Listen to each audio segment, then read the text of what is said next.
Representative Chang, Present. Representative Goulet,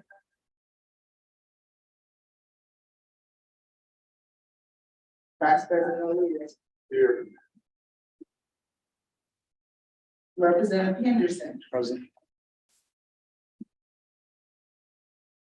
Representative Best, Present.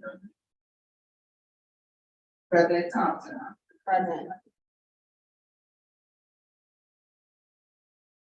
Representative Reed, Present. Representative Patterson, Representative Kelly,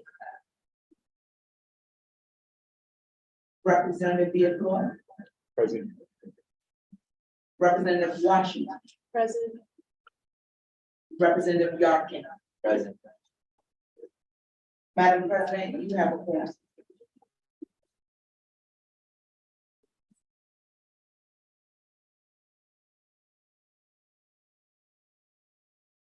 Thank you. We determined the presence of the quorum. We're going to proceed with the meeting. We're going to continue to work on the echo. Thank you. Again, welcome to our October 4th DC State Board of Education working session. At this time, I'm going to actually.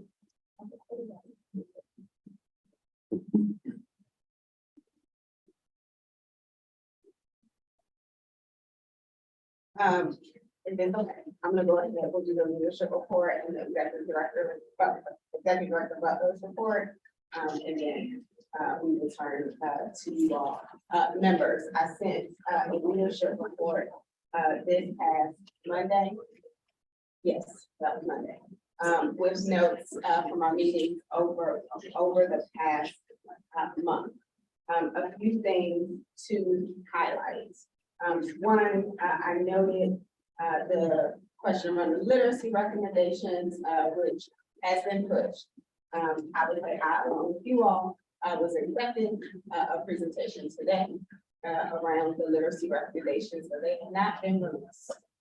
We continue to work with Oxford to make sure the board is updated about that, but I want to go ahead and note that since we're all here in the public meeting together, and we have been corresponding with OSCE today about the latest and greatest with respect to when we should expect the recommendations, which I believe is sometime this week, along with the full public.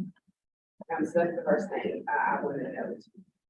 Second thing, we have had meetings this month, as overall with DCPS and had our standing meeting with OSCE. We did not have a meeting with DME this month because it was all about monthly, and we had our meeting with Councilmember Davis. I want to note that there is an additional upcoming meeting with the council, which you all should have received polls. I and Director Butler will be reaching out to members about the content of that presentation and expectation for members participating. It will not be like this leadership report where I just report efforts. We expect that it's a conversation with the council and that members will also share in the report hours. I don't know if people had any questions about the leadership report. I know we will get longer updates about the ASCA and school report card, both in the presentation and from the committee. I'm not going to belabor that. We do not have any further news around the budget enhancement forms, but as soon as we receive that, we will share that with you all. And we have transmitted the letter to Dr. Fairby about BCPS. You all also know already that we have new student members, all 4 of which have been sworn in.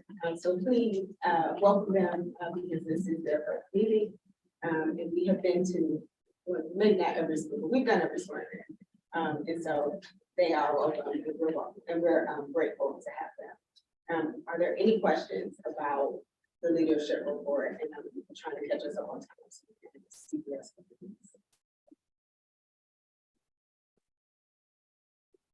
Hearing none, I'm going to turn to Executive Director Butler for her report. Good evening, members of the DC State Board of Education. As FY 23 has wrapped up, I wanted to share that I have finalized my restructure of the State Board Operations team. An updated organizational chart is included in your materials for tonight. When I joined the State Board, it was important for me to create pathways for staff growth and development. The State Board now has 3 discrete teams: policy and research, budget and operations, and communication. Please join me in congratulating the following employees on their promotions: Roma Battle to Budget and Operations Officer, Malaya Opumi to Public Information Officer, and Darren Fleischer to Senior Policy Analyst. We are slated to begin recruitment for our Finance and Operations Coordinator in late October. Since we last met, the State Board has been busy. We have wrapped up our 6-week Metro ad campaign, designed new State Board flyers, which you should have a copy of also in your materials for today. We've also completed our annual distribution of mailers to DC families that include information on the State Board, the Office of the Student Advocate, and the Office of the Ombudsman. We even updated our pop-up banners, which are outside of today's meeting room, with new pictures and images to reflect our team's growth. The State Board also held orientation for the 2023-2024 Student Advisory Committee and have finally sworn in all 4 members of our Student Advisory Committee as student representatives. Over the next few weeks, our team will be busy. We are preparing our annual acquisition procurement plans for OCP, completing MOUs with DCHR and Octo. Tony Kreiner, Dan Davis, and myself are hosting our first all-agency meeting with the Office of the Student Advocate on Ombudsman teams and State Board operating teams. SBOE staff will be accompanying student representative Thea Washington and former student representative China Burgess to the Aurora Institute Symposium in Palm Springs, California, where they will present a workshop entitled Elevating Emotional Wellness in Adolescence. Taya will also be joining State Board members and staff at the 2023 NABE Annual Conference in late October, where she will be presenting a large group demonstration highlighting strategies to support student mental health alongside a Maryland State Board member of education and the NASB National Office. As the month wraps up, we will launch our revised and updated SBOE website, so please be on the lookout for that. Thank you all for your feedback and input as we have brought this project across the finish line. Thank you, President Thompson. That concludes my report. All right, do members have any questions about executive directors? All right, hearing none. Thank you, Director Butler. I'm now going to turn the next 45 minutes of our meeting to Director Delano Spencer of the Department of General Services, who will present their agency's priority projects and plans to better support students for the current school year. I'm going to thank Vice President O'Leary for being proactive and persistent about getting this meeting scheduled. All right, good almost evening, everyone. My name is Delano Hunter, and I'm proud to serve as the acting director of the DC Department of General Services. And I'm joined by my colleagues, Donnie Gonzalez, our Deputy Director for Facilities Management. I'm also joined by Matt Floka, our Associate Director of Sustainability and Energy, and also Michelle August, who's new to the team and leads our legislative affairs shop. So I'm really excited. I want to thank you, President Thompson and Vice President O'Leary, who I go back with for this invitation. And I come in the spirit really of collaboration and communication. I'm a DCPS graduate. I am the father of 2 children that are in our public charter school system. I recognize the importance of our facilities and what they mean for education.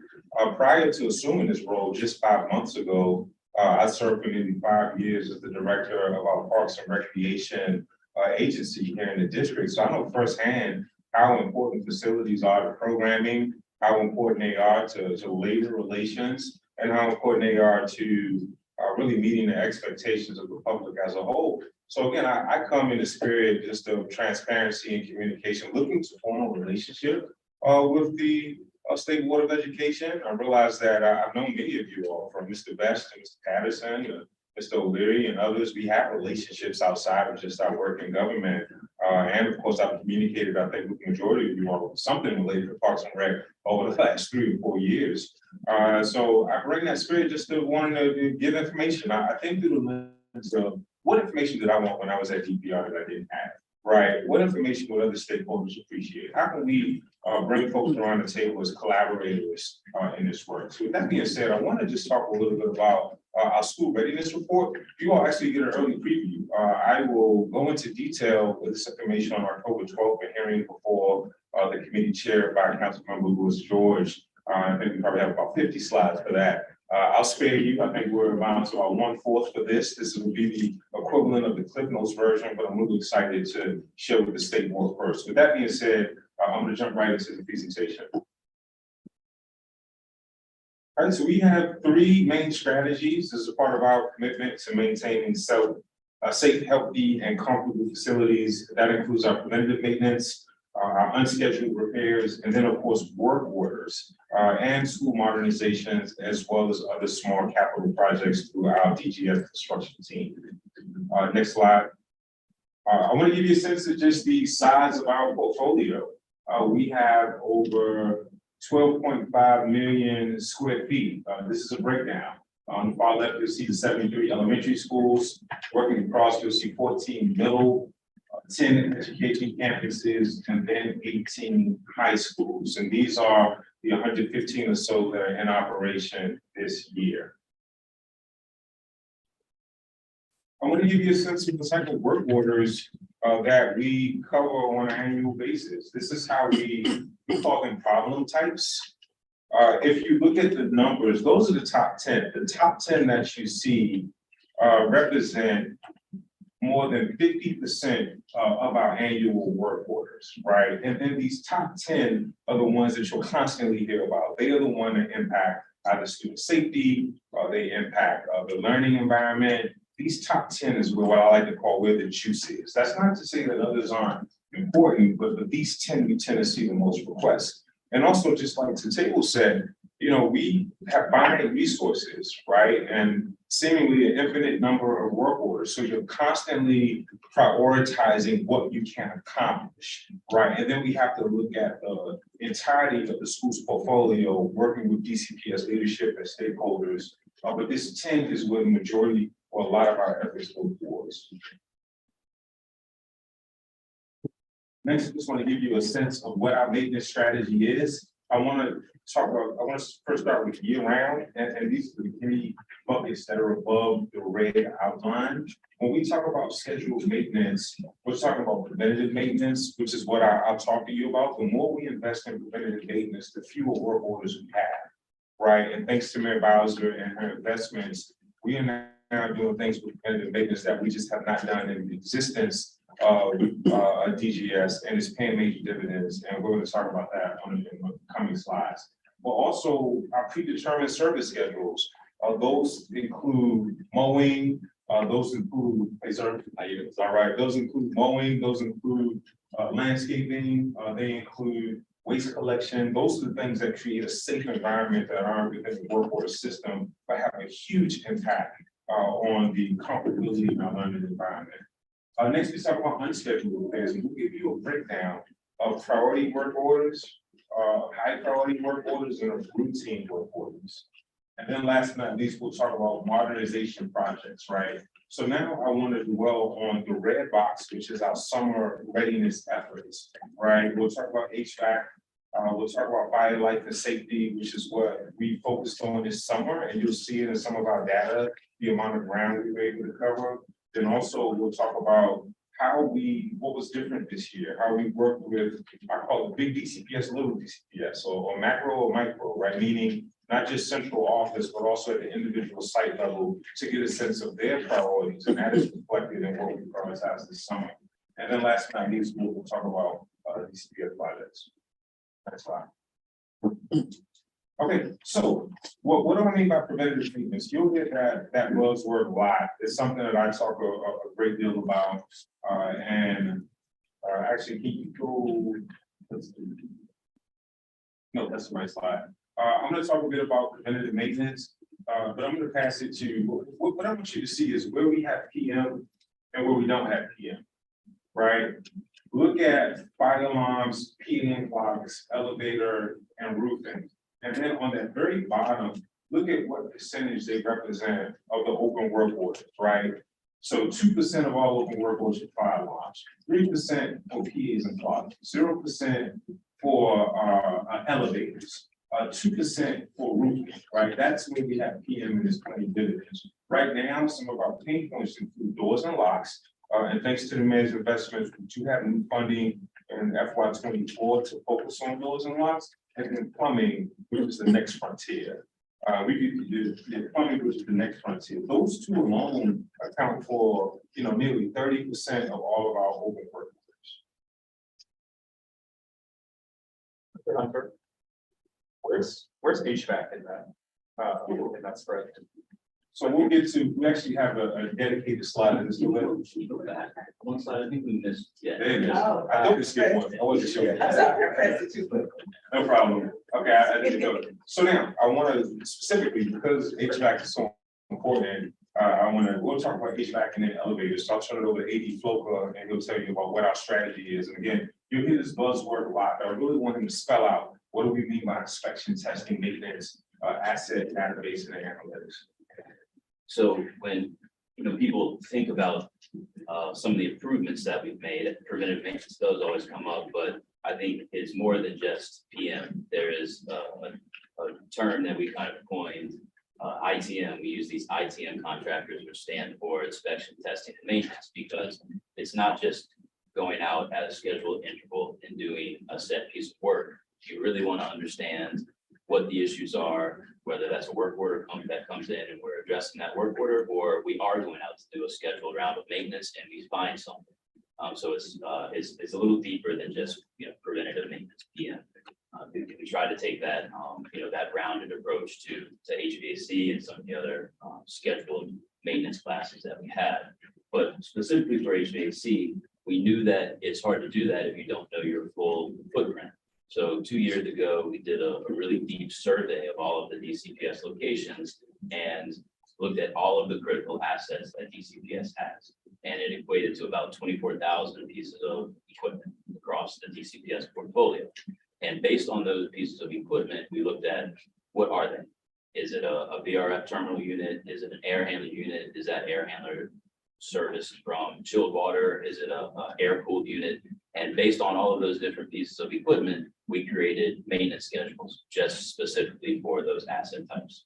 And that asset catalog, that database, and all of those maintenance schedules is what we use to drive our preventative maintenance program. So seasonally, right now we're about to jump into the heating readiness season, October, November. We go out and we look at all of those pieces of equipment, all of those assets, and we complete maintenance schedules. That's where the PM comes in. But we're also looking at, is the equipment actually functioning the way it should? We have experts on the team that diagnose VRF specific issues, experts that look at chillers, boilers, all of these different equipment based on our maintenance schedule. And that is the way that we're able to get in front of some of the work orders, right? If you have a work order that is, related to a piece of equipment that's going down, obviously, if we're there before that work order comes in and we're looking at these robust maintenance schedules, we can get in front of that work order. And it is showing in some of the data, we are seeing DCPS work orders coming in at more levels over the last couple of years. So that's the. Yes, sir. Mr. Floca, may I ask a question? Or do you want me to wait until the end? Okay. That makes all the sense, really. And I think if I were to think about what is the best way to prioritize it is in a sophisticated way, as you described, how would you respond when we have a constituent that reaches out to us and says, hey, I'm either teaching in a classroom that hasn't had heat for weeks, or it's burning hot, and all of my attempts to raise this up haven't been responded to. I think that's where we I feel the most stuck of not knowing how to properly respond and how to help to make sure that information gets across to you guys properly. Sure. I think as as hard of a response it might be, but the first question is always, is there a work order, right? If there's not a work order, then we aren't getting that call for help. And if there is a work order, there's a story behind every work order, right? So digging into that work order and figuring out why it's either lingered or was closed and not fully completed. I think one of the associated benefits of this ITM program is we have a really deep bench of contractors that are assigned to specific system types, because every school has a base system type. And we kind of slotted the right contractors to work with those right system types. So we have vendors every day out in the field. We have our FTEs every day out in the field. And there's really no excuse for us to have a work order that's lingering because we are always on site. So that is a big piece of the response. And I just want to emphasize the importance of having a dedicated contractor at a site. It's just a continuation of services that vendor knowing that building very well. It's just like having a primary care physician versus doing healthcare by emergency. And in the facility management world, there's reactionary maintenance, there's PM, and then there's predictive maintenance. It's always a good healthy balance to have PM as well as the agility of having a reactionary maintenance.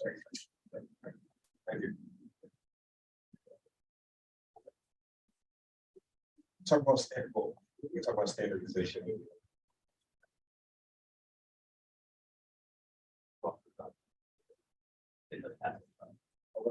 With the capital.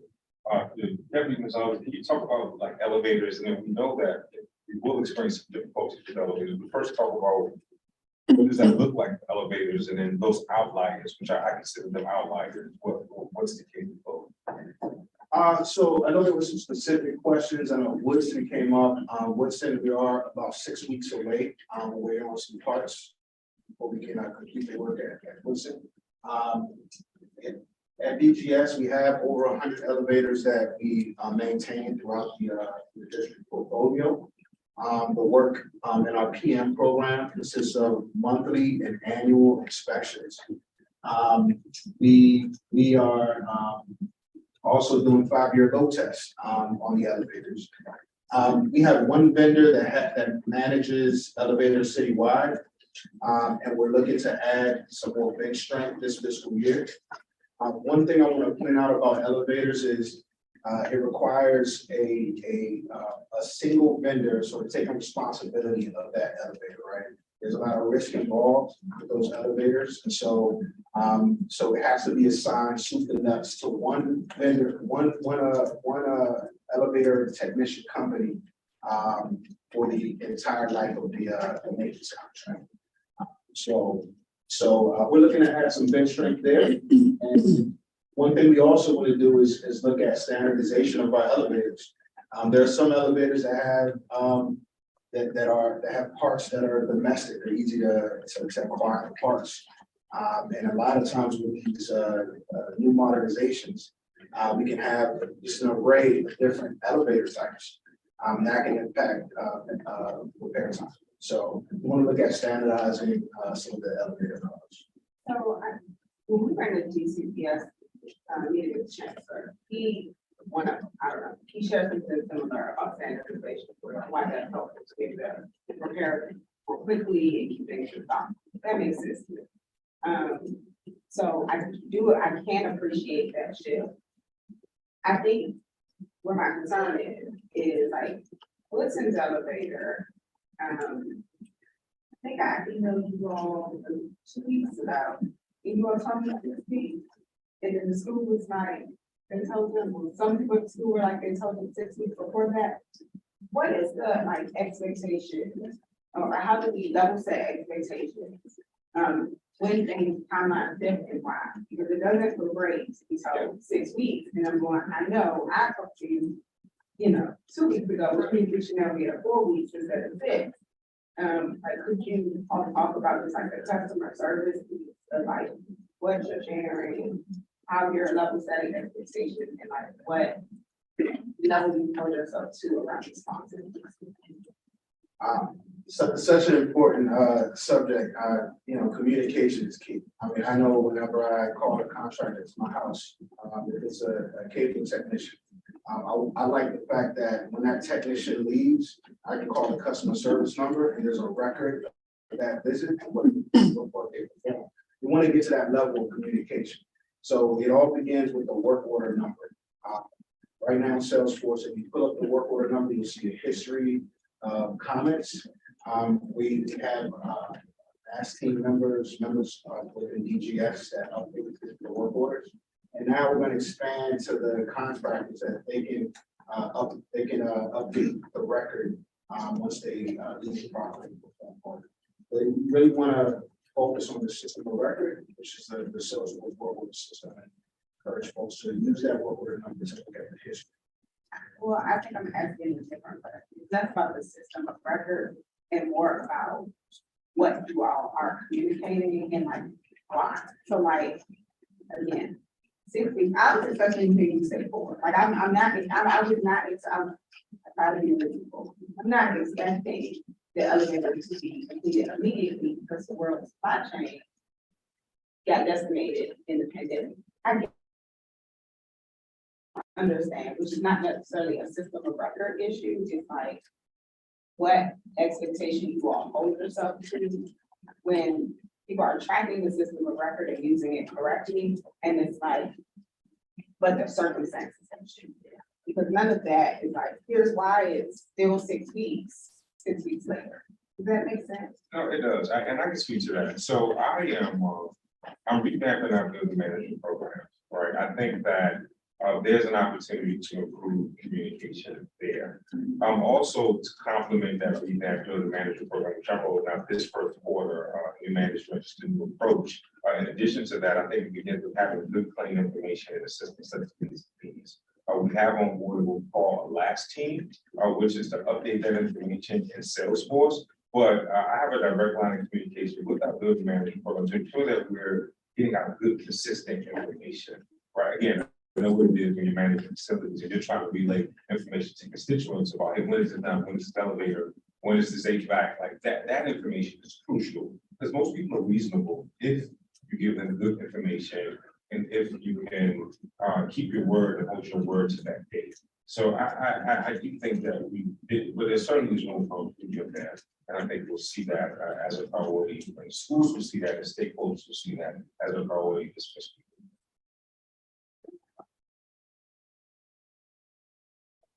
I think it's a fair point. So again, I know from managing how specific on facilities, like how crucial that information is. And things do change on the ground. I know when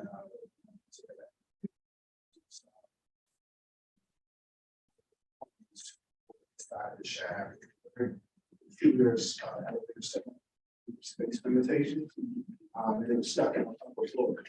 So when we started the troubleshoot, about one issue, and it ended up being another issue that required about a 4,000-pound weight to be hauled up the steps, put in the elevator and lower it in order to operate on some of the components. So it's real time, things change. And so just getting that information out and available to the end user is our goal. Yeah. I have a question about new buildings versus old. Because we know that the old buildings, sometimes the parts can't be the old buildings.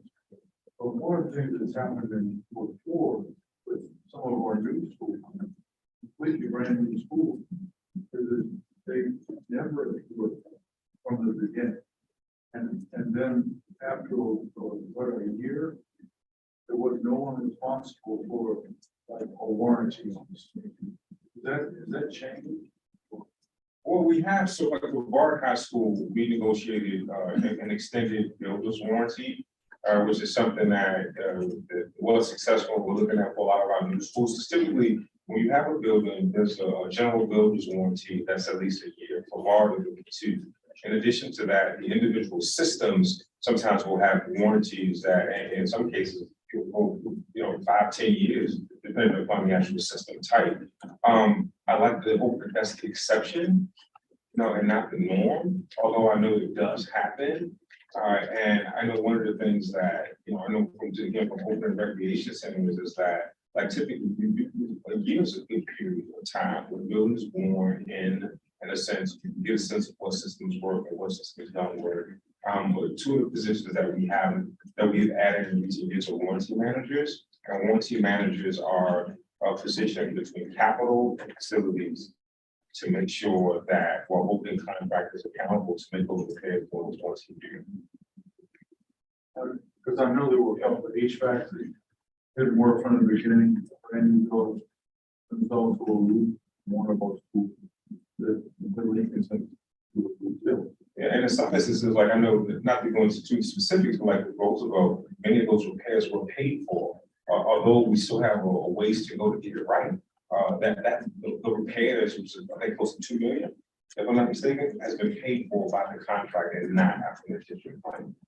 I'd like to add also the whole, on the HVAC side, the ITM program has given us this group of vendors who can immediately start to work with the construction teams, understand the systems that they're going to start to take over, right? So there is this 1 year warranty, but we also have the ability now to say, we know that this school is coming, we know that this is going to be the system type, we're going to slot it for this group, and start to bring in that vendor who will take over the routine maintenance. And that's somewhere where we really strengthened our processes over the last year and a half. And we're doing it now with the group of buildings that are coming online. Next slide. This is just a chart of our historical work order improvements and apologies on the problem side. We're missing this at 15,000, 20,000, etc. Just to give you the story of this, if you look at FY20, of course, that's COVID.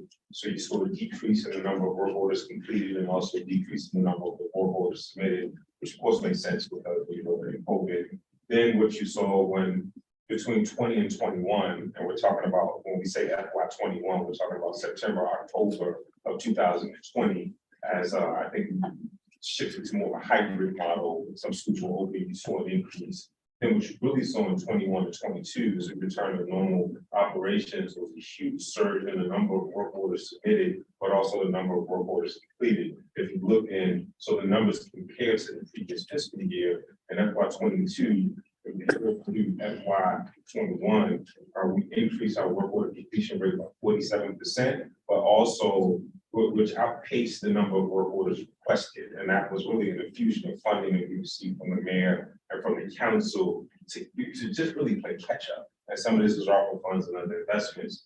Then as you shift to the last kind of section in FY23, what you see is, although we increased from 20 to 21, you see us sustain it. While you don't see an increase, what you do see is the same level of work order completion from 21 to 22. And then significantly, which is what we have not had for a while, you actually see a decrease in the number of work orders requested, right, which is a significant milestone for us. And I think a lot of this can be attributed to the investments in preventative maintenance. Right now, we would love to get to a point where black and blue track, right? Or black and blue track. Remember what I said at the top: finite resources and infinite number of work orders will always sort of prioritize it. But it's my hope that through preventative maintenance that we'll see additional significant decreases in the number of work orders requested, and then also the number of work orders completed. So if we're completing less work orders, then that means that less work orders to complete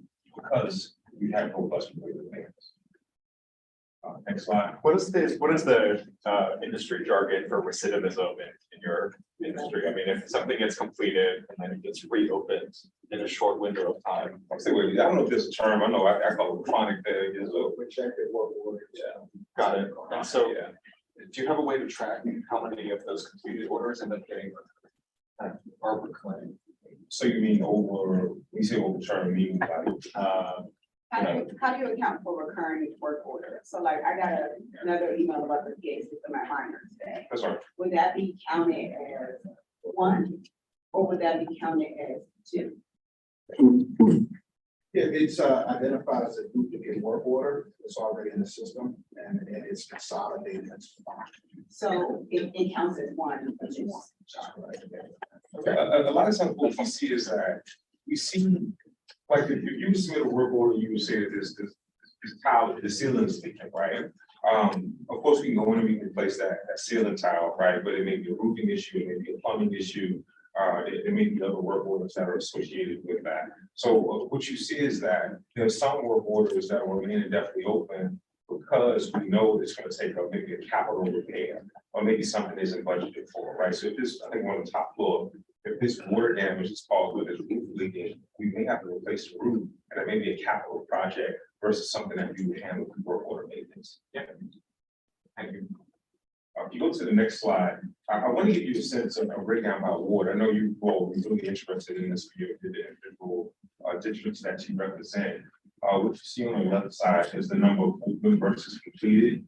And what you see is a pretty even distribution across all 8 wards in regards to the number of work orders that are open versus completed. Again, finite resources, of the infinite seeming number of work orders. We'll be trying to go balance between the wards to make sure we have an equitable distribution. And then it's also very similar on the right-hand side between high priority and routine priority. And Donnie, if you could explain the difference between those two, high priority and routine. Sure. So there's actually 3 types of prioritization that we give work orders. It's emergencies. Those are work orders that immediately stop operations. Think of catastrophic failure of HVAC systems or flood, water main break. High priorities are work orders that, if not addressed soon, could impact operations in a significant way. That could be a week inside of the classroom, for example. And then you have routine work orders that are not showstoppers, but things that do require a repair. Those can be a plumbing ticket, it could be a commode that's down in a stall that has several commodes or choices. So that would be an example of a routine. Would you help me understand why the numbers don't add up? Like on the right side, the denominator is, for my ward is, the 2 is 300 something, on the left side is 1,000. So it's not that every single work order gets prioritized as against a category of routine or high. Yeah. Every work order should. Trying to understand. He's saying every work order probably is a category, but there are work orders not here that would not be categorized as routine. So yeah, if you look at The work numbers 2, don't add up to. 290 plus 710 is, let's count that as 1,000. On the right side, 38 plus 252 is not close to 1,000. These are just the right side is a breakdown of open.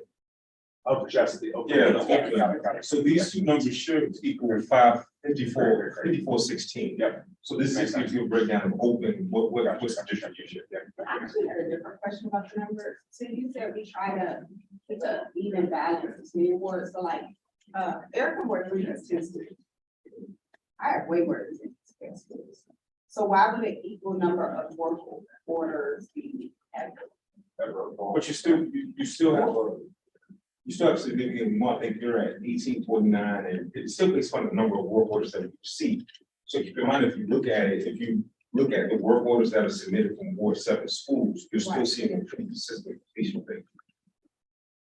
Okay, that's what you're going for. So the rate. So the not the average actual- is yeah. Yeah. It's the average of open, Yeah, not okay. number Right. of, okay, thank you.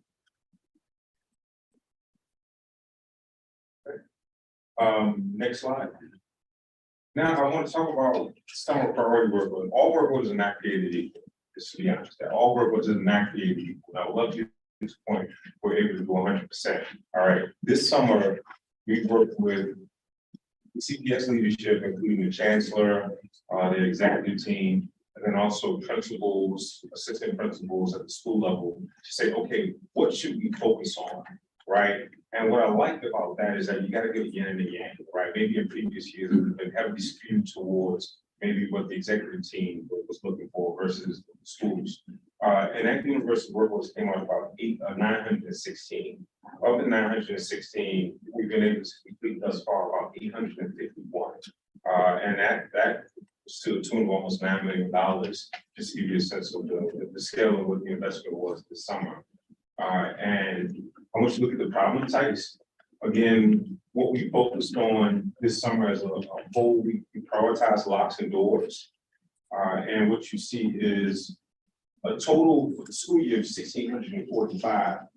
But what you saw was 180 that were prioritized between central office and schools, and of that 180 would be able to complete 160 lighting, which of course there's a huge role in safety. You saw of the 135, all the 3 have been completed. And what you don't see, which is really good, is HVAC, right? In a sense, right? Because the HVAC preventative maintenance, that because there's dedicated funding to that in previous years, the majority of that 9 million would have went to HVAC. And I know we're not perfect. I know we're not where we want to be, but again, we were able to focus and surge on these problem types, not including HVAC, because we have a preventative maintenance. Right. And can you talk a little about what engagement looked like with the various stakeholders from central office to the site office? So, in past years, we would go through this work order prioritization with, central office. And what we would find is that little DCPS, as the director mentioned earlier, sometimes their voices weren't being really heard. It could be a work order that on the macro level isn't something that is part of the strategy, but is nonetheless very important to that school level. And so what we did differently this year, we mobilized our building managers, sort of our customer representatives for the agency, and they went to each school. They spoke with the MSL, the DSL, they spoke with the principals, and they heard from them, what are your top 10 priorities? And those work orders got grouped with the priority work orders, and we were able to successfully execute. And I think this year, we received a lot of feedback, positive feedback from the principals about this exercise. It's something we want to double down. Of those 10, do you know what they, like the top 3 to 5 were from that? It really varied. There was I don't know if we have that data on the slide. I want to say there was a 13% variance of work orders that were not prioritized by the central office. And some of those things were, it could be a single light bulb inside of an auditorium that just got, it's one of those awkward things where you need a scaffolding to get to, right?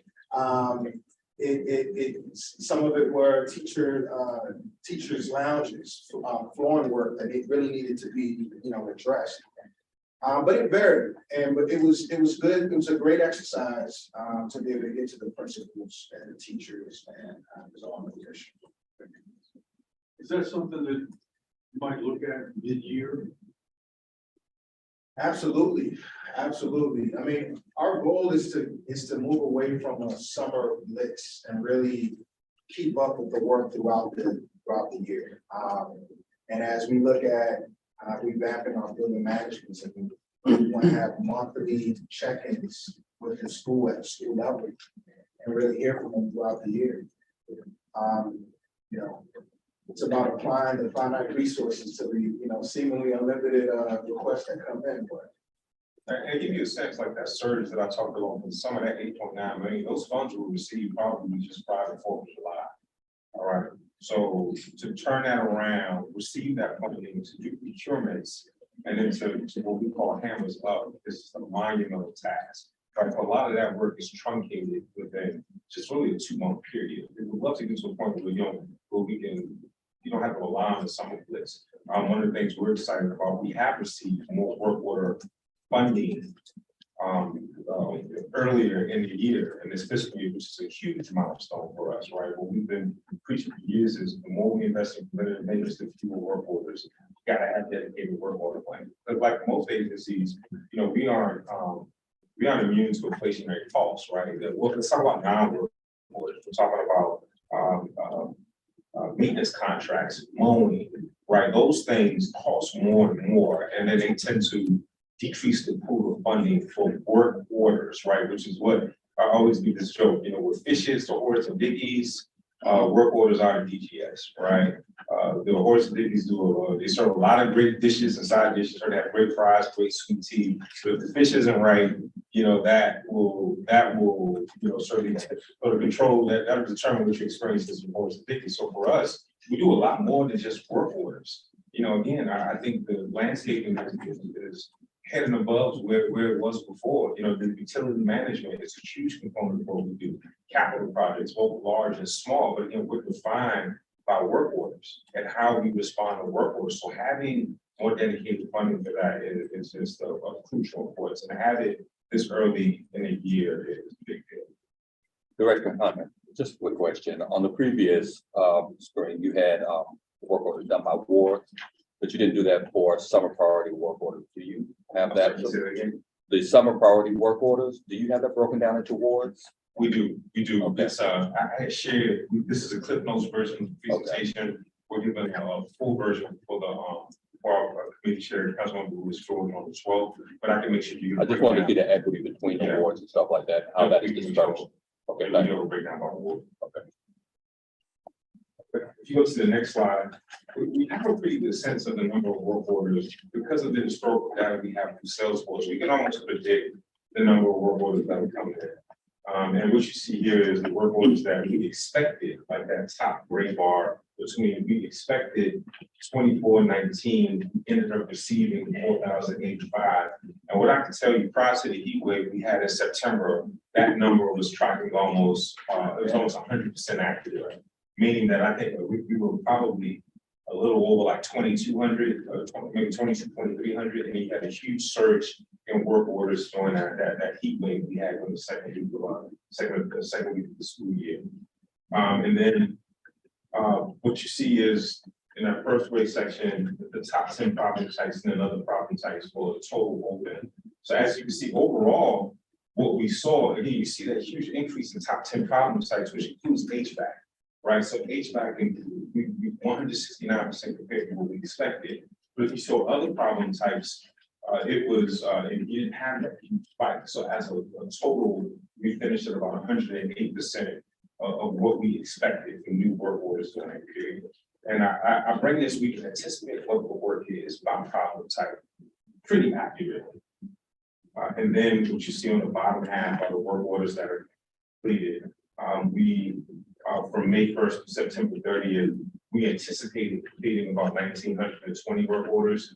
We actually completed 3,371, and that was just because of the influx of funding that we received with regards to other problem types. We were just about on track with completing what we, or a little less actually, 81% of what we expected. That's because we really decided when we received funding to focus on those top 10 problem types, doors and locks, lighting, and things that I've shared in the previous slides. And then we were about 140 versus what we expected to complete and what we actually completed. You said a couple of times as well about more funding. Is any of that coming from the COVID investment money, or is that said? And then like, how did you use any COVID investment money you got like around HVAC or? So if you look at that huge surge where we in 21 to 22, where we made complete close to 50% more work orders, a lot of that was a result of those COVID investments. So now, so this summer was local funds, not federal funds.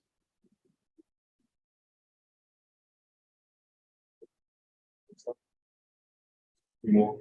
These are the capital projects that we completed this year. I'll just highlight a few. The majority, with the exception of Langley, was completed on time. MacArthur was brand new to our inventory through the Georgetown Lower School. We're really proud of bringing that into the inventory. A lot of our investments focused on replacing carpet, PA system, had to do a brand new cafeteria there, which was delayed a bit because of some long lead items. We got that cafeteria open. And just a number of upgrades about the system and of course the system first phase modernization. And then also we're really proud of the Raymond modernization in Ward 4.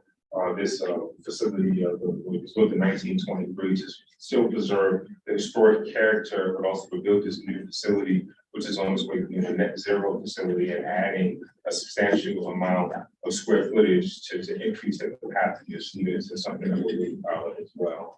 So this is just the sense of some of the projects we completed this summer and looking ahead to next summer. Go to the next slide. These are some of the capital projects that will deliver school without walls at Francis Stevens, Garfield, Whitlock, Dorothy Heights, the Old Miner, and Deal. Those are just a look ahead to what we have in store for next summer. Okay, so that concludes my presentation. And happy to answer any questions that you all have.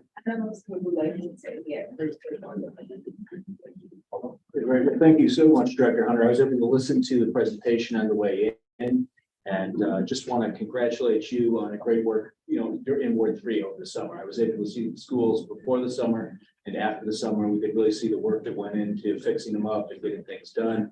And also want to congratulate you. I've been a longtime colleague with Michelle Logan, so for you to land somebody with her experience and know-how, I think is really great. I mean, Michelle is able to get the balance between being likable and being effective. And it's like, that's a hard balance to get sometimes, because if you're too nice, people walk in, but she's absolutely fantastic. I think it's a great addition to your team. And I'm sorry for embarrassing you, Michelle, but I'm excited to have you on board. So just three quick questions on, some things that we still need to work on. It looked like in that last week to go before school opened. And I just like kind of to hear if you know what the futures of these issues. So with Jackson Reed, I could see the work that got done. It looked great. There was still an issue with the atrium roof leaking. There was an exterior door to the track that was having some issues with blocking appropriately. And then the cyclical issue of the bathrooms. Can you update on any of those three issues and kind of where we are with them right now? Yeah, they're part of our first quarter strategy. Those were neighboring work orders after the summer list. But they're on track for completion within the next 30 to 45 days. We're gearing up with our purchase orders now to get the work done. It never really stops, but we did have a fiscal year end and one start, and we have to redo the procurement actions. Yeah, the POs that take start. Exactly. Is there, just as a follow-up to that, do you see any way to make it easier, like to coordinate with the bathrooms? I mean, because it is just a cyclical issue with bathrooms breaking. It's a heavily utilized school with a lot of students in it. I mean, is there any way to make that smoother, or is it just is what it is with the work order process? Do you see any way to improve that? One thing we were advocating for was for an on-site consolidated management contract that allows us to have personnel on site full time. That can help those type of issues.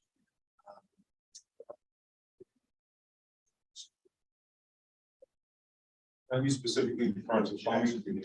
Well, I mean, it's all sorts of issues with the toilets. I mean, the toilet, the bowls breaking themselves, seats break, and everything to them get clogged. I mean, and it was an ongoing issue. I think there was responsiveness to it, but I noticed there was still a number of toilets out. We did a full inspection of it. We went with Matt Freeman before school opened, and we did find a number of toilets with a week to go that still needed work. So I know it's going to be an ongoing challenge throughout the year, but just I encourage you to pursue that contract, because I think that could be a good way to expedite those work orders as they come up. Second question would be on MacArthur. I know there was still some unfinished areas in MacArthur. I know there was issues with the lockers, I think, and lack of lockers, and then the auditorium still. I mean, what's the future for work on MacArthur for the fall and beyond? You say auditorium, you referring to like the black box? Yeah, they were looking to build that out maybe, but maybe that's a phase 2 issue over there. But so mainly I think the lockers and then kind of some of the unfinished areas. I mean, what's the status of work for the fall on those? Yeah, so there is to your point, there is a phase 2 that's planned. Yeah. I'll look into the specific auditorium issue. I know the principal very well, college buddy of mine. So I've been in touch to make sure that they have what they need. And from my understanding, there was an HVAC issue in the black box that we've addressed. And you with the locker issue.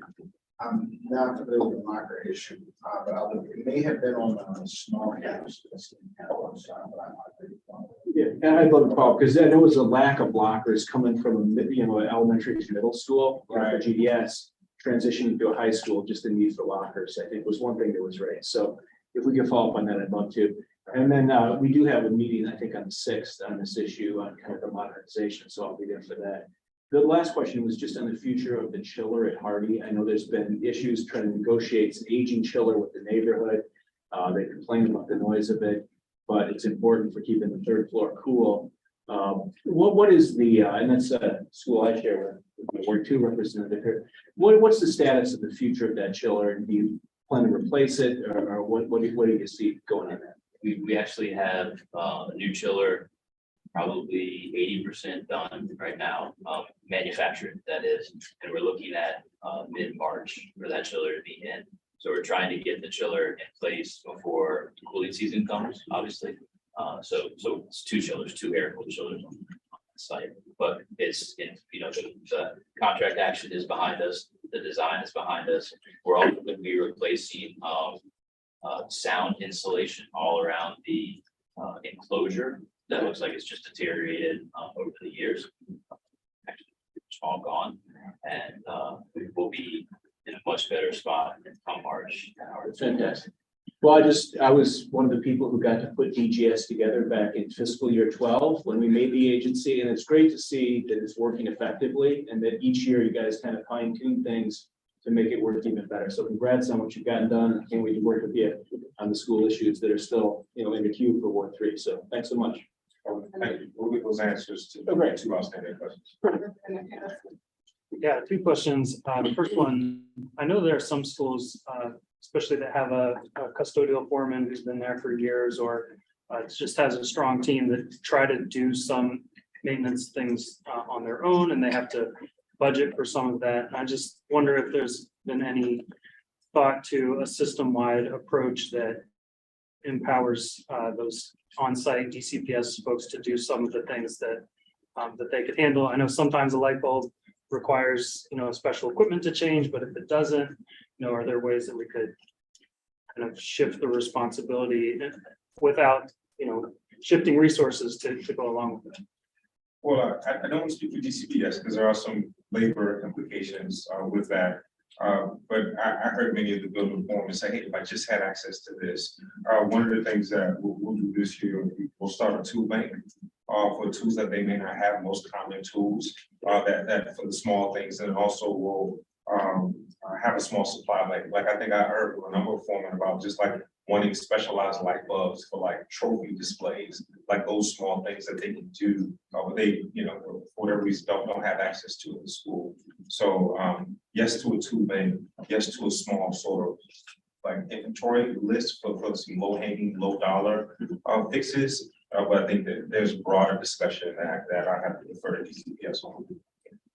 Second question, the impetus to this, I think, has been resolved as of like a couple days ago, but there's a school in my ward where there was a roof replacement that was much needed, but then it diverted water into the school that created plumbing issues. And that just, I never would have thought of that, but once you hear that situation, I thought like, well, how could that happen?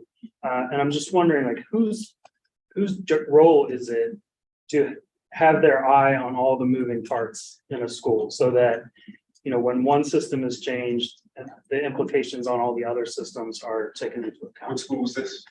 This was Langdon or Langley. Langley. Yeah. I think that was a combined sewer system to begin with. Yeah, it was a great water system. We use some great water systems.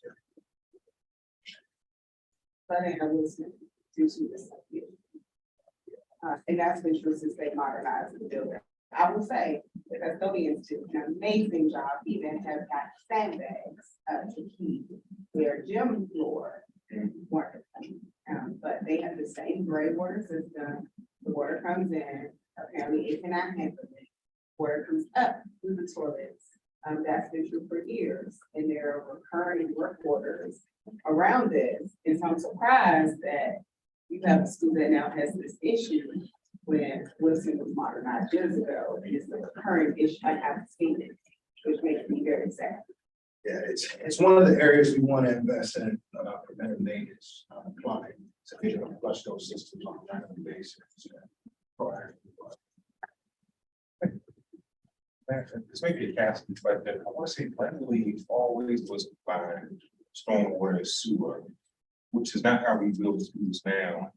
But I can look into that more specifically. Yeah. So the broader question is just like, who is considering those, you know, when the stormwater system affects the plumbing system, like whose job is it to kind of be responsible for those? That's right. Ours, certainly doing the modernizations is ours from a design standpoint. And I think if you go back a couple of slides, to the, this one.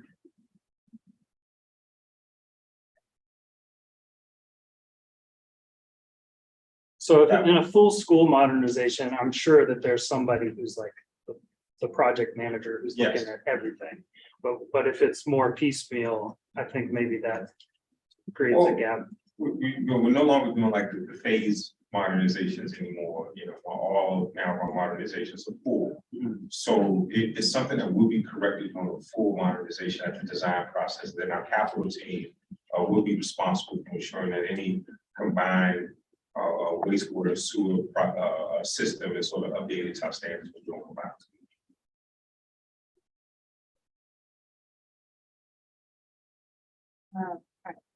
Budget agree up to the best. We are. It's gonna improve what the donor is missing. So, in that order. Okay, thank you. We'll start with, the waste or the gray water system, because Anacostia has a similar issue where the toilets will stop flushing.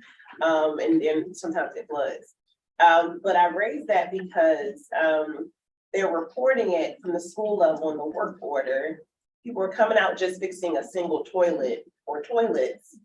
And no one from DGS was looking at, well, maybe it's a deeper issue until the summer blitz and we all were together. And so it was like, oh, well, actually, maybe it's the cistern or something like that. So I wonder, how can we I have two questions. How can we prevent that piece of, if a school, somebody's reporting a toilet, someone in DGS who has expertise about buildings, it's like, oh, maybe it's not really just one toilet, but it's something else going on.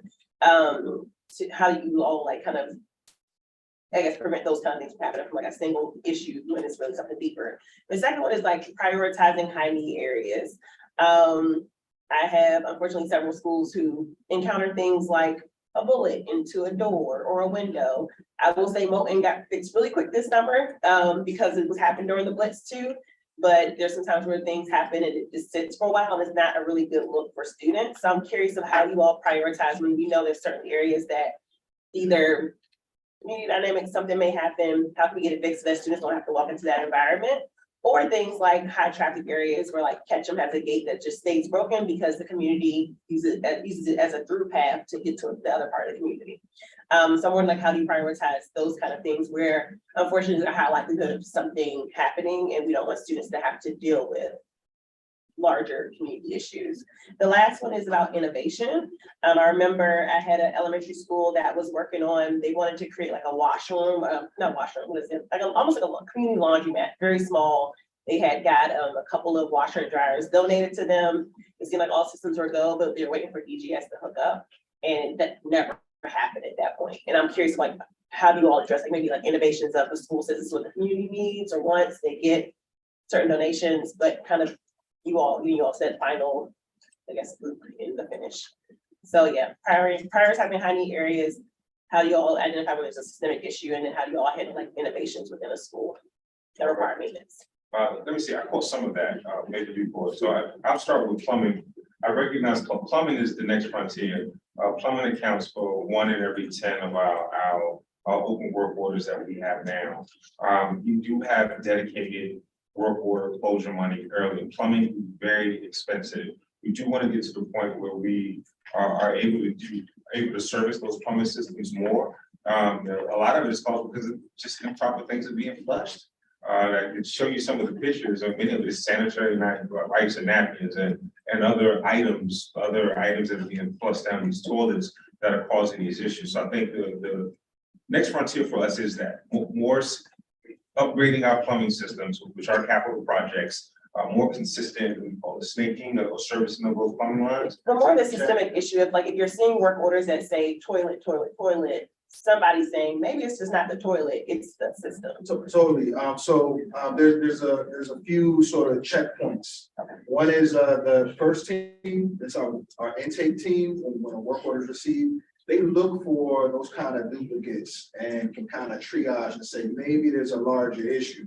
But if it doesn't get caught then we really believe that our building managers play a key role here.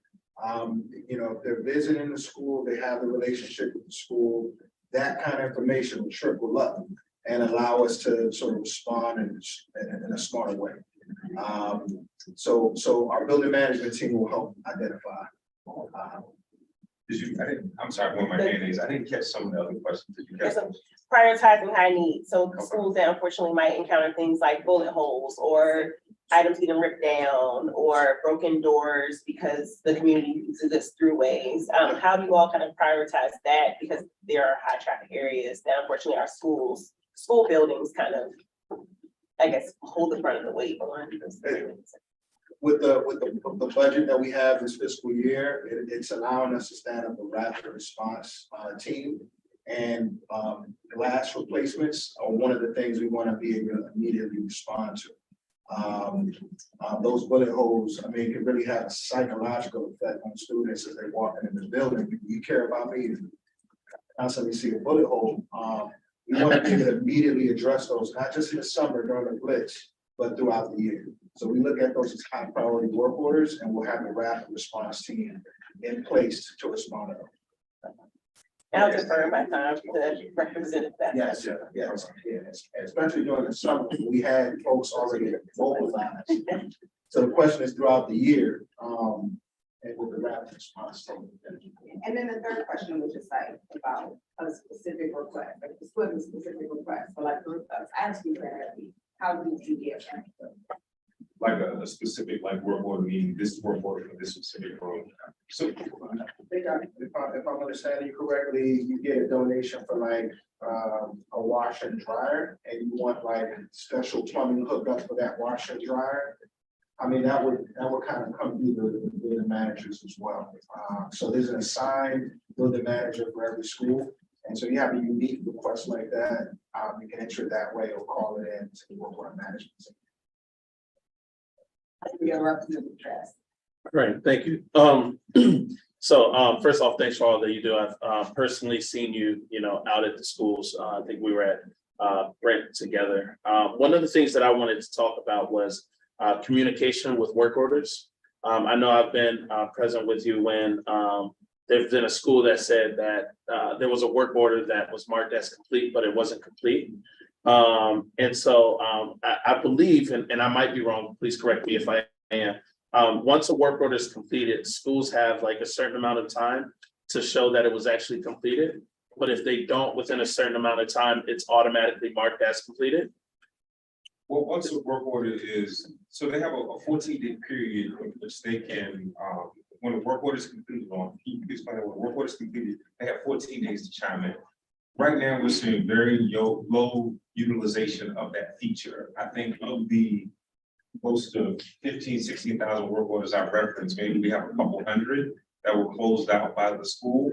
So there is a point of emphasis. So this year, through the support of DCPS and the executive team, we have mandatory training that'll be in person, and that'll be in person to train staff on the work order closing process. Gotcha. Who would be responsible from the school side to mark that as completed?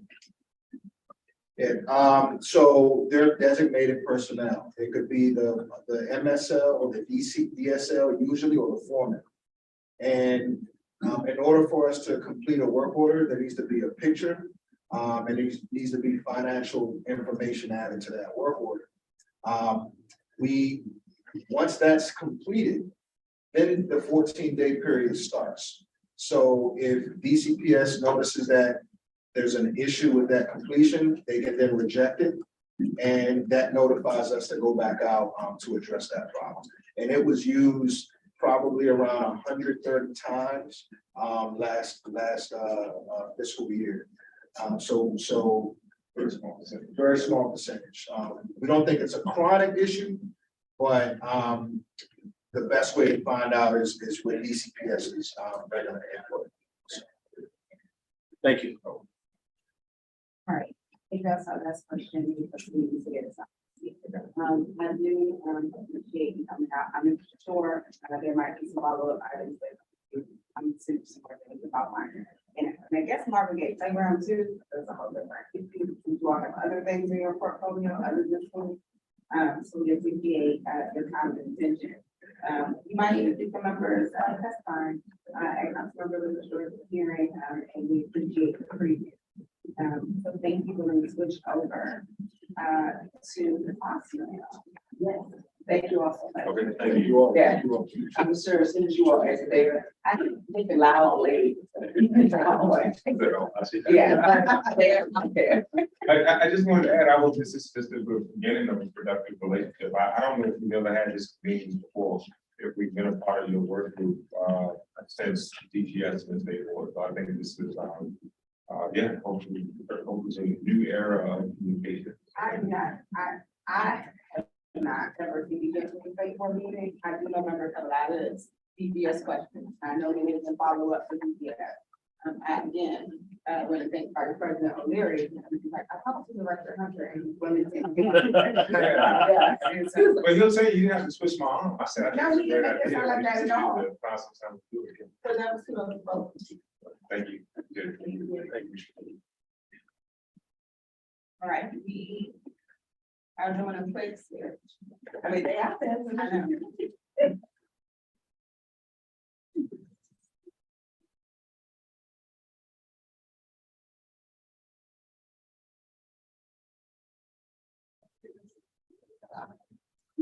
So, oh, he has this.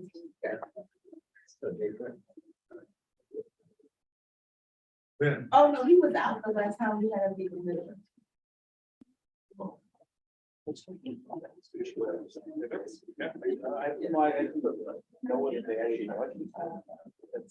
right, so and now let us have the next 30 minutes of 30 minutes of our meeting too. The Office of State Superintendent of Education, who will first their updates on engagement around the school report card. And of course, questions and engagement on the topic. OSCE will also present the progress of our joint education standards working. Thank you so much. Appreciate the opportunity to present to the state board on topics of shared interest between the board and the Office of the State Superintendent of Education, or OSCE. While you may not have a ton left in the tank after that vigorous and engaging discussion with DGS, I have good news for you. Our two topics for discussion this evening should be relatively brief and straightforward. First, Alexander Ju, our Director of Strategic and Operational Planning with the Division of Data Assessments and Research, will present an update on our joint DC school report card work and provide an overview of the steps to come. Then Danielle Branson, our Deputy Superintendent of Academics and Schools, will speak to the results of the co-facilitated OSCE SBOE working group, which examined the process and cadence for reviewing and revising the district's academic standards. While Danielle has presented to the board before, it has been a few years. So I did want to briefly reintroduce her and her new role. A former middle school special education teacher in the district, Danielle has served OSCE for the past 7 years as the Director of Statewide Assessments and Deputy Assistant Superintendent of K-12. Danielle was promoted to the newly created Deputy Superintendent of Academics and Schools role in April. In this role, Deputy Superintendent Branson oversees 4 of OSCE's most important divisions: health and wellness, K-12, teaching and learning, and post-secondary and career education. So I'm very pleased to have the opportunity to reintroduce Deputy Superintendent Danielle Branson to the board this evening. I think there's a slide there. Thank you so much. So with the 2 presentations this evening, we have 2 aims. First, we want to ensure that the state board feels fully included and informed on the path forward to update the DC state report card by February 2024. And then second, we hope to have alignment on the process and cadence for reviewing the district's academic standards and to hear any feedback, any areas of refinement from board members so that we can move forward with formally establishing this process and cadence. With that, I will now turn the floor over to my colleague, Alexander.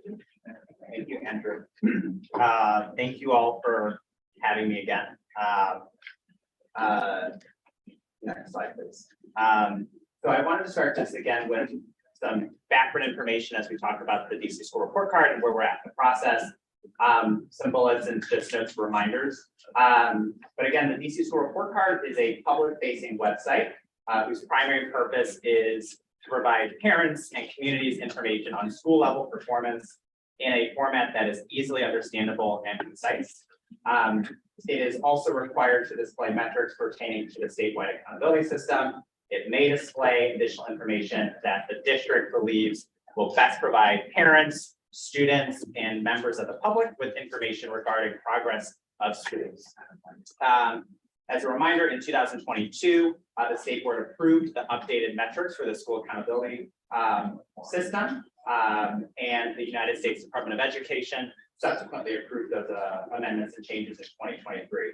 Again, a reminder that when we updated the metrics, we moved to improving equity. Again, that was reducing the all students group to favor economically disadvantaged students as well as their race and ethnic groups. Better rewarding growth, so that was the addition of the high school metric growth, high school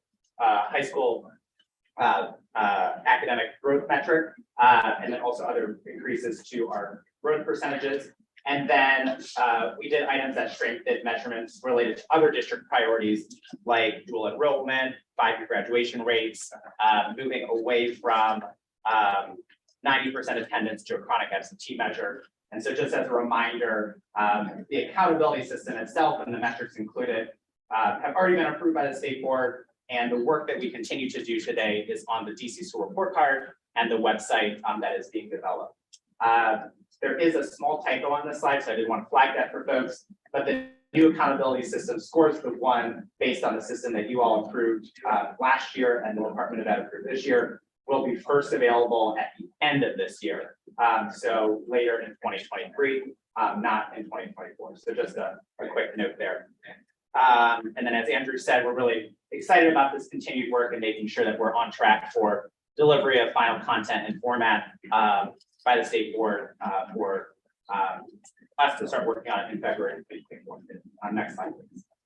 This slide should look relatively familiar for you all, but I like to make sure that it's here just as a placeholder. It does provide you all with kind of a timeline of the work that we are on. The brackets and the arrow do indicate kind of where we're at right now with respect to the release of the public facing survey that happened, I think that was last week on September 27th. And then the process that we're in right now on working to co-host some public facing engagement sessions over the months of October, November, and December. Next slide, please.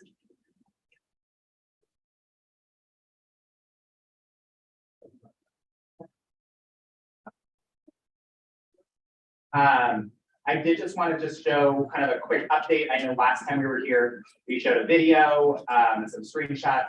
Here's continued iteration on what the DC school report card looks like in its development state. Again, it is an active development site. So I've shared some updated screenshots. You can notice on the left, there's a screenshot of what the landing page would look like, and then an example of a school profile. Next slide, please. All right, so on to engagement and some of the exciting things. First, I want to thank Representatives Patterson and Williams, as well as the staff of the state board for joining in a conversation last week to talk about ways that we were going to engage the public on this topic. So right now, OSSE and the state board are soliciting feedback on the DC school report card from school-based personnel, families, parents, students, other key stakeholders through a survey. We launched a survey last week. It is live, and it will be live through November 30th, 2023. The survey focuses on 3 really important areas. One, the content of the DC school report card. Second, on the summative school performance and how that should be displayed. And third, related to visual elements and features. So we're really excited to have members of the community, those who are watching via the live stream. We please encourage you to complete the survey. There is a bit.ly link, and on the next slide, we do have a QR code for folks to scan, and we'll make sure that that information is shared with all of you too. Question. Yes. I don't know how to use a computer. So how do I get the survey? When we get to the end, we'll get to some questions. Thank you. Can I ask a quick question on the slide that was just up? On the survey that you have out there, is there a space for someone to submit their own ideas? So like, let's say the multiple choice. So I do Does it get there? appreciate the questions. We do want to save the questions for the end of the presentation. There's one more slide, and then you can answer. Done. the question. Okay, yeah. Perfect, but yeah. So we have a survey that's live. Again, we encourage folks to fill it out. It shouldn't take more than 10 minutes or so. Next slide, please. Upcoming engagement sessions. So this information has already changed a little bit since we shared the slide deck with you all last Friday. So we'll provide some additional color here. But we are looking forward to co-hosting some engagement sessions with the state board. The first one will be next Thursday, October 12th, in the evening at Martin Luther King Jr. Library in the conference room space. So we have secured that space, and I believe we're going to be talking a little bit to confirm what the exact time period will be, but we imagine it'll be a 90-minute session for members of the public to join both the state board and OSSE to engage on what content the DC school report card should include. In November, before Thanksgiving, either November 7th or November 8th, we'll be hosting our second session. That'll be a virtual session. Again, we're still aligning on whether it will be November 7th or the 8th, but we're narrowing on that date. And that one will focus on the display of the summative score. And then the December session just after Thanksgiving will focus on visual elements and features, likely to happen on December 4th or 5th, just before your December working session. And that will focus on visual elements and features. I think I said that right. Next slide. So just to recap, proposed next steps, where we're at in this process. Now to early December, we're embarking on public engagement. The November working session, we'll discuss takeaways from the public engagement session that's being held next Thursday. We'll preview the November public engagement session. December will be a little bit more robust. We'll preview the results from our online survey, debrief the November public engagement session. The third bullet to be slightly altered, we will preview the December public engagement session such that we're likely again December 4th or 5th. And we'll do some alignment on content and presentation related to the DC school report card. That should allow us by the January working session to do some additional debrief and some user test experiences related to the website, and ultimately align on what the content and format for the DC school report card will look like, so that OSSE's data engineers and data folks can start the actual build and development of this site in February 2024. Next slide. So questions, feedback, a few guiding questions here related to content items that you all would like us to kind of raise or make sure that are included or discussed at next week's session. Any thoughts you may have on the ways to reach the most DC families. Just a note, we've already started to receive responses to our surveys, but I did look just before I left. I think some of the wards are underrepresented at the moment, Ward 2, Ward 8, and Hispanic and Latino populations, as well as AAPI communities. And we need some more student and teacher responses. So if you could amplify those areas too, would be really wonderful. And then, yeah, any other additional questions or feedback would be appreciated. Thank you. So I have a media reaction to October 12th date. I'm holding it, but I don't understand how we can do October 12th, just because of like the time it takes us.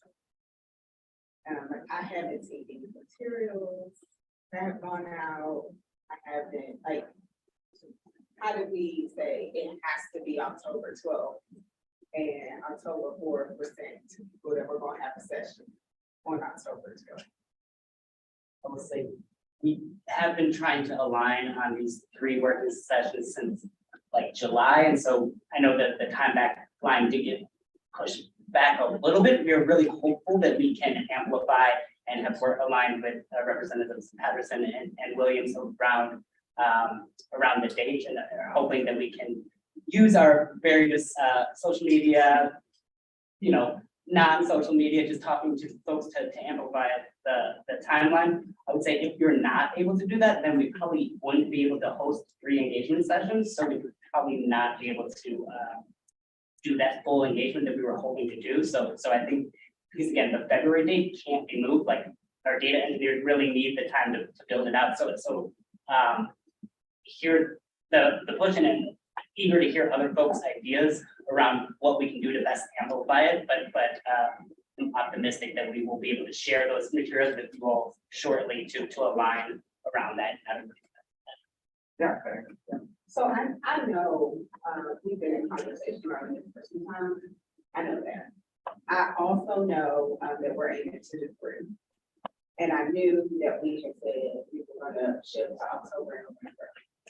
I think what I have a visceral reaction to is the number of days in between now and the session. And I want us to actually get feedback at the session. And so I don't understand why we could not even push it to the end of October as opposed to October 12th. Like, I feel like I'm setting myself and everybody else up for failure. And I don't know what conversations you all had within that, or and maybe you all are not concerned, but I'm very concerned. And I would be a little bit, like, yeah, I would put the translate. Yeah,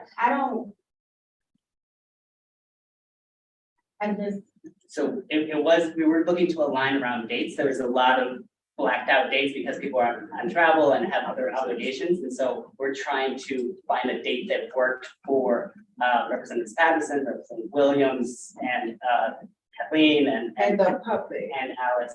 And so that is the date that was available. Now, if we can, I'm eager to hear, you know, if Representative Patterson and Williams would be open to pushing that back in later October. But I know that that was the only date that I think is available for all the individuals on the state board. The next date that we all had available was October 30th. Yes. Just like that would for be your a bit more information. acceptable. Yes. Like, I just don't, like, I don't care what agency, if they came in here and said to us, we were doing an engagement session in less than 2 weeks, you all would say that's nuts. I don't know how we, like. Well, I'm curious if you have an idea for how to amplify the voice. I know that you want more time to do engagement, which I'm curious if if the state board has a strategy around lifting up and getting out to the community. If there's going to be canvassing that you all are doing, is there some sort of strategy in place that you want the extra time? Yes, I could do a million things between now and October 30th. Yeah. I mean, like, I'm literally about to go door to door for things. We have to translate things. Like, Brandon has created his own survey. I've sent out the word 7 survey, like, we have email, but like, that is not. Like, I don't. And the location is, I know MLK Library is nice and pretty, but it creates, you're gonna get a certain group of folks who are gonna come. October 28th, Councilmember Trayon White is having his annual trunk or treat. There are a whole bunch of families that come out there. Now, I would say you're gonna have to modify some things, maybe have this template, have like interactive, people can move items around, that kind of thing, so you can collect quick data points, or at least get some information. It probably can't be the full survey that you have, but I mean, we can kind of like coordinate for us to have a table, but you're gonna have to like get in Ward 8, and other wards, it sounds like as well. So, I mean, that's a prime one, that there are tons of families, they go table to table, car to car, and you can get some information, even though it might not be your full survey. It could be a modified, it could be people delivering the survey or reading it out for people. Like, that's the kind of engagement that we truly need to get information to everyone.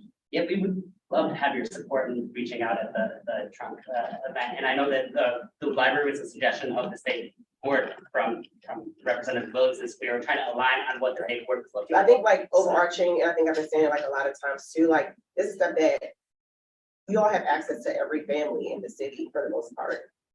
You all should be initiating some of these things with your resources. You have about over 200 employees, like some of the proposals, like this is things you can kind of bring to us versus it's always like we have to, which we don't mind. Like I'm happy that President Thompson and Representative Best of the motion have done that, but like this is stuff that I would expect our state education agency to be coming and saying, we have an engagement in 7, 6, 5, all of the wards that aren't just the survey, but we have teamed up with your council members. These are community events that are widely attended. Like everybody in the state can say like there's an event that their community, we just had art all night. We're collecting surveys all night. So that level of ingenuity and innovation is what like I really want to see from our state education agency, but I'm happy to support to get the information out there how we can, but I would want to see you all bring in some of these proposals to us. Thank you. We want to have as many people involved in this as possible. Like, and Alex was talking about the results from the survey that you had. Okay, and you had several wards might not have had any.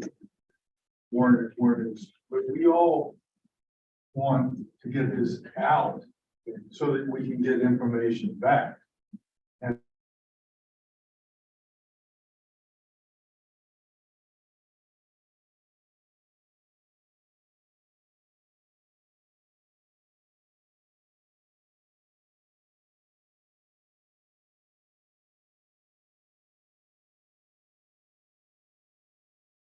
You know, it has to be an all hands on deck kind of an effort in order to get people to show up to. I think we're definitely amenable to pushing it back to October 30th. It sounds like that's what the board is looking for, and that we have no issue with that. I will say that you know, we've really been trying to partner with the state board around what the engagement looks like, and so I think that those ideas are very welcome, and we would absolutely agree with you. We want to get as many folks giving feedback as possible. So I want to say that we're totally aligned in that vision, and just want to look that up. And I would like to just add, you know, I think in our meeting, so I can speak, you know, to my peers, my colleagues, is that as we discussed, we really appreciate obviously coming in and being collaborative and stuff like that. And we don't want to break that spirit, but I think a lot of the times when we were talking, we did not. And I take ownership for my part when we're looking at the schedule of some of the things that are being brought up here. So I don't want that to be lost on the spirit of collaboration. And we're definitely open to doing what we're hearing here. And I think Ossie, in that spirit of collaboration, is also open to that. I think when we were looking at this, President Thompson, it was like we just started looking at calendars and who was where. I don't necessarily have to be at every particular meeting or whatever the case may be. And I think if they're trying to accommodate me or my co-chair, started putting dates down to make sure, but we're definitely open to making sure that we have the time to collaborate, because we even asked about how do we make sure that we even get advertisement out. And you've seen some of the work that's gone into saying you can take this money from here so that east of the river does not get left out, because a lot of times the news doesn't get out. Because I said, we don't read the post, we don't read certain things. It needs to be in the farmer. It needs to go out certain things. So I think the spirit is there, and I want to get us back to that particular point, and we can make the adjustments that are being brought up at this particular time. Yeah, echoing Dr. Patterson and getting more tactical, I hear two buckets of concerns, right? One is enough time to engage folks to come, and then another is I really love Dr. Reed's point of going to where people are. I'm not sure if, you know, to me that one is I see two ways to make that actionable. One is, you know, for future Aussie engagement events, if it's just a tack on to other community events like our, you know, Art All Night, Councilmember Trayon White's events, right? Rather than building our own separate events. I think that's macro level feedback. But But also at the heart of it, even for this very short-term tactical conversation, I wonder if it's actually more about empowering Dr. Reed and any of us who can make it to, say, this coming event, to be able to get feedback, but knowing that the feedback we collect can be passed over to you in a way where that can actually be actionable. I think also empowers each of us to be able to get more feedback from our constituents in a way that meets people where they are. And so in this particular instance with this event, I think the timing actually could work to get feedback from Councilmember White's event to be able to be a part of this conversation. I don't know if all of us have an event that can fit with this timeline. With the first bucket though, if we're gonna push it back, I want to be very clear about if we're backwards mapping towards success,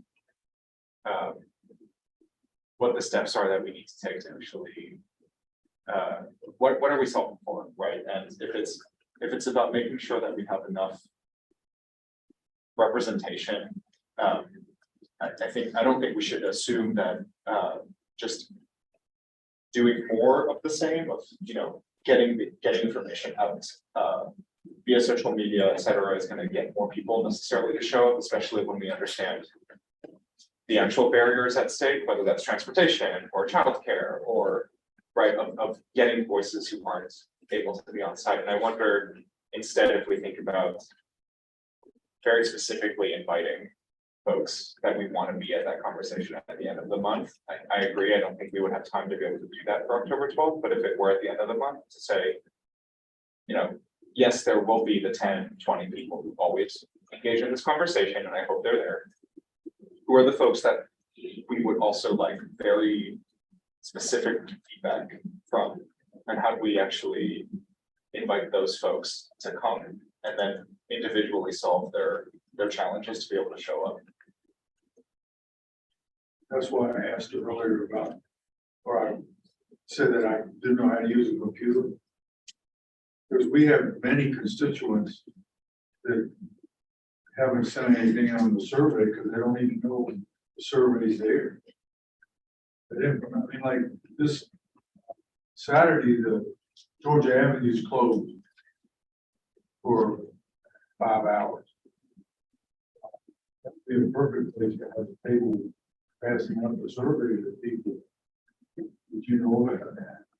I would just say, like, in terms of, OSSI has a lot of people to do this, it's not really, it's Alex and I, and so like we have some capacity, and like we are willing to take time outside of our weekends, we're willing to take time away from our families to help support you and support this vision, but like we also have limited capacity, and I think that is a reality that we should Oh, I understand understand. that. But what I'm saying is that when Representative Reed was talking about an event, that's an event that's there's gonna be. You have hundreds of Aussie people in Ward 8. Like I know some folks who work for Aussie that live up the street from my house. Yeah, and they're gonna be. Yes, we have people living in all wards, yeah. Right, get out there. I can't just sign people to do work outside of their jobs. I can ask if they want to volunteer, but that's not part of their job. Absolutely. Can you make that ask? Sure, and you left there. I hear that. I appreciate the date adjustment. I appreciate what Representative Patterson said about how we got to the date. I think what I would hope is helpful is if Representatives Patterson and Williams can collect feedback from the board around things we could do to engage and suggestions to OSSI. So we should develop an engagement plan for these 3 things. It might also be helpful if we want to go ahead and settle on 3 dates to tell people to be able to save dates and book calendars for ongoing things. So just to clarify, so I'm hearing from Representative Reed, October 28th, which I know is the Councilmember White event. I know October 30th is a Monday. That's a date that was mutually kind of agreeable amongst the Representative Williams, Patterson, SBOE staff, OSSI staff. Is one of those dates, is the 30th date a better date and the 28th date can just be an opportunity to amplify the survey and amplify like there's an event coming up? Do you see that as how you would use? I mean, like what O'Leary and I are saying, like, you can have your survey, you can have your 3 engagement sessions. You're going to have to supplement that with other community engagement activities to make your 50 some odd responses or 70 responses more meaningful to the actual community, because people are not responding on those surveys. Even if I blow up every listserv that I possibly could, we're not going to get those responses to get meaningful information. Also, the state board has a survey previously that was like 1,400 responses, and that was a lot of like pushing people to respond, which actually I think some of that information also talks to the design elements that could be possibly used. But that survey mechanism, and I will say even at these events, I've done it, and you have to like scale things in a way, you can't just, it takes time. And then even with that, if like I did it before for another issue at Representative White's event, and you have to scale back the questions. I do this all day, every day. I go to every ANC meeting, I go to Denver, so like, we'll make a list. And it is the reason I'm saying we is because it is a shared engagement. And so that means that, like, my expectation, I'm a board member, I go to Board 7 events, and I take things that say, hey, this is what the board has going on. That's how you get responses. So like, I'm not, but I also need the time to be there. I just cannot turn around to the people I represent and say, we're gonna have enough surprise, we're having an engagement session on October 12th, because that's disrespectful. Like, I can't do that. That's the only thing I cannot do.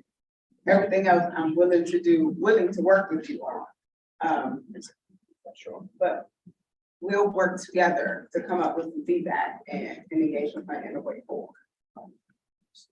I know we're like well over our time, I think, but I did, to your question, President Thompson, the other dates that we have thrown out there for the other 2 sessions. And for the second one, we talked about virtually hosting one on either November 7th or 8th. Those were dates that were, so if the board could kind of maybe see if one of those dates works. And then December 4th or 5th. So if we can align on October 30th and then those other sets of dates, we definitely can make sure to update accordingly. I want to respond to your question. I've got 2 more. But I also recognize there's the time. Okay, but don't feel free. So, No, so the question that I had, just to refresh, is when people complete the survey, if they have a great idea that maybe none of us have thought of, it's not a standard response on a survey, is there a place on the survey where people can put their own ideas in and input them in, so you can get maybe something we didn't think of? yes. Okay, It's the great. very last question. Okay, just super quick, I know we're out of time. I will push this out to the listservs, the LSATs, the ANCs, the PTOs, and the ward. I think that's for Ward 3, the most effective way to get it out. I also am gonna start trying to do some office hour type things at some of the markets. Do you have a flyer that we can pass out that kind of has the QR code and access to that? And if so, can you send it to us? I can print some out. And Yeah, then- we can definitely send that. Okay, that'd be great. I mean, and just so you know, because you asked us what people want to hear, I'll tell you what Ward 3 wants in the survey, because they mentioned it to me many times over. Student teacher ratio, because of the overcrowding, is issue 1. Issue 2 is the availability of special and AP classes. Issue 3 is teacher turnover. And issue 4 would be the availability of pre-K 3 and 4. Those are the 4 issues people repeat over and over again. That's what they will look at. And I will be surprised if the data says otherwise. That's what they will look at to decide which school they want to go to. And then finally, Andrew, how are we doing on special ed busing in 30 seconds? I don't want to turn this into a performance oversight here, so. I'm gonna ask every time. Are you guys still good? Genuinely though, I do want to, I'm happy to talk to you later, but. All right, good. I I'll want follow up with you to later. Make that a precedent. All right. Check in with you.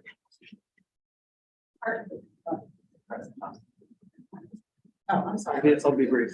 I didn't. So for that first question, the survey, I think, asks respondents to respond to like the existing report card. I would love first there to be some way of like prompting more generative responses at the next session, whenever it is.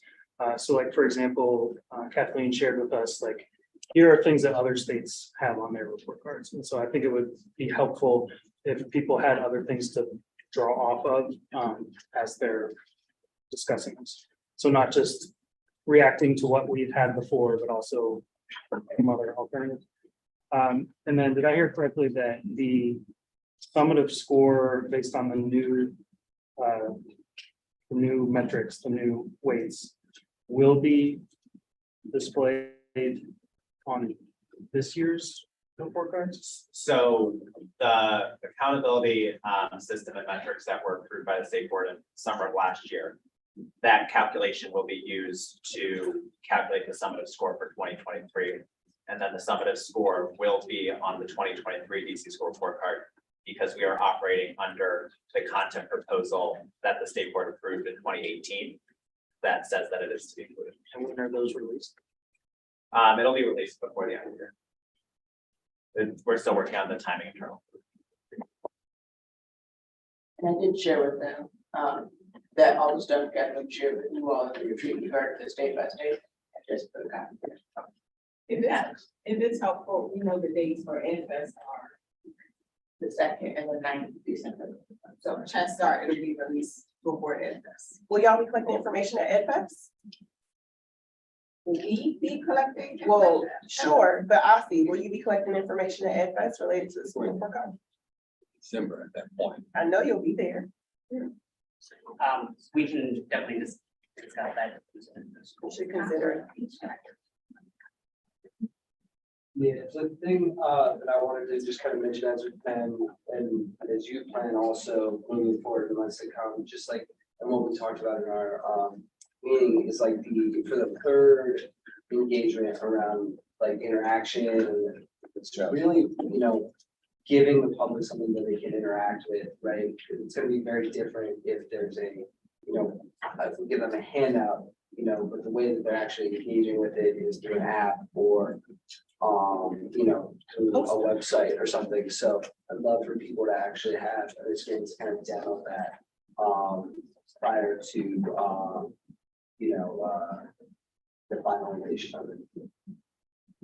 Yeah, and I think maybe it was a slide before this, but we're definitely hoping to have like user test experience opportunities where the 2023 website folks can engage with it, look at it, and provide feedback based on that. All right, that call for question in the section. Good afternoon, everyone, and thank you, Andrew, for the introduction and reintroduction. My name is Danielle Branson, and I'm the Deputy Superintendent of Academics and Schools at OSSI.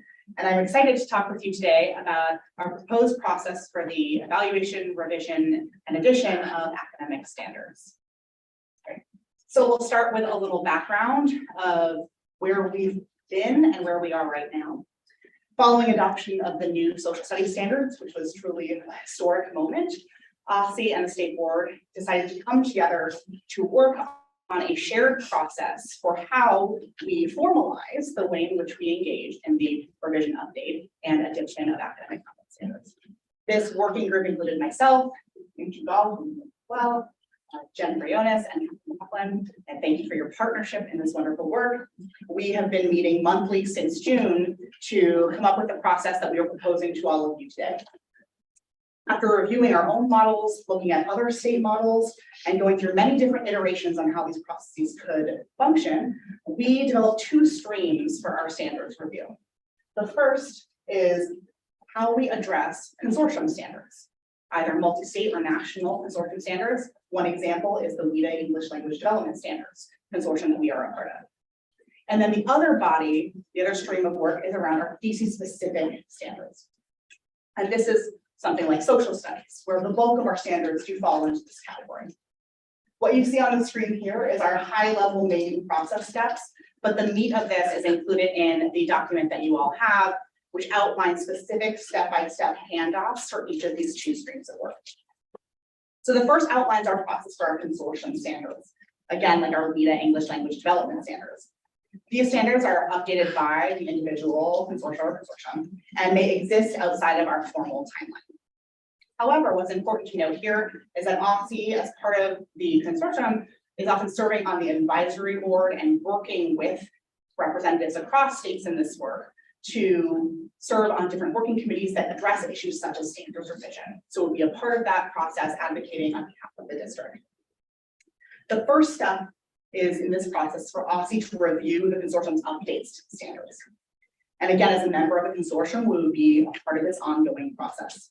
During this internal analysis process, we might conduct some targeted stakeholder engagement, do initial research, engage with content standards as appropriate.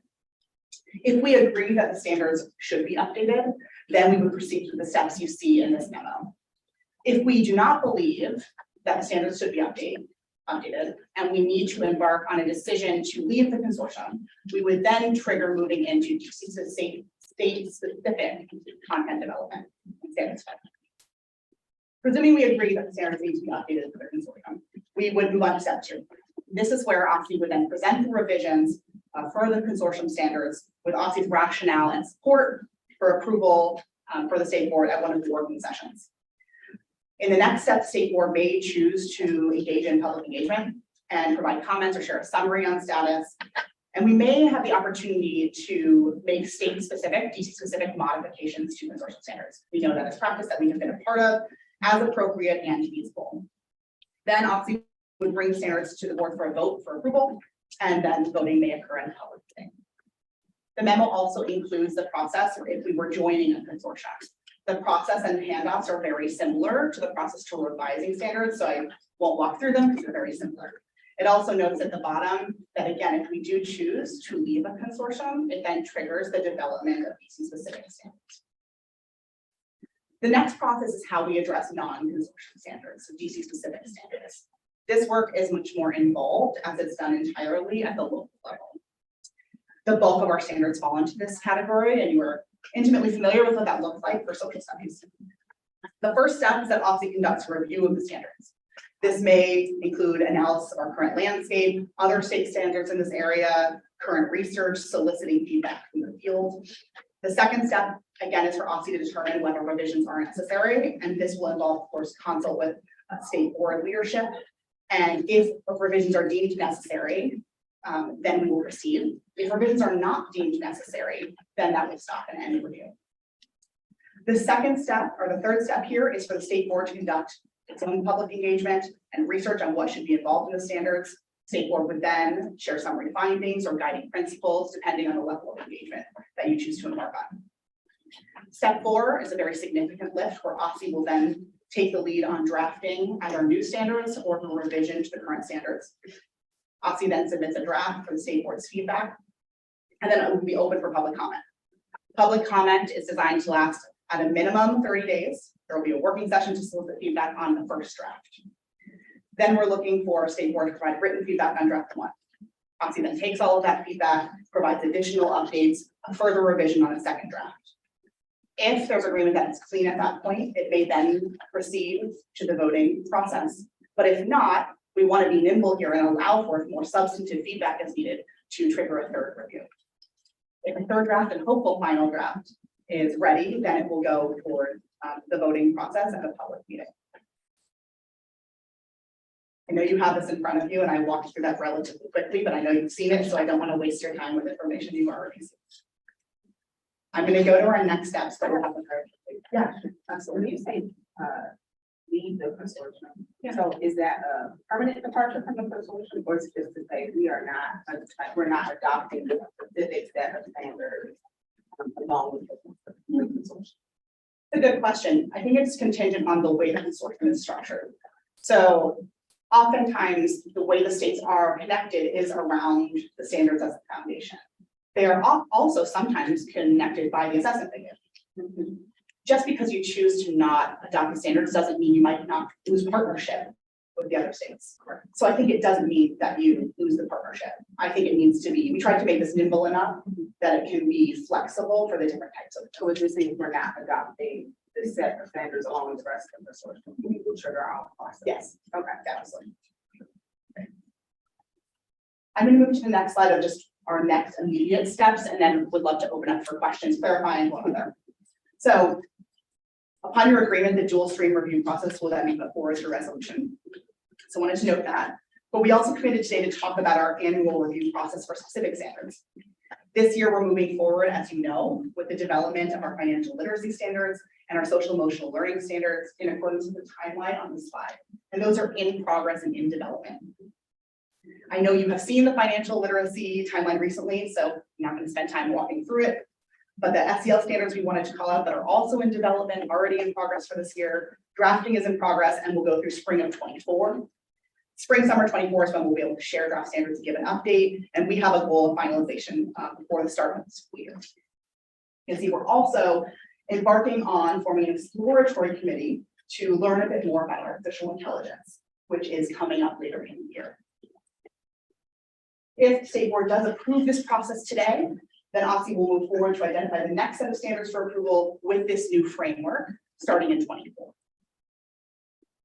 So I'll pause and see if there are any. Quick clarification on language. We don't approve anything at working sessions. I think you just made that. Yeah. So I don't want to give sure the impression that we're Absolutely, approving the not a process. public session. No worries. Yes, absolutely. Thank you for clarification. My question, so you say, framework within in 2020 school year, calendar year, budget year, a lot of years. They conflict. Okay, Well, no, the button says this is framework in 2024. So that 2024 calendar year, This budget year. outlines sort of what we see through the end of this school year, and so then that 2024 is in reference to after that within the calendar. Yes, so next, that's August, September. And I did want to say, well, I forgot to mention earlier, but welcome to the new student reps. We have not gotten to introduce, although we know Representative Washington, nice to see you again, and want to say hi to the new reps as well. So it's great to see you. With the good housekeeping, when I say members, you have questions that you all, in case we do not know Twitter. So my apologies for not making that, reminding of that earlier. Member questions? Yes. Should we have like a list or some type of visual that like identifies which standard areas are connected with the consortium? Yes, we can share that. The two that we've spoken about before are for VETA English language development standards, which are associated with a common assessment, our access for ELLs and alternate access. We are also part of a health standards consortium shape. And so, but we can share a more. Are those the only two? Those are, I'll go back and make sure that I'm not missing any, but we can share that list. Yeah, I'm just curious. Yeah. And aren't there standards that generally like science? Yeah. With like national groups that work on it, and we tend to follow their guidance. Yes, absolutely. The Next Generation Science Standard is a great example of something that is not woven together with an explicit consortium, but has deep adoption across many states in the country and has a lot of cross-state collaboration.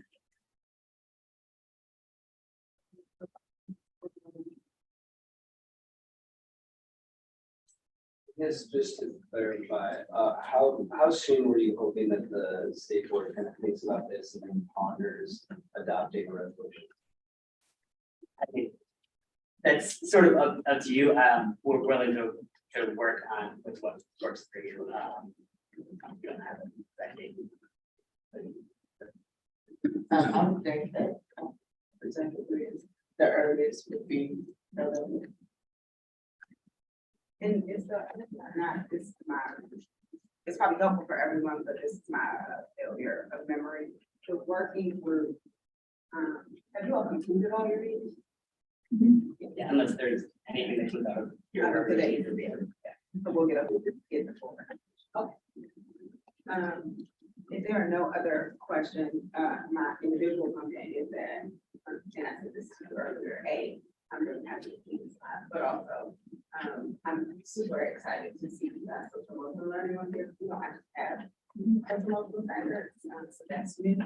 And I'm always excited to add people out of school. There's also some exciting thing around artificial intelligence that is also. And so these are places where we're filling in gaps, and not just revising standards. So I'm excited about that. And I think Representative Chang and I had actually talked about SEO at one point, and we weren't sure this was gonna happen, so. This is great. I just want to thank Kathleen and Jen for their work in the working group. Thank you both. All we need. We echo that, thank you, and it's wonderful partnership.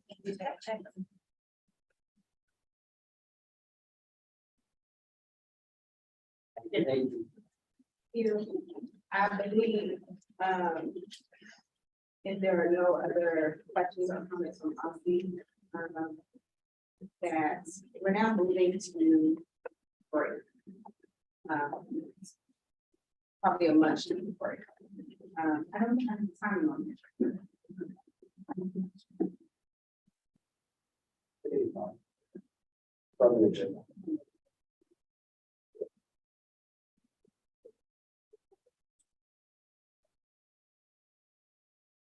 Oh, 5 minutes. I'm just like, sure, Jason. So 7:15.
That's what it is. Oh, yeah. So have fun, we get stick. All right.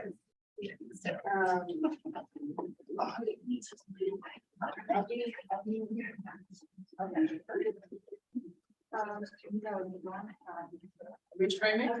Yes, she said we are. Oh, we are. Okay, all right, the state board held its fall retreat on September 9th. The meetings in this retreat were approved at our September 20th public meeting. Executive Director Butler will now lead a short discussion to debrief and confer with members regarding next steps. Executive Director Butler. Thank you, President Thompson. What you have before you, first of all, thank you all for joining us at the retreat. It was great to see you all. Thank you for your grace and your patience with the venue circumstances. But with that, we actually got a lot done and we covered a lot of topics. And so what we have here on the screen, you all approved the minutes already from the retreat at the last public meeting. But I just wanted to tell you where we are in terms of the next steps of all the things that you did do. So for the SOP exercise that were led by Rochelle and Darren, you were able to provide us with a list of clarifying questions about the role of committees in board resolutions and how they go from idea to confirm resolution. So now the working group, we're finishing up the bylaws and we'll be drafting SOPs in December for member feedback, taking into account the things that you all have shared with us. And what you'll also know is that we are now getting new editions of the Robert Rules of Order. There's the latest and greatest. We'll be ordering those to make sure that our SOPs and bylaws align with all of those things. So I just wanted to give you, again, the next step of what we've been working on. And in terms of the strategic planning session that was facilitated by our friends from NASB, members, I think, had very fruitful conversations in their committees.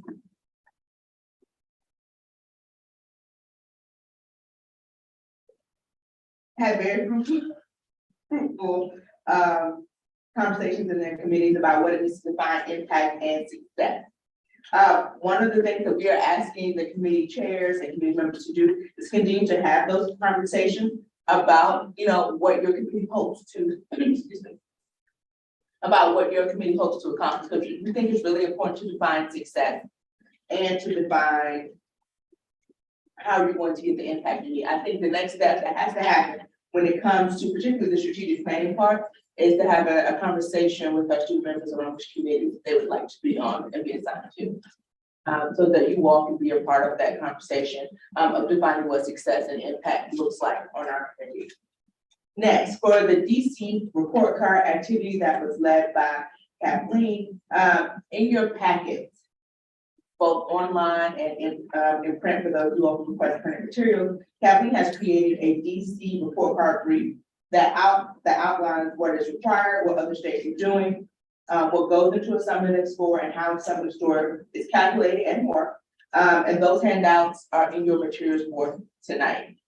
She's created an executive summary that if you have any questions, you can reach out. And so, but she has been working with Representative Patterson and Williams and the team from OXI to think about the engagements based on the information that she shared during that session. So that's the immediate sort of next steps around the retreat. Are there any questions before we go to growth and globes? Simply work really well, what we could possibly change to make it more impactful and meaningful for members and to get us to better retreats in the future. So before we go into that section, are there any questions about the next steps and the action items that were shared?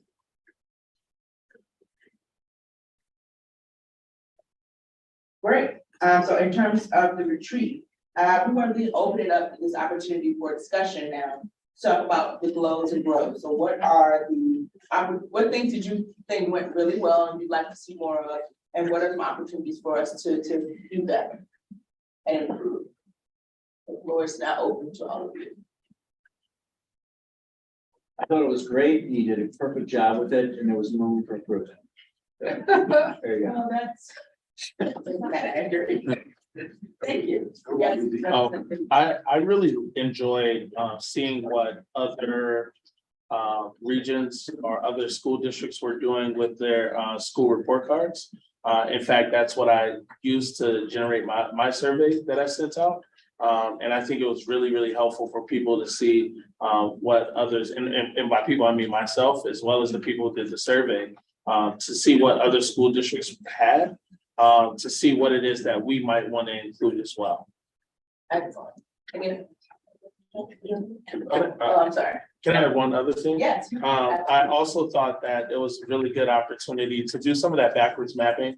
To see like what it is that you want to, what you want to accomplish and to make sure that your actions are matching those things. I thought that was also pretty good.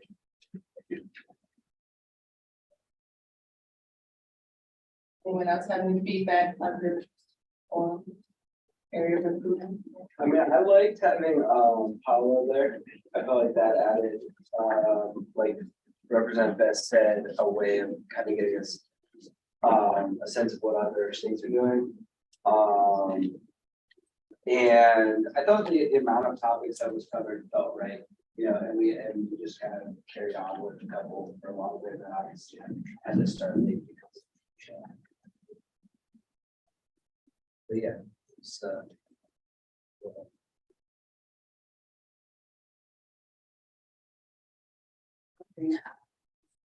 Outstanding question about how do we get more engagement or feedback from the front end as far as what we want out of the trip.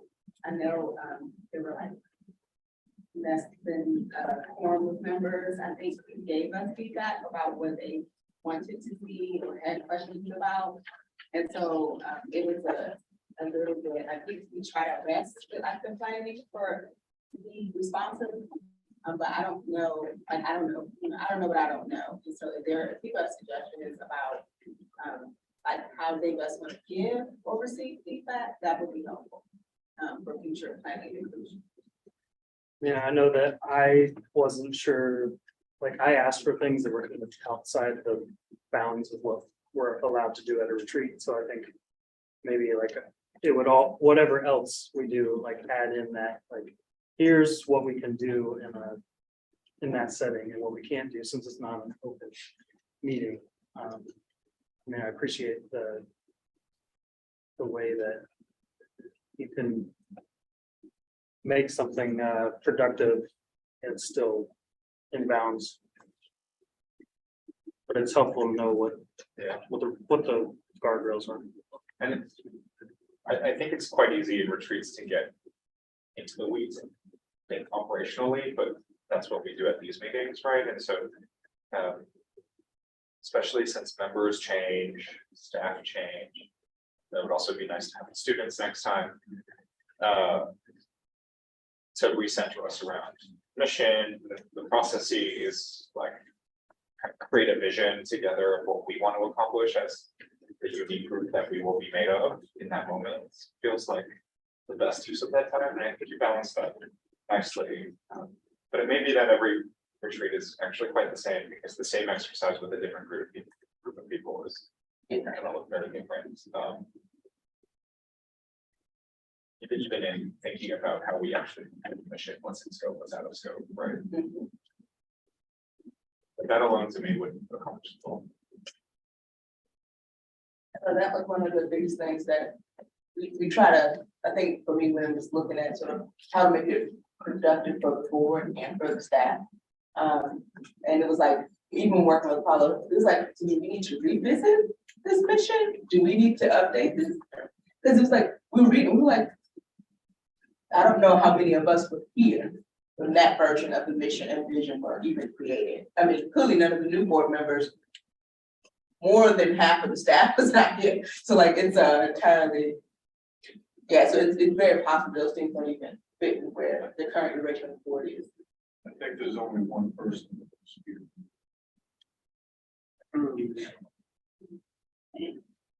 Is that why there's a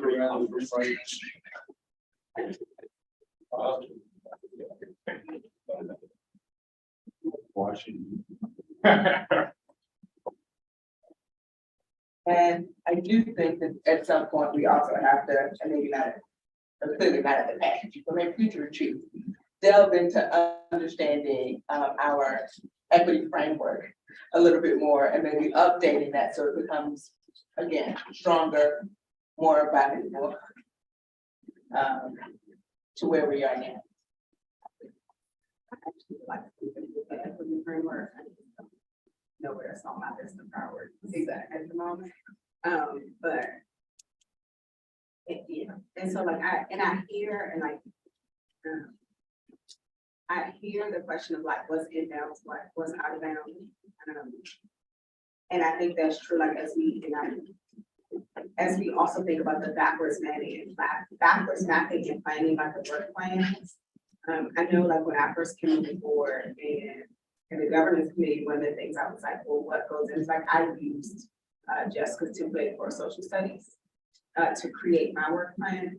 And so I'm trying to think about, I'll probably bring some of this, but what are some of the opportunities to like give all of us as members like examples for things so that they can tweak them and make them, and we can be clearer about how to use different things. But I can, yeah, let me think about the inbound, outbound.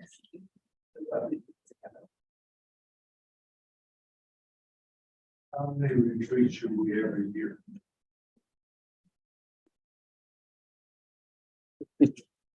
So one from Representative Chang. Currently, we're sitting at 2, but there's another one vote from. Do I have a preference? Is that what you're asking? I'm listening. Me too. If I had to guess, it's probably somewhere around 2, maybe 3. Because I think, and I think it does depend on what school boards play as far as work. So like, I think about past iteration, like the last iteration of the board, and like, there was a retreat where we needed to learn a lot about us accountability. Because of what we work with the board was. So I can imagine that if like we had new work come up, I'm just making up stuff, but around like SEL, we might need some time that's learning and development time outside of a meeting to do that, which would then be in addition to some of the strategic planning and like the other, like the kind of anchor too. Because there's also a time where like we come together and everybody's new and you need time for that. So that's why I said 2, maybe 3, depending on like the work of the board. I would second, I would probably say 1, maybe 2, and if we all get to vote on this, I think including our students would be helpful. So I think doing another one maybe in the spring, but this time with our students involved would be really helpful. And then, you know, if you have new members coming on board, I think you need one, you know, obviously you can't wait till the fall for that. So I think we can cycle it so we get the new members in and we get the students involved in the retreats next time. I think that would be a real plus. So I definitely would support 2 a year. Would be on board with what you recommend, President Thompson. Because if I think about it too, we really had like freezes and or orientation. Yeah. So that ended up being 3. We're at October in the calendar. And like I would imagine, I felt strongly we needed an orientation. Just because I was like, I needed an orientation, like at least it's something that we're not just pulling people all the way in. But that was open to all members.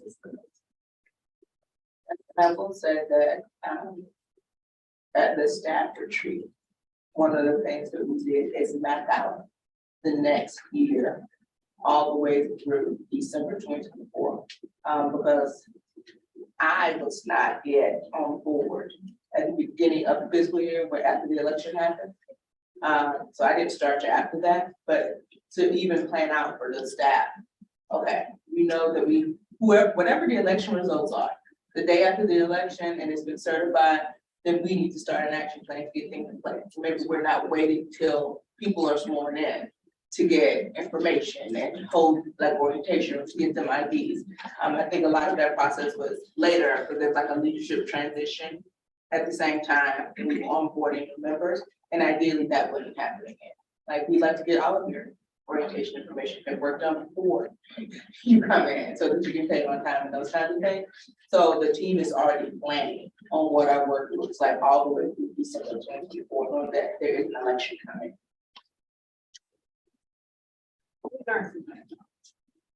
Yeah, and I appreciate too, like when we went through the analysis with Paul, like we're clear on a lot of things around like the what is in our purview and kind of what our issues are, what our committees focus on, but continue to build on the how, you know, we situate ourselves and that work to be effective in the UI would be something that I would like to build around, you know, because that would be something that affects the whole. Slow down a bit in that call the thoughts. And the invitation and following this meeting at any point you have thoughts, just in the email or however. And for anyone that didn't attend, you would like to report it, we can share that with you personally, but not available online, the meeting is closed.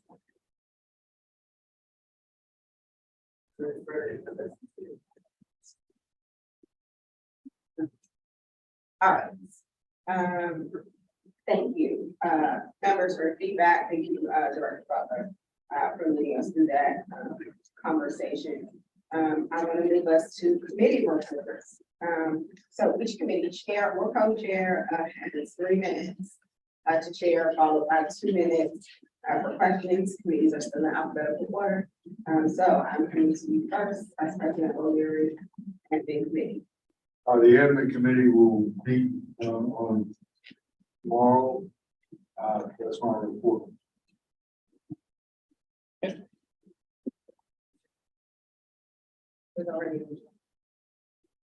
We're going to be talking about the ombudsman. The ombudsman and talking about the bylaws and the SOP. Just an update. Hey, we're gonna update them on the bylaws, and that's what we're working for, the job description. And there's updates from Tony and Dan about their work areas. And finalize the enhancement and budget. Thank you. I know there's other stuff. Thoughts with that around the agenda for the council board breakfast? Or what the agenda for that looks like? In the admin committee? Oh, so we, that's not part of the admin committee. We sent. Yeah, you emailed, all members, members. About what the topics ago. were, yeah, so it's 3 topics, I'm actually gonna reach back out to members, if that's what we're to do, all right, discussion, and I'm saying this again, I'm sorry, I'm the issue report. So the 3 buckets, I don't wanna get them wrong, because I don't have them in front of me. One has to do with, like the teacher retention work, because we have overlap with the council there. One has to do with, what are we calling this, school climate and safety, because we have work that overlaps with the council there. And then the third thing is governance. We chose the 3 things because those are places where we have either existing work that has not been fully actualized, so like the data warehouse bill, or upcoming work that overlaps with council work. So they should know like what's on our plates, what's on their plates. We do anticipate it to be very much a conversation because we are the agenda item on the council breakfast, and it is a real breakfast as opposed to some of the virtual ones where they joke about bagels or whatever they do. So it is a real breakfast. Please, if you have not accepted the invite, the calendar invite, please accept it so that we have a real count. And that could be, yes, I'm coming, no, I'm not coming, just because we want to make sure we have enough food and enough space. It's like a special form that we're using, and it is at the most building. But I'm actually going to reach back out because I have homework to do around like the charting out of what it looks like, and I'm looking for feedback. That's 9 o'clock. That's Wilson. Hey, Representative O'Leary, what was the date? Yeah. This Tuesday? Okay. I'll be there. Other questions on the admin report? Okay, school community and well-being, Representative Burns. All right, so the School Community and Wellbeing Committee met on September 27th. We wanted to continue with the momentum that we had from the team retreat. So during this session, we met to revise the impact that we wanted to make and clearly state our purpose. We wanted to make sure that we weren't just moving in different directions. And we said that our purpose would be to leverage the state board's voice to improve school safety and mental health in DC. And we plan on doing this by doing 4 things. One is connecting with lawmakers and educational agencies. 2, passing resolutions that are prescriptive and could be followed up on. 3, holding 2-way conversations with Dan Davis, who's sitting on the DME School Safety Committee. And then 4, demystifying safe passage to community members and also listening, creating listening opportunities and feedback and advocating for various improvements. And so that's basically where we left off. Questions?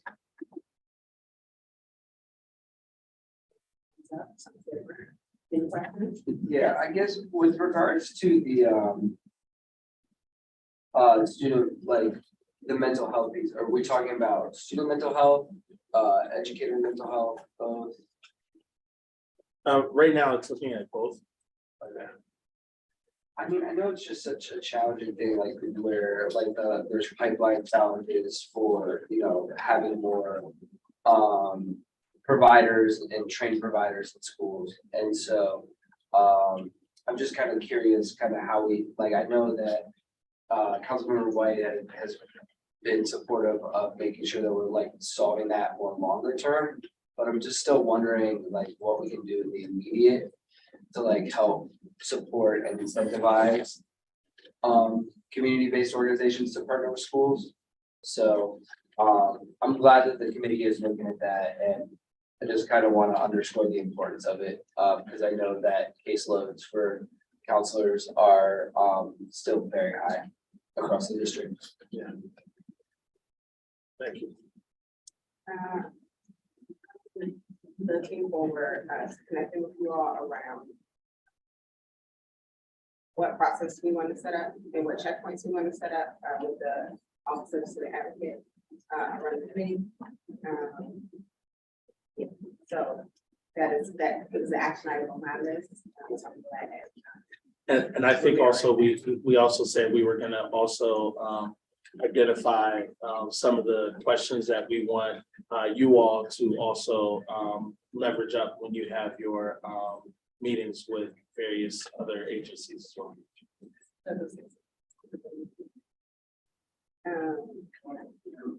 That's a very good point. And we, because we have a meeting with the DMV coming up, we have a meeting with OSSI next week. We let everybody know about those meetings, but we would really like to know if you have any questions for them. Like we sent out a questionnaire about DGS. And really only a couple of people responded to that. If just to speak frankly, I think one, we should all be checking that out, right? But I think sometimes things may get lost in large emails.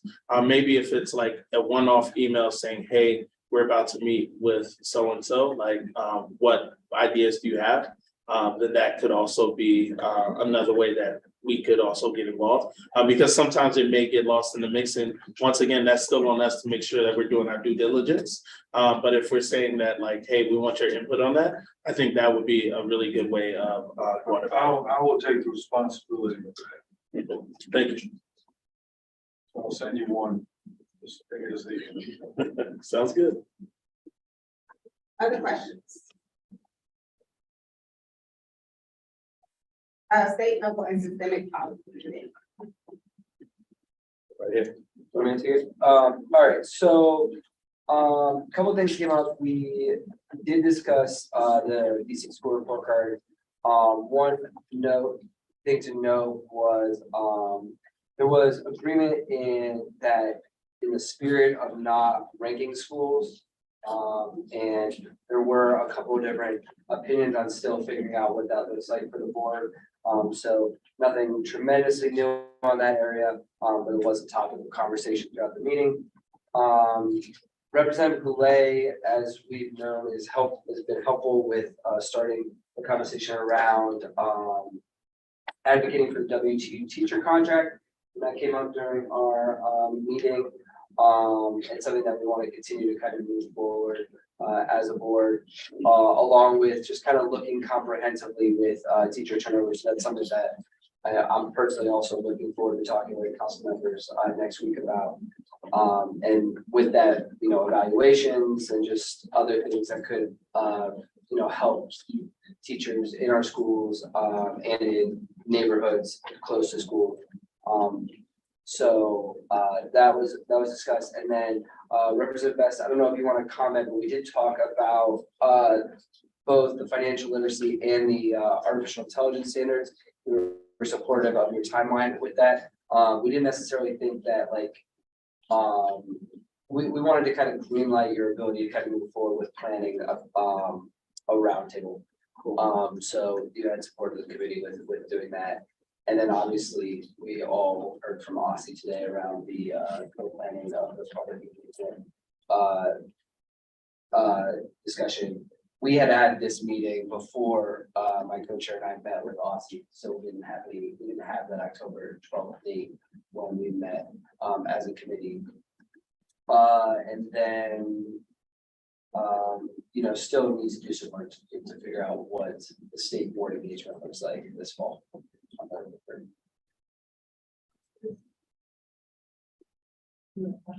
don't know if this question means something about engagement.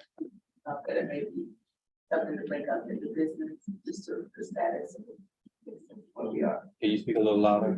I said it's not so much as a question, but it connects to the comment about the fall engagement of the board and where we are. That our original dates that we have originally last working session, it's really been a struggle because we found out that the school fest, ed fest, excuse me, is happening over 2 weekends. Right. In December, the first and the second weekend, and we were looking at those for our event, but we thought it was just gonna be one, turned out it's both weekends. Right. And so we were looking at alternative dates. And the date that worked clearly, the weekend before is like Thanksgiving, so that doesn't work. And so the weekend before that is November 18th. So we thought that could work. We are now at a place where our original location that was available in December is not available November 18th. So the team has, we met on September 21st to identify alternatives. So we've been looking everywhere from like the art to like spaces downtown, the Cleveland Library, apparently the only library in the entire city that doesn't have anything going on the 18th, but Cleveland Library is very far from a lot of people. So like we've literally exhausted, we looked at all the PR centers and there's one that is also available, but it's like, is it large enough? Is it centrally located? And so that is what we have been running into. And so looking at, what are the other options for the fall engagement? Because at this point, if we don't identify the location soon, the planning then becomes very, in execution, it's questionable. So we were gonna talk about this, so I'll get the headline and then about the way forward. So, and I have questions pretty long about that. Other questions for the committee? So I was just going to respond to the director. Let's talk. I may have some venues that you can look at.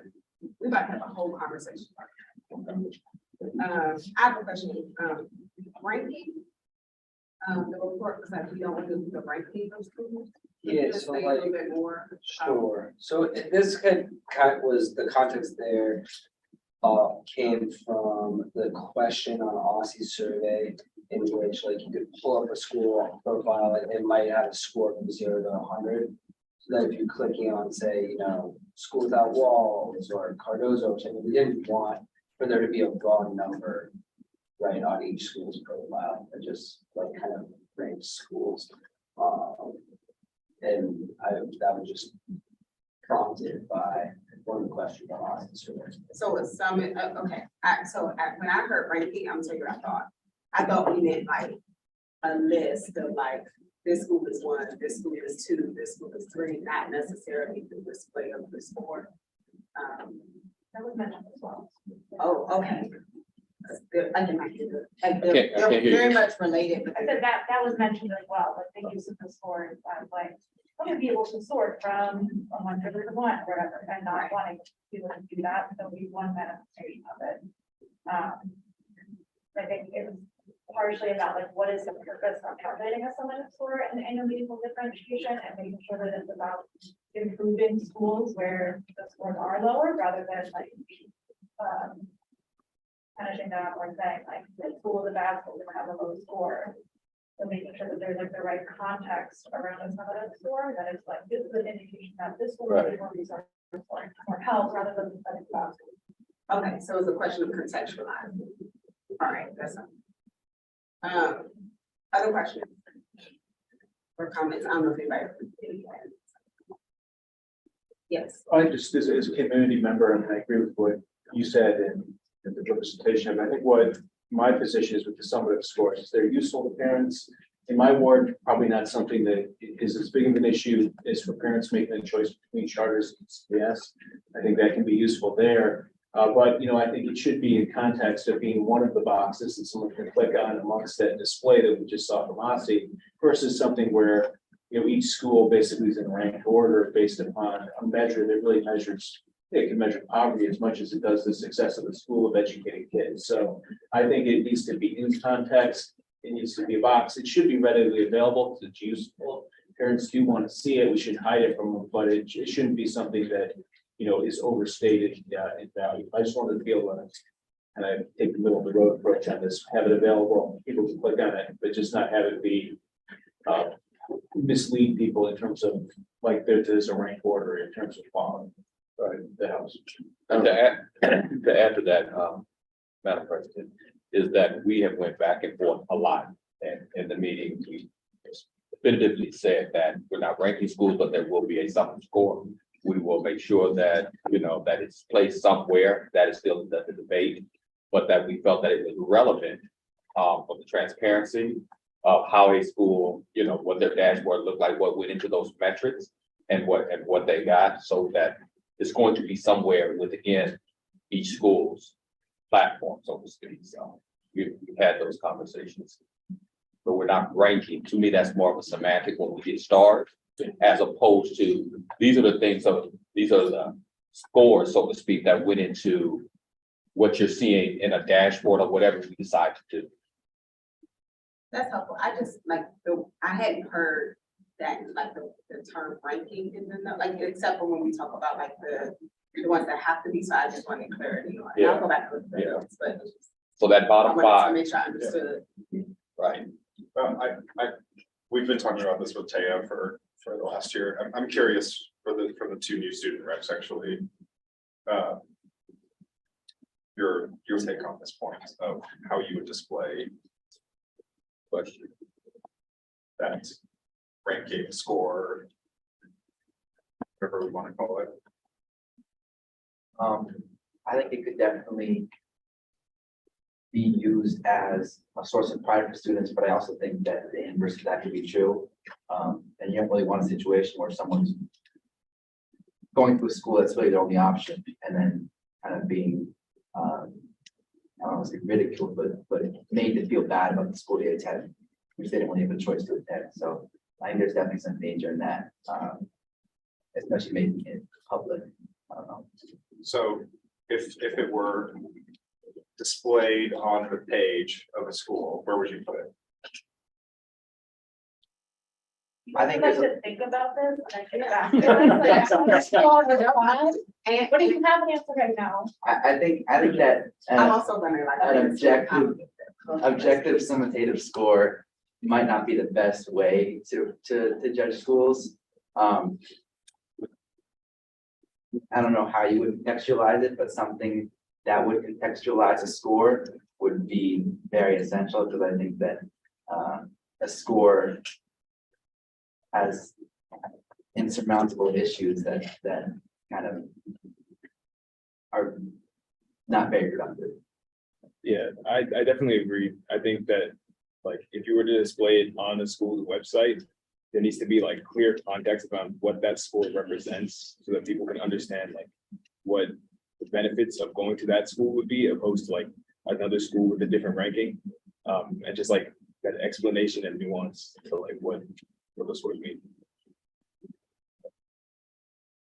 A question for the committee. A question for the committee. Did you all meet before or after our panel, the panel that we had on? After, okay. Have you all talked anything about their comments related to the error? Yes. Error measure, okay. And then last question is, I need deadlines. If we have like any ideas about like what we want to, you all including like recommendations, is there a time that we should get it to you? I know sooner is always better, but like, is there a hard stop or are you guys going to put forward some sort of like resolution? Like, what's your process? And did you want to go on?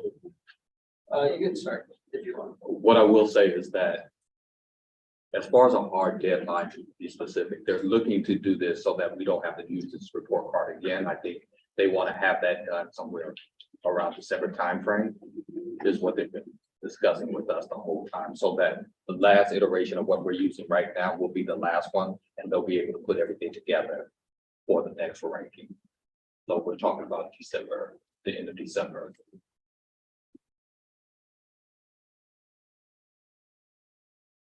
All right, I'm gonna move us on to the Student Advisory Committee. Representative Washington. So I'll be brief. Our first meeting was last month on Friday, September 22nd. It served as our orientation meeting for the year. And as we have recently sworn in our student reps, in the meeting, we welcomed our newest co-chairs and a whopping 40-ish committee membership, which feels like double from last year. So I'm super excited for an engaging year. We also brainstormed some action projects we may want to undertake this year and target issues we may want to include in our annual report later on. And then our next meeting is Monday, October 16th at 5:30 p.m. I believe, where we'll be hearing the recent resolution before the board from I think Representative Goulet. And then we'll be doing some more finalization on those action project ideas. We're the co-chairs. And Michaela is here. And I also wanted to say we did take Representative Goulet's idea and we did an exercise for the SAC members to ask them, like, what are issues that they potentially want funding for the budget. So they did do that. We have some results. We'll be sharing that with them.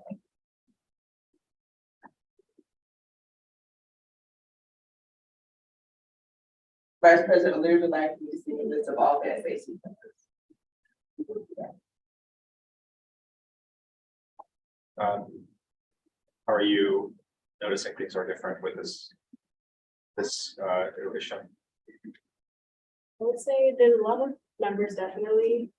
Our members last year, I think kids are just trying to get used to the board.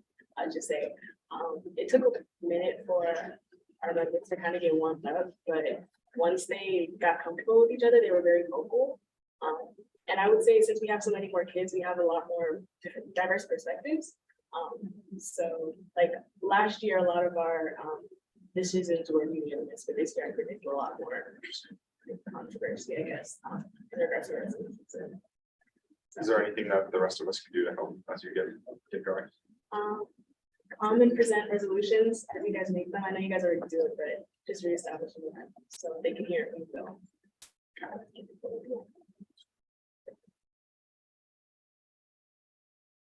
When's the next meeting?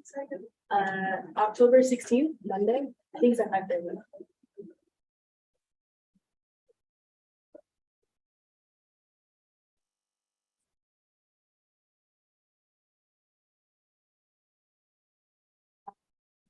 Thank you to Student Advisory Committee. You're better than many of us because you all's first meeting you managed to be on a Friday at like 5:30. And y'all showed up. I was there with y'all, so excited to work with you all. I was like, how did this happen? Excited to work with you all this year. External committee reports. Do any members have external meetings? So I've had 2 meetings with the Education Research Collaborative that I haven't reported on. The most recent one talks about the statewide assessment results. It was,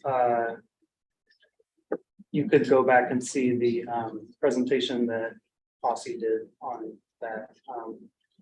Would give you pretty much everything we discussed. And then prior, we talked about some of the work that the collaborative is doing. They have to raise money for all the studies that they're doing. So they're in the process, there's only one kind of live study, which has to do with algebra instruction, but it's kind of early stages. But they're, in the meantime, they're doing some more what they call research support activities, which they partner with folks who are doing research to try to amplify it. So a few things that members might be interested in, they've worked with DC Policy Center. DC Policy Center has done work on the equitable access preference in the lottery.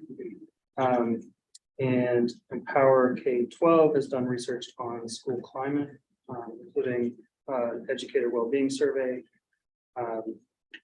So you can, if you're interested in either of those, I can point you to find out more. Thank you. Any other reports? Are you going to the school parking? I went to the school parking, but we had a some kind of an electronic foul up on the slide projections for it. So didn't really accomplish it. There's the Environmental Literacy Advisory Committee will have its first meeting this month. It has not met yet. So that's right. But we didn't have a representative.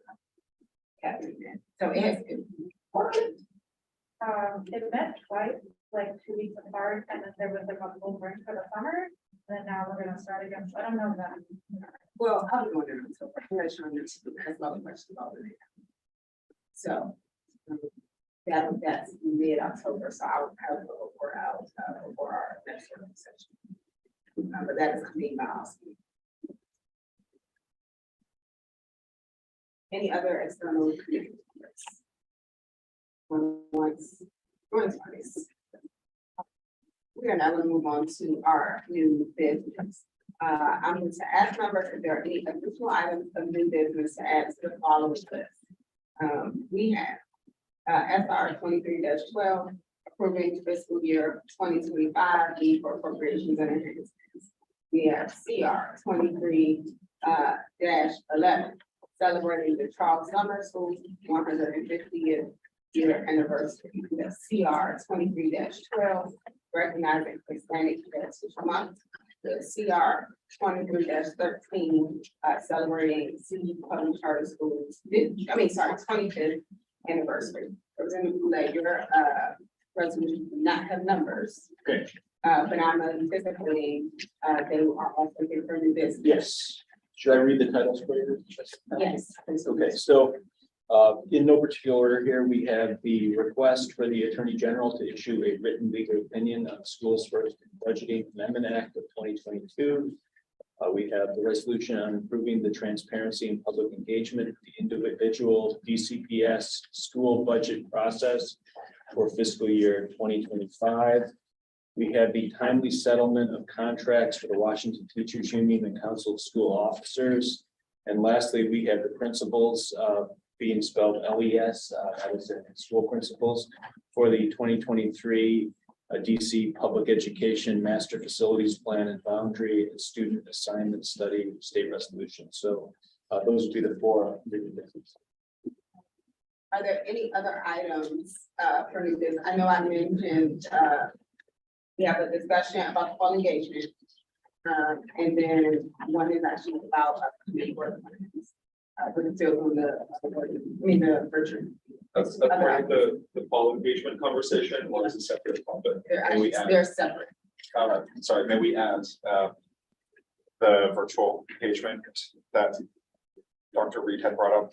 Yes, I think that fits all this, yes, so it's the whole. Other items. And then I have a question around doing non-public meeting panels. So to be able to host a panel discussion similar to the roundtables that we had originally had in the bylaw, but not as part of the public meeting, as a separate event. One, Or the item for discussion, okay. yeah. And then specific topics and if we could, yeah. Okay. All right, so, So, the list I now have is SR 12, approving fiscal year 2025 need for appropriations and enhancements.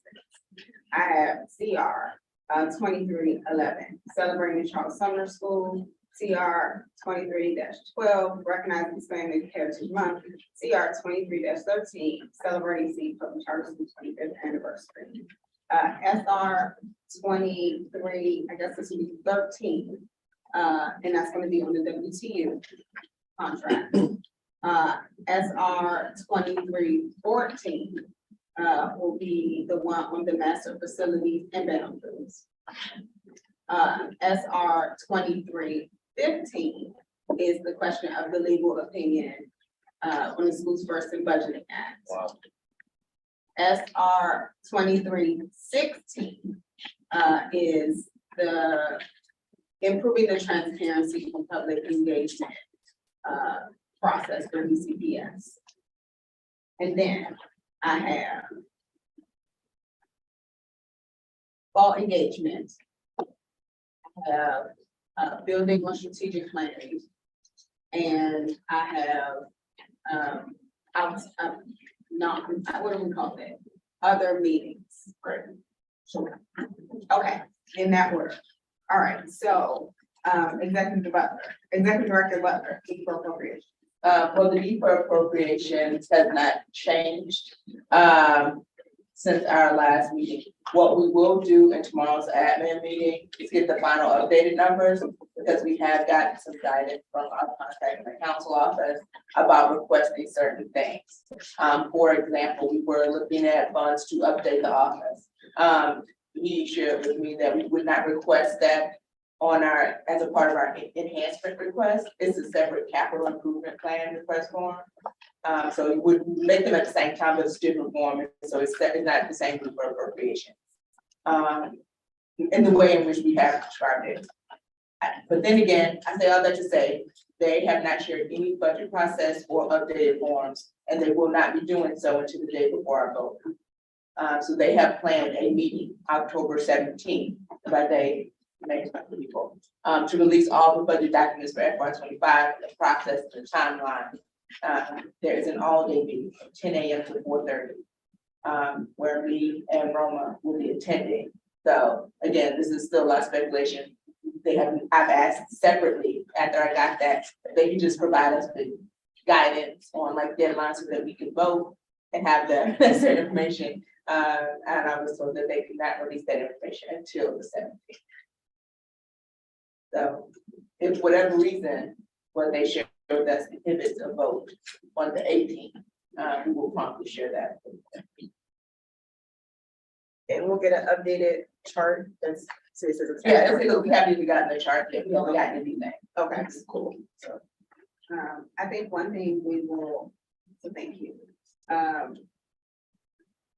The concern here, was that since we don't know, since they haven't given us a final deadline, a final timeline, if we will have, if the deadline will be before our November public meeting. We know it's gonna be after the October public meeting. We don't know if it'll be ahead of the November public meeting. And we need to actually vote on our need for appropriations. So if they come back and say it's due November 1st, that's a problem. We actually will probably need to call some type of special meeting to vote on our need for appropriations. And we'll look into what that looks like if that is the case. But wanted to share with you all of this up front because we've done our best to get as much information as we can.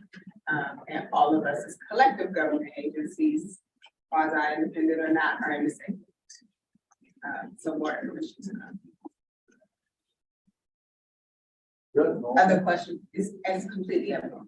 But it's also a bit of disrespectful since we are an independent agency, so I feel like we should be given a little bit more deference. And I know Bernice continues to fiercely advocate for our independence from kind of the mayor's mark process and this, this process that really should be reserved for subordinate executive branch agencies. So Bernice, just keep fighting that, or we're with you on that. I don't know, well, I would say, I think part of it is that it seems to also be that some of these things just have, disrespectful or not, it seems to be some of these things have just not been decided.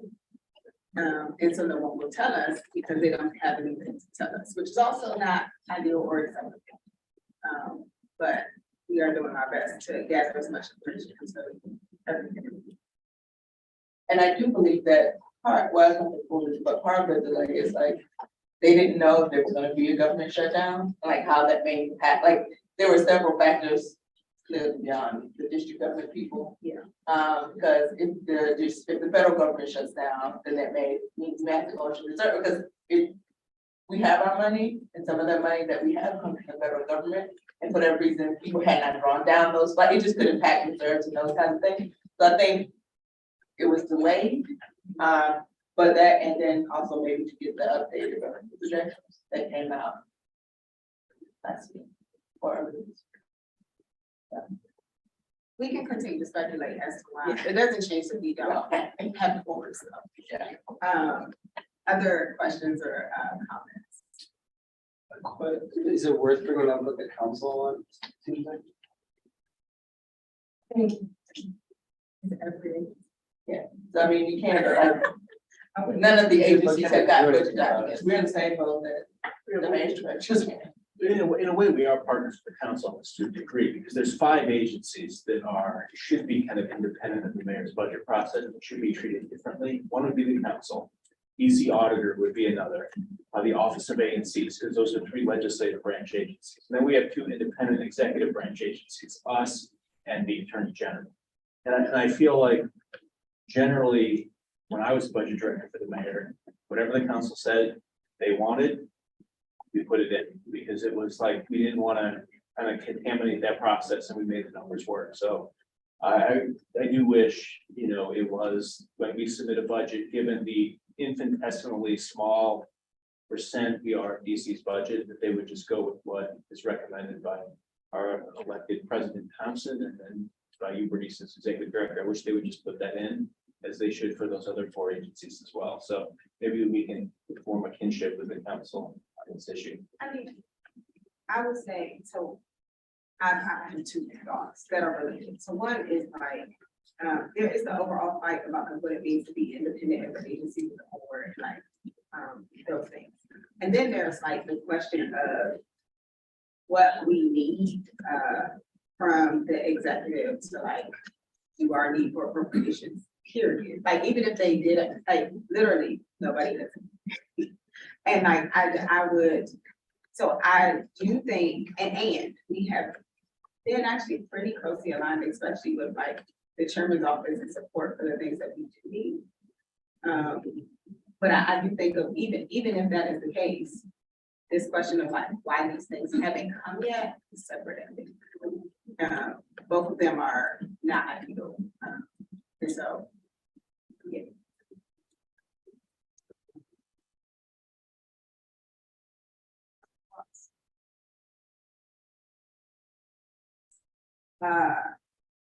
I'm going to I have a couple of CRs now, so those should be pretty quick.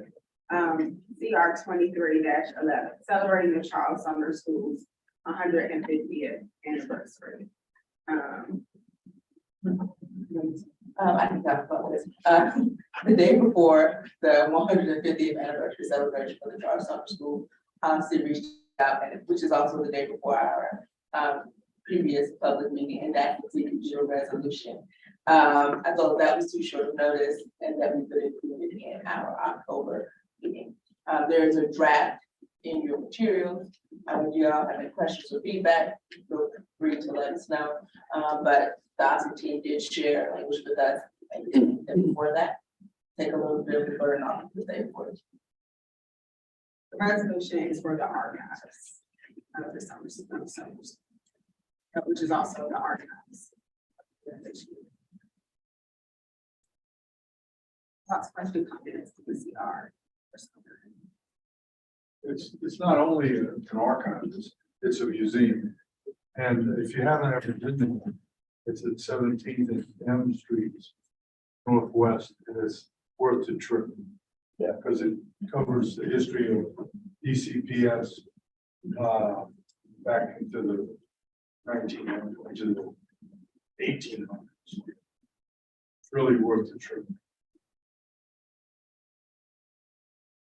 CR 23-12, recognizing Hispanic Heritage Month. So it kind of fallen out of the habit of recognizing some of the heritage months and had the whole conversation about consent agendas.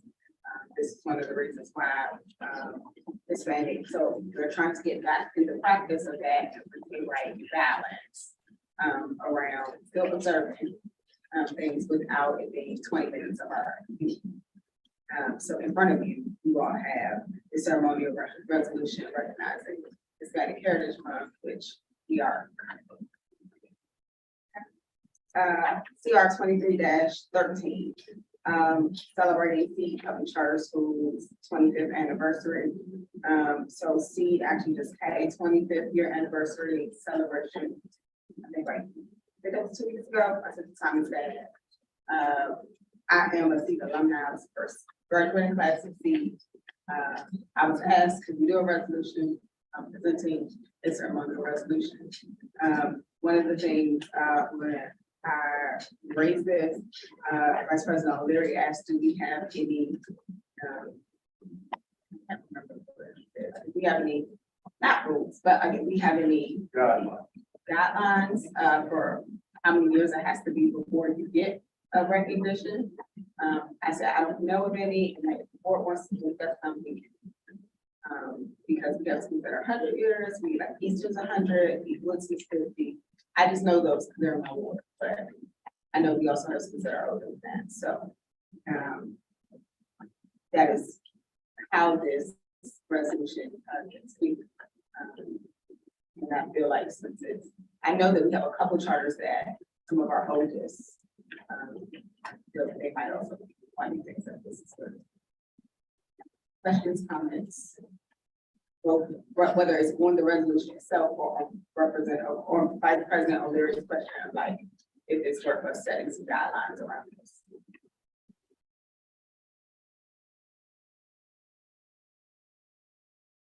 I think people have time to write ceremonial resolutions out celebrating. But as many of them on the consent agenda as possible. So I think the guidelines, I think these are all great things to honor and move forward with them and the best people by using the process. So I'm excited that, do some of these good money. I think they honor people in an appropriate way. I only brought it up because you don't have, I mean, so what about the school that's got 5, it's the 5th year anniversary. Then we wind up with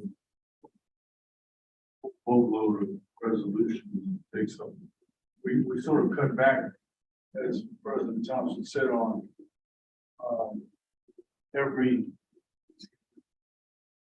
80-year-old people's anniversaries of celebrating the fact that they did this and that, because it took a lot of time for our board meetings.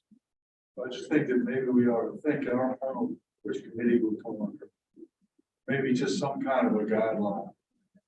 If it's 25, we just start with 25, but just some kind of a guideline. Honor, it would be sort of an honorary, a real honor to be recognized rather than just a cursory celebration. But that fall within like the SBOE working group, kind of think about that. So like which maybe we'll talk about. That's what I'm saying. I didn't mean to interrupt you. But here's the one thing that makes me nervous about that is, you know, we vote on things as a board, and we could include what the council does, where if any member objects to a ceremonial resolution, that it not be considered. That would be a fail-safe on this.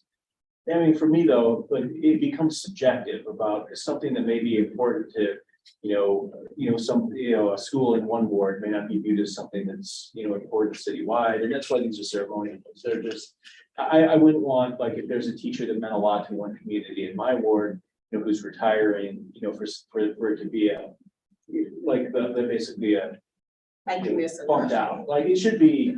As long as people are being reasonable with this, if some members got 30 of these a month and they're trying to put that workload on the staff, I mean, I think then we have a different conversation about this, but I think right now, I mean, these have all seemed like appropriate things. I'd like to do more of these, when I find time for it, and I think it should be up to the good judgment of the member, and if that judgment is proven to be not well served, then we can, I think, talk about this again, perhaps at a retreat, but I think right now, the process seems to be working pretty well.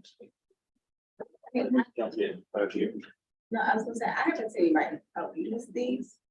I've not seen that yet. I think we had gotten to a point in which we actually, I think we solved this problem with the consent agenda, where it took up a lot of time in our meeting, because every resolution, it was like, do you have discussion?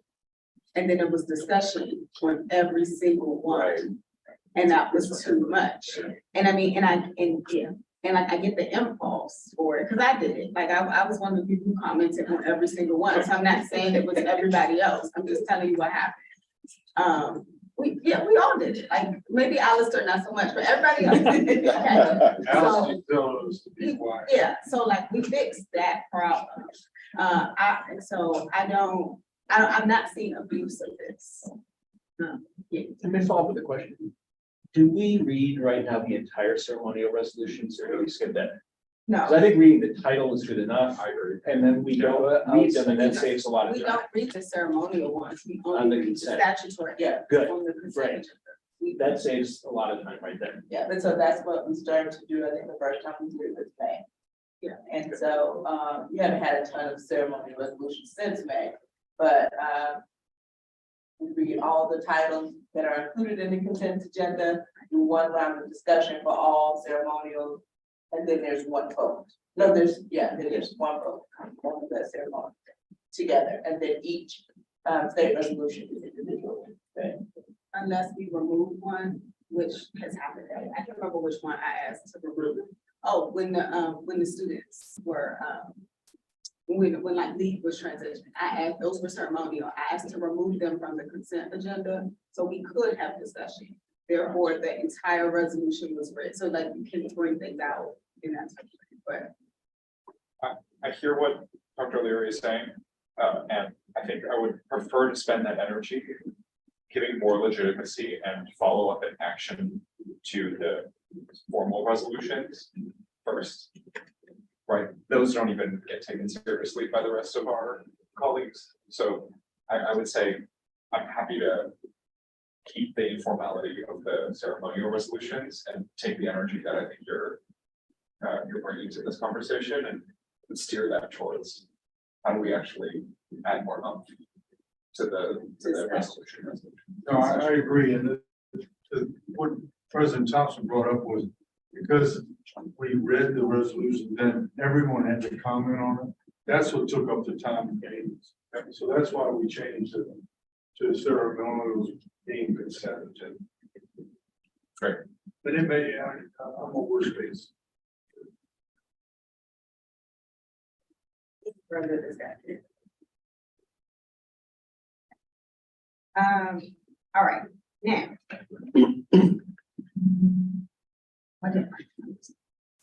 The first one I have is the teacher. Yes. All right, President Goulet. Okay, great. I'll give a brief preface to 3 of these, just by recapping the budget process, and we'll lead right into the teachers' union discussion. So when I came into DC, I'm dating myself here to our student representatives, but I came in, my first budget I dealt with was the fiscal year 2004 budget. I've done 21 budgets all in a row, and I would say given that timeline, last year's budget, in my mind, was the worst process we've ever seen on the education budget in all 21 of those budgets. And I'll recap why. The first reason was, is we got 3 years behind on the teachers' contract, 2 years behind on the council school officer contracts, had to cram 4 years worth of pay increases for teachers, 3 years worth of pay increases for principals, totaling 12.5% and 8.5% into one budget, which is a huge lift, particularly as revenue is getting tighter. When I saw the announcement by the mayor that the UPSFF was going up 5.8%, I needless to say was not elated by that, because we were seeing that pay increase of 12.5% and 8.5%, and personal services is the big driver of our school budget. So what did that result in? You know, when the budgets were released, we saw 5% cuts to many of the school budgets. All of them in my ward, except a couple of high schools, received 5% cuts. It was the biggest cut to the buying power of schools in 20 years that we've seen in this city. And that includes the Great Recession, when schools were not cut to that degree. So that was a huge problem. Residents in my ward went ballistic. I got 1,000 emails from parents with concerns about the cuts. Also, the individual school budgets were submitted 6 days late, giving LSATs just a little over a week to consider those budgets. And it was also during the February break, so they didn't have time to really fully utilize the petition process. There was an absolutely bizarre and unnecessary fight between the executive and legislative branch over the Schools First and Budgeting Act, about the legal sufficiency of that. The mayor just ignored it, and there was a lot of debate about, was it legal, was it not legal, and and it was a distraction. And really, some people were preparing for that to be implemented, and then suddenly, when it wasn't, it took everyone by surprise. There was an offensive oversight schedule that's only set 2 days aside for public hearings for both the oversight process, performance oversight, and the budget oversight process. It included 400 public witnesses being staffed on the same day. I met with a group, from MoveOn.org, actually, at the, and this will be a separate resolution, but from MoveOn.org at the ECS block party, just about how bad that schedule was. I mean, they were still concerned about it. And then we saw at the end of the day, basically a blunt approach to solving the problem by, just scrubbing central office with really, I don't want to say a chainsaw, but it literally felt like what it was. And the money did go back to schools, but then later we learned that it was at the expense of laptop, technology upgrades for students across the city. So just all in all, a really dysfunctional budget process. And I think the state board can really exercise leadership in making sure that we don't get back in a similar situation again this coming year. So let's start with the first resolution. I mean, even though we saw the teachers union thankfully agree to 4 years of pay increases, we're still behind, because what you want to see is for the union to reach agreement prior to the fiscal year beginning. Because once the UPSFF comes out, once those school budgets come out, unless you get new revenue in later in the year, which we haven't been seeing in abundance with a tighter revenue picture, you're not going to be able to approve a pay increase and get that certified post budget. So you would need to put the money for the teacher's contract for fiscal year 23 in the 23 budget, which we did. But then the 24 budget, which starts October 1st, there's no contract in place anymore. So what we needed to do was put the money for fiscal year 24 in the 24 budget that was approved, and it wasn't in there. So now we're without a contract again. The teachers don't have an active contract. It's going to be difficult to squeeze that in the budget. And realistically, what should happen is each of these budgets, one that's expired already in the Council of School of Officers is expiring again December, at the end of this fiscal year. Those need to be done by the end of the calendar year so that they can be incorporated into the budget process and we don't fall behind again. Because that was the thing that started this out on a really bad track, was that we basically had to make up for 4 years of teacher pay increases in a single budget. And we shouldn't do that. The budget's too tight. So I modeled this after the great resolution the state board adopted. I added some just new facts in to make it updated. I sent it out to the teachers union for feedback, and I would welcome feedback from, I just consider these drafts, so any red lines that members want to send me with their thoughts, suggestions, ways to improve the language, I'm happy to incorporate and then send a revised draft out. And that includes our student representatives. Feel free to send me, your proposed edits to this. I just feel like we can't get back in this hole again. And it really started the budget process out wrong. Our teachers deserve a contract. It should be approved in a timely fashion. And there's no excuse for getting behind on these, like occurred before. So I want to allow for discussion. yes, so that is my presentation on resolution number 1. And general overview. Representative Green. Thank you, Representative Boulay, a bunch of important topics, for lines 86 to 87, our WTU resolution, possibly including, you mentioned that we heard from WTU representatives, we also previously passed the resolution. So you also may want to double check that, as much as possible, this resolution, it might be totally different, because I think they might have did a different need at the time, but that it, supports whatever we previously stated, and just adding that action that we passed the resolution related to this. Thank you, Representative Reed. I borrowed heavily from it, like some of the language is identical to what the state board approved last time. But I think mentioning, as you said, calling out that we approved a prior resolution would strengthen it, and I'll make that change to it. Thank you. I would add too that after talking with some members of WTU leadership, that they've done everything that DCBS have asked for. So the reason toxic salt is not because they haven't submitted their side of things, right? And just making it clear that DCBS should come to the negotiating table immediately and honor the process. But I think there's also specific details that I could get you around when they've submitted their side of things that could help frame this in a productive way. Just to respond to that, that'd be very helpful. I had a similar discussion with them at the block party, and they really relayed those concerns. And I agree, it's time for the chancellor to come back to the bargaining table. And we're not just days behind this. I feel like we're 9 months behind where we should be. And there's just no excuse for getting behind it. So I'd love to work with you, Representative Williams, on getting that language in the revised draft. I can get that too. Yeah. I know we discussed this with the chancellor when we had him at our working session, so I don't remember off the top of my head. I know we asked him about this. Might be useful to see what he said then. Yeah, I can look back at that. I'd be happy to do that, work with you, Representative Henderson, if you want to put some language in. For sure.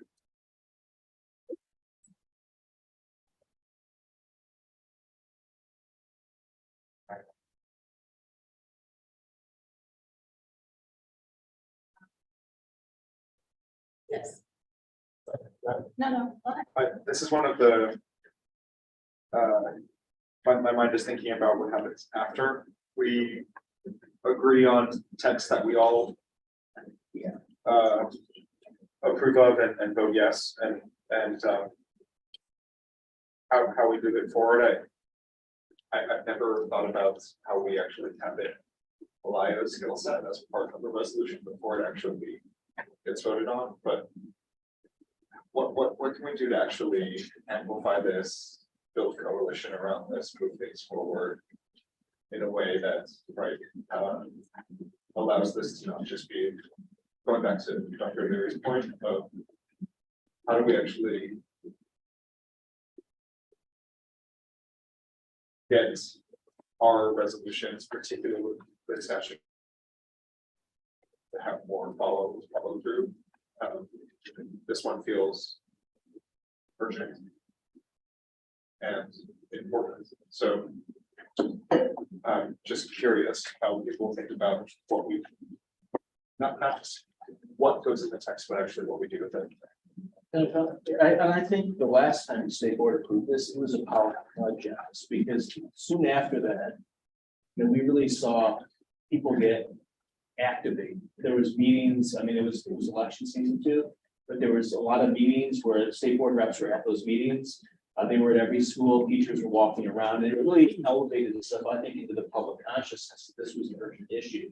So I think replicating that successful strategy, from last fall would be something that we could do. And I think the state board played a big role in that. I think it was an instance where, our resolution did carry weight and did help build momentum for an ultimate resolution to the issue. So I think if we could, look at what we did right, maybe that's a way to keep it up. And I think being to be a voice for that is important.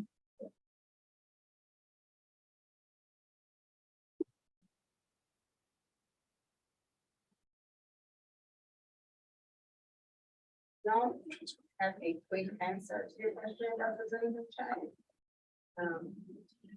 Feel like we have a couple of meetings in the next couple of days about things that are before things coming out, and we're trying to feel that I don't want to call it a toolkit, but like we are trying to build robustness around different things like this, right? So I don't have a clean answer, but I do think I do appreciate the question.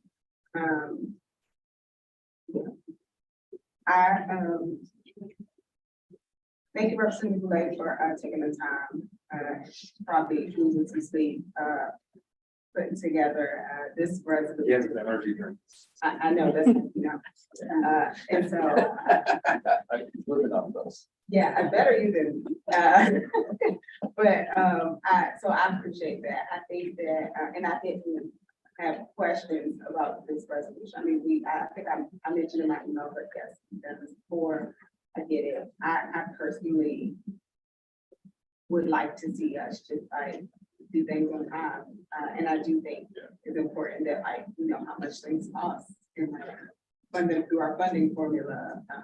And it will save us a lot of heartburn and heartache. One of the things I don't know, and I think it's just because it's maybe it might be helpful. It's just like there were things after the last contract, like some of the hard to fill positions, and like just the keeping once they do negotiate, like they're keeping to the timelines. That might actually still be true. And so we might actually be. So. Representative Thompson, that's a good question. It's in the, I put those pay increases in the contract that was approved, but it would be good to see if those funds have been dispersed. So these are we could research and see whether or not they followed through to make sure the funds reach the teachers who qualify for those. And I'm sure the union would be glad to share that with us, that information. I'm happy to move us on to the next resolution. If possible, without objection, may I proceed out of order and do the other two related to the budget process and then come back to the final one. So if we could move to the next one, be the schools versus budget. So this issue here, I mean, this is a law that I support the spirit of 100%. I really wish it was legally sufficient. What it does is it provides much needed stability for our principals to be able to rely on funding year to year, which is something that's incredibly important because, for DC's principals, you can't, add new special programs to your school if they're going to disappear the next year. And then you have to pull those students out of it. So like, I love everything about the Schools First Budgeting Act. In principle, it's how things really should work in an ideal world. Here's the problem with it though, from my vantage point. First of all, it was ignored last year. And then a lot of parents were counting on it and then just, it was not followed. And that created this bickering between the legislative branch and the executive branch, pointing fingers both directions on it. And it's not productive. And I think there are real legal concerns about whether this is a valid law. Back during the Fenty administration, I was the council budget director. Peter Nichols, for those who remember Peter, was a very hard-headed attorney general, but we had a conversation with Peter, our general counsel on the council side, myself, and met with Peter Nichols just about what was a fair budget process. And, we did have respect for the executive under the Home Rule Act, having the authority, the sole authority to propose a budget. And that also is reflected in constitutional separation of powers. So do I think the Schools First and Budgeting Act is valid law. I do not. I don't think setting a prescriptive formula that tells the mayor what she must submit for school budgets is valid. I think it will be found to be invalid. But we have a resource that can determine this for us. I deliberately left my own opinion out of this resolution. So under DC code, there's a provision where agencies may request a opinion from our attorney general. It's actually in his duties as attorney general. Now, the council and the mayor, if they submit something, he's got to send it down. We're kind of the only agency other than ANCs that's in kind of a weird position on this, because it says any agency that requests a opinion from the AG that's supported to the mayor must send it to the mayor. Now, we're not, so we wouldn't send it to the mayor, but we can send it to him ourselves. Now, I think that will give him great weight to hopefully then provide an opinion that adds certainty to this, because this is what we really need, this budget process. The last thing we need is for people to be bickering about whether this has been followed or not followed. We just need to find out from the attorney general, is this a valid law? And if it is, the mayor should follow it. And if the attorney general comes out and says this is valid law, I'm going to be with everybody in terms of saying the mayor should follow this law, should submit these budgets per the law. And then we don't have to go back and do this debate again. And I'm really thrilled when I looked through the code, I didn't even realize this was there, that there is a provision to request, and it's a duty of the attorney general to provide a written legal opinion on this. So we should absolutely take advantage of that statute. It was added for a reason, and the elected AG should do his job and be an independent voice in terms of interpreting district law. Members, yes. I appreciate that this addresses a reality, that there was this bickering. I don't want to see the idea that the default should be that the mayor should follow the law. Like, even if the validity of it is questioned, isn't there another process for, like, shouldn't the default be for the mayor either to follow the law or to pursue some, like, for the mayor to ask for clarification on this? Like, does that make sense? Like, why? I think generally, just to answer your question, generally, having the branches of DC government fighting something out in court is the last thing we want. It looks silly. It looks like district government is dysfunctional. We had a similar situation where the Fenty administration suddenly refused to submit option years of contracts to the council. We fully believe they were required, but we didn't want to go to court and create just something that looked silly in the press, and it was a spectacle. So what we did is we clarified the law, and then we sought an interpretation from our CFO in this case, who said if the branches didn't behave themselves, he would go to court and get an opinion on the contracts. So I think there's a reason why this process was laid out in the statute, and we should have our independent voice. That's why we wanted an elected attorney general. We wanted an independent attorney general, not one that was beholden to the council or the mayor, but one that was beholden to the people. And I think in a case like this where the branches disagree, I mean, he should be the chief legal officer of the city. And I'm interested in his opinion, just honestly, because the council's process for legal sufficiency doesn't mean something is necessarily legally valid and would be held up in court. The council's legal sufficiency process only requires that the council could make a good faith argument in court, in favor of their statute, which is not and nowhere close to a 50-50 standard on this. And I'll just tell you, from my experience in dealing with this, I don't think there's any way this thing holds up. I think it's invalid, but I kept my opinion out of the resolution. I just want to hear from our attorney general on this, so we can finally know we don't enter another budget process in the unknown, because I don't think that's useful. I think it confuses parents. And I think it's really, unfortunate someone else hasn't asked the attorney general for this, but I think, us as the leaders, of public education should request his opinion so we can get some clarity on this issue, from the chief law officer of the city. That's just my opinion. I appreciate Representative Dulay's clarity. I asked a similar question, Representative Duday, about what, like, because, and I started from a different place, because I was like, okay, wait a minute. I was like, why didn't the mayor veto it? Right, like, 'cause there are things that before we got executed, she's not gonna follow it, she didn't sign it, she didn't veto it. She, like, there were things before this, so like the law came to be. And no, and I was also like, well, then couldn't she also request this? I don't, and I would say I have my own concerns about the students first, like in every single testimony I did before they come. So I was like, my issue with is it stabilizes the current funding when the current funding was not equitable in the first place. So I don't know how you use the equity, which is actually a different thing than many other people were arguing. I don't,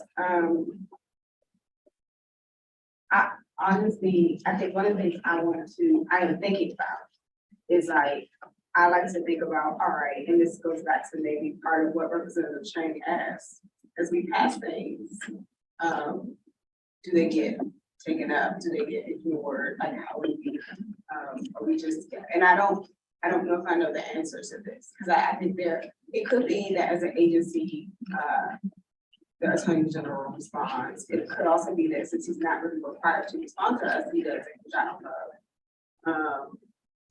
I'm not gonna hurt my feelings, but I definitely don't love it. It could be that the whole thing is stricken down and then there's a whole just scramble. I don't know. I can't.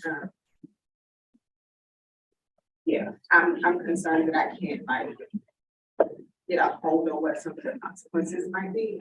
And I want to think about that, and I would appreciate other people's thoughts on that, or if it even matters. But I do think this is a resolution that would have, if we took it up, would have some consequence. And so I would want members to think about it and weigh in and share their thoughts. I think was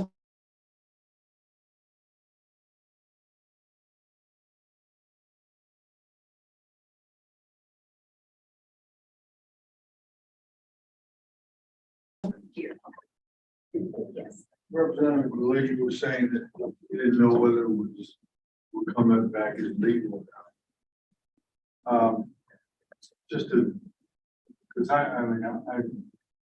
read it closely, and it sounds to me that okay, so if it comes back, if the Attorney General makes a decision and says this isn't legal,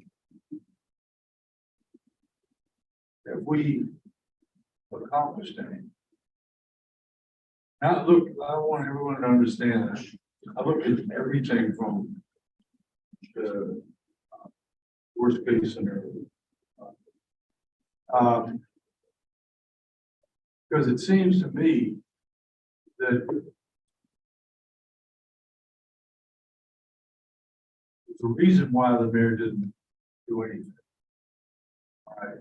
I don't know if it's, I'd like to find, I need to talk to some people that know more about the law than I do, which is probably everyone in this room.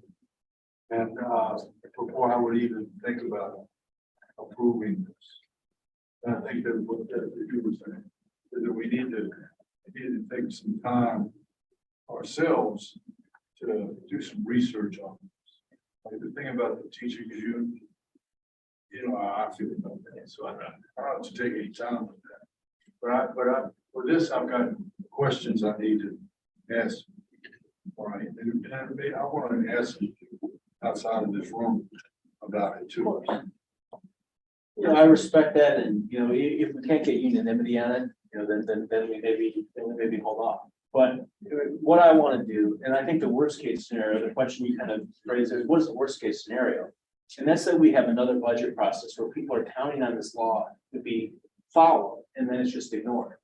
And then we have finger pointing and confusion. And that's that to me is the worst case scenario of this. I would rather get an honest opinion from our independent elected AG and finally have some clarity on this so we can all proceed forward. And I think I more than anybody would love the spirit of this to be valid law, but if it's not, I'd like to know that from our Attorney General so we can then, you know, proceed forward with another course to make the schools get the money they need. And I respect your process for whatever you need to do, Representative O'Leary, in terms of getting speaking to people or your understanding this. I'm glad to talk to you offline about it if you'd like. I want to make sure, so I have Representative Chang, Representative Q. I want to make sure I'm not arguing against, and I don't want you to feel as representative that you have to respond to everyone's. Like I'm literally just asking for thoughts. I'm reminding us that there are certain resolutions we have that do have consequences, and I'm encouraging members to engage. Because I think we should engage, and I think we should be thoughtful. Yeah, and I'm noting that, like, I appreciate your call for clarity, and this is one of the consequences. Representative Chang. Yep. So, in that vein, I think this is an ask to you, Representative Goulet, and maybe to our staff for help to also, in President Thompson's remarks, she named some of the pre-work that I think can actually tee this up right, which is, like, we talked to the Attorney General and just, if this actually passes, then he will follow through, right? I mean, there's a quick way to get at least an informal agreement there. So there's pre-work that I think can be done, and then work that happens after. I think the dynamics of this one, I haven't given enough thought, and I think you have. So to help us think through, okay. Dr. Leary posed one scenario. No, what is the scenario like? What position does it leave us in? If it's yes, and what do we do next? What position does it leave us in if the answer is no? What do we do next? And what if he doesn't? What if we don't come to any conclusion? What do we do next? Is one bucket of questions I have. Another is, I think, encouraging us to actually think more broadly as an institution around where in this conflict we want to be positioning ourselves broadly, right? And we have a short-term goal in mind, which is very clear in what you said, right? Clarity for this next year budget. It doesn't seem to be moving the chess pieces in a way that I can see where that goes next. So, and that's the piece that I find uncomfortable. And I think just to quickly respond to it, I mean, my goal is clarity on it. And I think if we have clarity, then we can figure out what the next step is for making sure we have adequate budgets. If the clarity says this is a valid law, I will be absolutely opposed to hearing saying the law needs to be followed. And if it's not followed again, then I would expect the mayor to take that to court if she still has an objection to following the law. But, if the attorney general comes in and says, I don't think this is a valid law, I think it does give the mayor cover just to say, the council overstepped here, and the council can go enforce it in court if they want to. I just don't think they'll be successful, to be perfectly honest. Oh, thank you. So I'm guessing, you reached out to the Attorney General. I reached out last year. He did not respond, but I did as an individual. I think we need to do it as an agency. I think it would have a lot more power. And I have not talked to him about whether if we responded as an agency, he would then follow the statute. Which would strongly encourage him to then weigh in on the legality of this. I would look to our president to be the lead on that. I would not want to reach out to an individual member to speak on behalf of the board. So if you want to initiate that conversation, I'd be glad to be a part of it, President Thompson. Representative Chang suggested, just let me know. I mean, we do have someone in the. And then, so that was one cut, and the second one is just, I do need more time, because I'm curious of, like, what we're saying is the resolve to action item is that they will issue a written legal opinion. And I'm like, well, what does an opinion include? Is it just a yes, no, this is whether conflicts or not, or does it add more context to whatever the law is? I'm curious about that. And I also just kind of in general, I'm just wondering, are any of these like I know the WTU contract is probably like a right now problem. I'm curious, are some of these other resolutions right now problems? Because I, maybe speaking for myself, am losing steam to think these through, and these are some pretty meaty topics that I think we are need some more time to kind of ruminate about. So I'm just curious if there's anything that we can either table or pick up another meeting or something. On this one, to answer your question about being a right now issue, I think could it slip a month perhaps, but I think we need to give the Attorney General time after we approve this to then study the law and issue the legal opinion. So that will probably, I put in here a deadline. I gave him a month to issue it. But we need to request within a certain time period because in December is when the mayor then should be preparing these budgets to send down. So I think we are under time crunch on this one, but I think we do have 2 weeks to check in with the AG's office and find out, would he consider this resolution? Has he looked at this issue? And perhaps he's already looked at the statute and has an opinion on it. But I think we can, if this is something that can wait a month, I would be glad to hold it off. But I think we should find out from the AG. So my follow-up question, when you were talking about, you mentioned like what the mayor could do if the law was found legally insufficient. Again, as someone who said, like, where the schools first I get, but I have issues with it as far as moving to equity. If it is found legal, there are also consequences to that. Because it keeps in place all the things, and then you still have the mayor, like it almost like gives them a reason to continue to fight with each other. Like, I mean, I don't. Like there are consequences either way, whether it's found legally insufficient or sufficient. And I'm not saying again, because I think Alistair's comment was, I can't see how the justice is, but like those things do matter. And like I am not, I know you actually have a law degree. I do not have a law degree. But one thing I've heard from maybe lawyers who I know do very well is that when I ask a question, a lot of times I already know the answer to it. And I don't know if I know the answer to this question in the same way yet, which is one of the reasons I'm like, there are consequences and I would need to ruminate on this a bit. I wanted to get this out there for discussion. If we find we need more time, I'm not going to push the envelope to try to get it, approved on the 28th. I would certainly be willing to give others more time on it. So the reason I wanted to present this to a working session is so we could start to think through this issue as a body, because I think it's one of the biggest issues for parents about the certainty and certainly for principals. And we just can't have another budget process with finger pointing and confusion over this bill. I just want clarity one way or the other. That's what I want. So should we go on to the next one here? Yes, I would say to put a pin in this, I 1000% agree with that part of it. I think that Representative has outlined a couple of helpful next steps as we think about what we would like to do. And I'm pretty sure the notes will reflect some of the comments you made about the timeliness with regard to the larger budget processes. I know I think at one end you're on the LSATs and when budgets are made, so I appreciate that as well. And that's a good segue to the next one. You're ready for me to move on? That was the reason you wanted that. I see the lines. So the next one, this also relates to the Schools First and Budgeting Act from a different angle on it. So each year, the mayor submits, as everybody knows, local school budgets, which are the allocations for the individual schools. Right now, the statute is that 42 days prior to the mayor submitting the budget, these budgets have to be submitted to the LSATs. This was probably one of the most contentious issues this past budget cycle because they were late. And, and there was just a lot of fighting about this. And then ultimately money was added. But it wasn't a process that left anybody feeling good about things. As revenue gets tighter, I mean, the fact that we're requiring school budgets to be submitted before the February revenue estimate, which is our most up-to-date revenue estimate, to me is extremely problematic. As this resolution points out, 22% of the local budget of DC is basically determined by the Uniform for Student Funding formula, and that's DCPS and charters.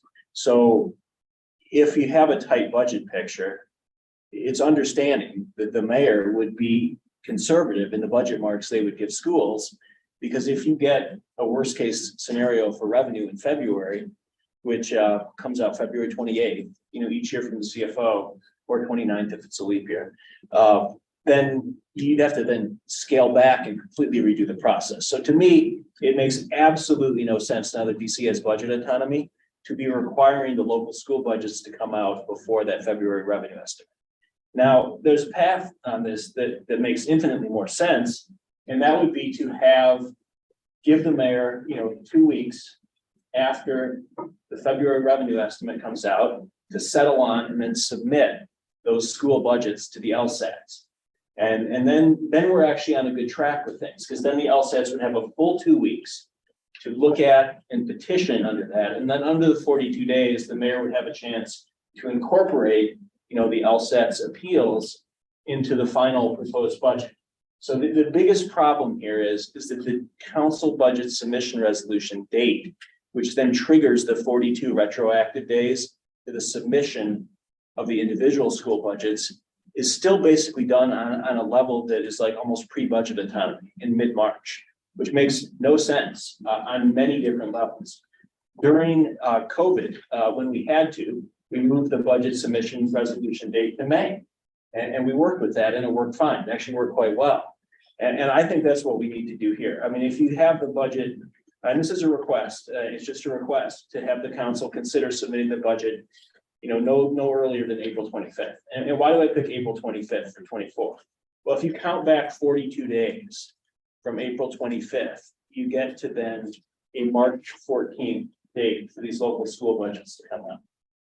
And then that gives then in turn the mayor 2 weeks after that revenue estimate to put together local school budgets that actually mean something, that are based on current revenue, that aren't lowball, and that will be then useful to the LSATs in this position, the petition process. And that's what I want to get.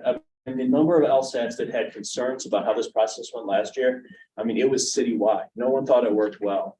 And then the problem starts with the council submission date of being way too early. And then it just pushes everything back when you're getting then budgets submitted prior to the revenue coming out. And we can have a better process and one that still allows the council 70 days to approve the budget prior to recess. And that's why we did budget autonomy, so we can make our own decisions in our own timeline. And I think it's time to put a timeline together that actually works for parents and LSATs rather than just an arbitrary one that no longer makes sense. So I submit this. I think the parents will benefit greatly from it across the city.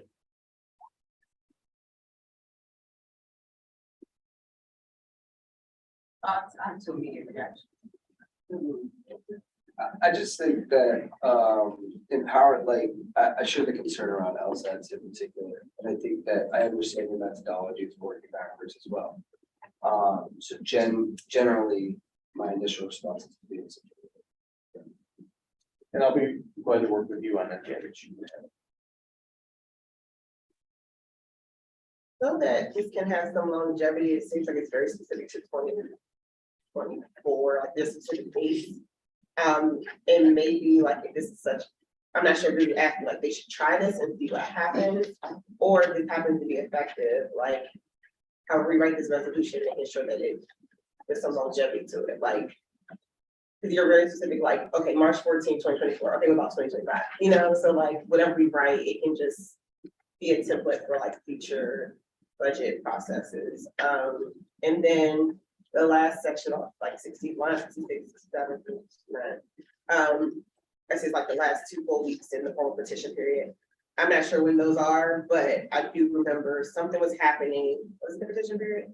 That like technically the schools were on spring break, or like the principals just happened to be there. I don't know, but if we can steer clear of holidays and spring breaks as much as possible, just so that folks can actually get a break. I know budget is important, but because it was something was happening last year, I think the principal petition period, like they're about to go out. And they were February break. It was in February. Okay, there we go. Yep. Yeah, and one of our principals was like there in the weekend, which I know is their part of their job, but it's just it didn't feel fair. So and they can be mindful of that. And it's like even 2 weeks substantial, or should it be longer than 2 full weeks?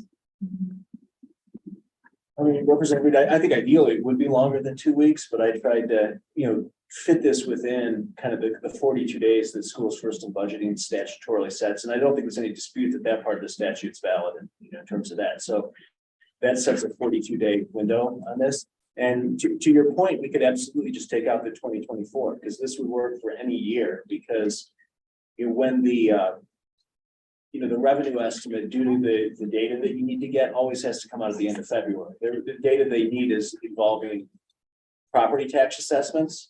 So you can't really calculate the revenue estimate until you get those assessments, particularly now when commercial property downtown is so volatile. So it always will be 14 days after February 28th and 29th. So it's always March 14th. And then we can always calculate the date is April 25th to the May date. In a way that it can be used for multiple years and not just attached Yeah. to this one.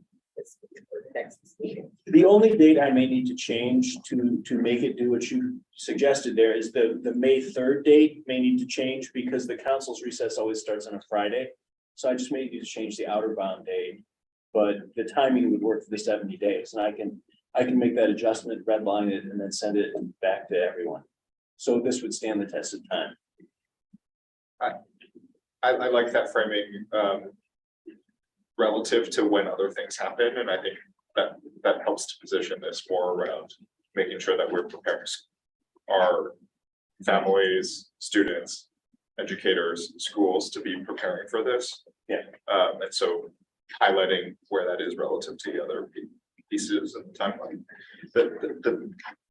My brain is still going to the enforceability, mainly because you actually call out how even with the fiscal year 2024 budget submission requirements resolution of 22, that didn't preclude, something being released 6 days late or seemingly any consequences there. So if a council resolution is not gonna Council law, it's a law. council law is not gonna make a dent on this, I just want to think through, what will a DCSBOE resolution do?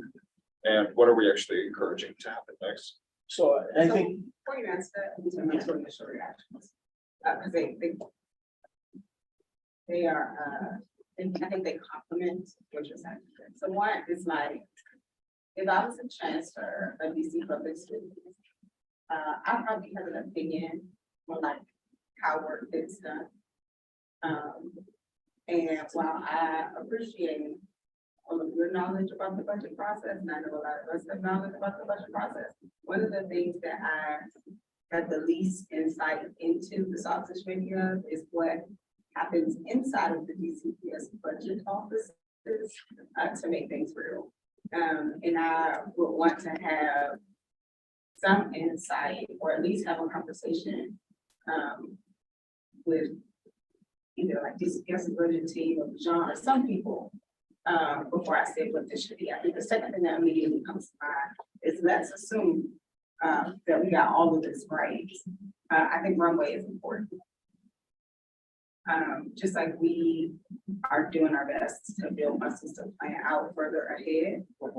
One budget lesson that was never ever lost on me was the first year that we put in at-risk funding. And like I was someone who fought very hard for at-risk funding. I was extremely disappointed that because of the runway, at-risk funding was given the excuse, well, I shouldn't say excuse, or whatever. The result was DCPS just gave it to who they wanted to because they said they didn't have enough time to figure it out. And that had consequences for years and years and years. And so I would also like to think about what an appropriate runway for this shift would be. Part of my instinct is to refer this to committee, but I don't, the two committee chairs are left to be, I'm a little concerned about the amount of work in that committee. So I don't think that is I'm not so sure that's the path forward. So those are my thoughts. Well, I would add the same commitment I had to the last resolution, not moving this forward on the 28th if people aren't comfortable. I think that the urgency of this resolution is the council in November will submit the budget resolution for fiscal year 25, and then they'll approve it in December. So that's coming up real quickly in November. So for us to be able to influence that process and set the budget on a timeline that works for parents, I think we want to have those discussions, and I can lay this out in a timeline that's maybe more illustrative than the words even show, to really show how it's a process that serves parents well. So I'd be glad to do that. And again, my commitment to all the board members, we need to probably get this out to people, get a lot of public feedback on it, and maybe even use our meeting, rather than to approve this on the, on the 28th or 21st, 28th, the 21st, 21st. Yeah, this 4th, 18th, the 18th. So, I mean, maybe we get some public feedback on the 18th and we hold off until the next meeting then. And I think that would be beneficial to hear from the public. So again, I wanted to start the discussion on these, but not rush. I appreciate that. The last thing I'll say about this is, even though I don't love the funding formula PTS arrived at, they actually did a whole series of engagement around it. And again, like if I was busing out another agency, I would want to hold us to the same standard. And so there's something I try to keep in the back of my head. I know you have one more resolution. I am going to suggest, I'm going to rely and then I'm going to make a suggestion. So we have still on this list, not just this last resolution, but a conversation about calling building on the strategic plan and other meetings. I'm happy to transition the item around the strategic plan to an email, but I need you to take a look at that because it's actually really important. And then we'll probably have some, but I know that this has been a very long meeting. And people are hanging in there. And I heard the call for people are running out of gas. I also count, and I know we are dangerously close to the forum. So I want to suggest that as an item to people to email. I think the phone engagement, I'm happy to make that like a 2-minute headline and then follow up with email and not have a larger discussion. Are you great? Yeah. And then the other meetings item is not my item. Great, I will also move to email. All right, perfect. Representative Goulet, we have one more. Yes, and I'll make this quick because we're losing the crowd. And although I may have had 4 energy drinks today, I see people started to say. Don't believe in that. You're not believing that. So real quickly on this, I mean, right now, we have for the last year been engaged in perhaps the most impactful process. Right now, we have 3 studies going on, and this resolution touches upon 2 of them. They really set our educational policy for the next 5 years to a decade. And they are the boundary and student assignment study, the master facilities plan, and then also not included in this resolution is the adequacy study. So these are 3 huge studies all occurring at once.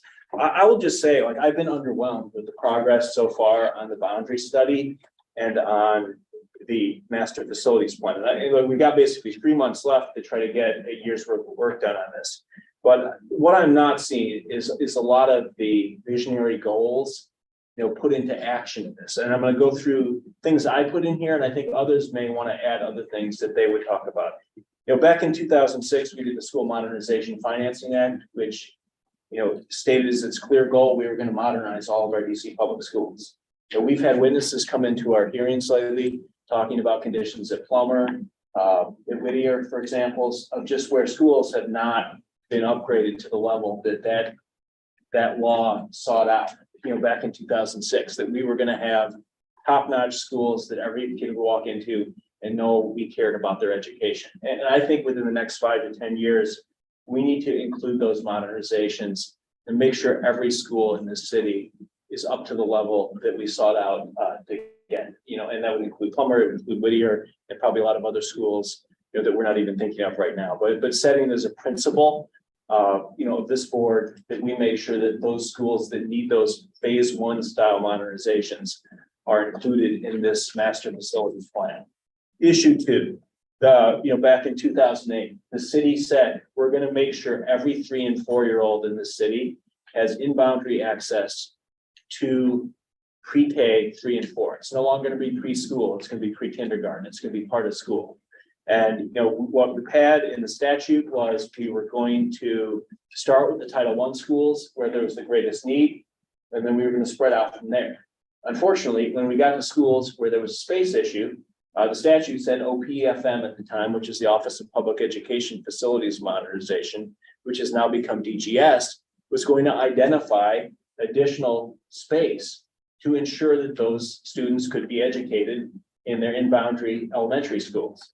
And at that point, we just stopped as a city.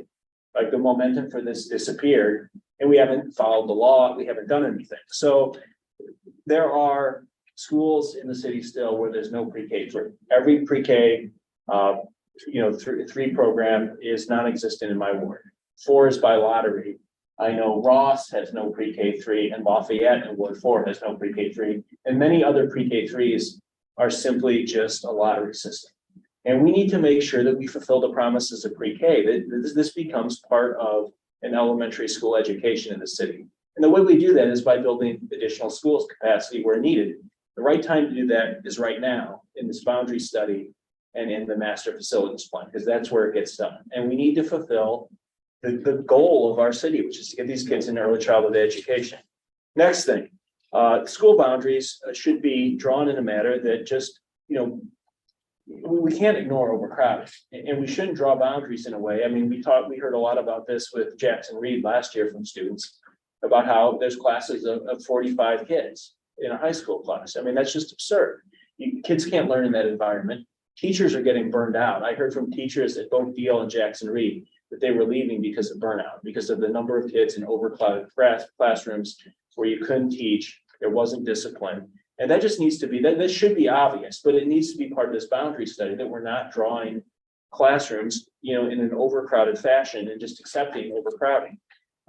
Issue 4, if OP is coming out with population projections, and plans to add population to certain areas of the city, that obviously should then correspond to a similar 10-year plan for schools. So like we have the Rock Creek West roadmap to add population to Ward 3. Obviously, that population should be included in this plan as well. It seems obvious, but it's not obvious, apparently. There are 8 issues. Yep. I'm trying to. Everybody has it in front of them. All right, should I just take questions? Okay, if I'm moving to questions. Yes, I know we gotta get out of here. Well, but also like. Yeah. All right, Let's go. questions, comments, reactions, yes. I need help with number 7. All right. So sorry, I'm just gonna continue on the list, but let's get 1 or 2. 7's a rather specific one in that, I'll tell you the specific instance I'm trying to address with it. It's okay, I think I know what it is, but I'll be impressed if you do. It involves Eaton Elementary School. okay, then I don't, but this is like, if a student, I don't know, demonstrates that they have a hardship, then they could be granted in boundary status at 2. Like this is. I would actually kind of go broader than that with a boundary study is right now, the specific example of Eaton Elementary School is currently zoned for Jackson Reed. Many parents move there who don't want to be dependent on car transport. So they take public transportation only to get to Jackson Reed. I mean, they're now being zoned, it's an option for this year, but then they're now being zoned into MacArthur, which is not transit oriented. So I didn't want to call out that specific instance in here because there may be many other examples, but there should be dual eligibility for that high school where they can choose either Jackson Reed or MacArthur. So, but you're not saying every student should have dual eligibility. You're saying Just in students that- with a transportation hardship. No, I would say specifically for that elementary school feeder, that there should be a choice. And that's what the parents want for that one. I know there'll probably be other examples like that throughout the city, where having the ability to choose 2 similarly situated middle schools or 2 similarly situated high schools would be helpful. So I think this needs to be clear on like what triggers that. Okay. Because I'm concerned about like, what are the implications broadly if lots of students have dual. And I would be happy to work with that. I'm Representative Henderson. I think we can wordsmith the language to improve it. So you have my commitment to do that. Other thoughts, questions? Yes, thoughts bouncing around in my head are, so this is DCPS, this is heavily on DCPS, right?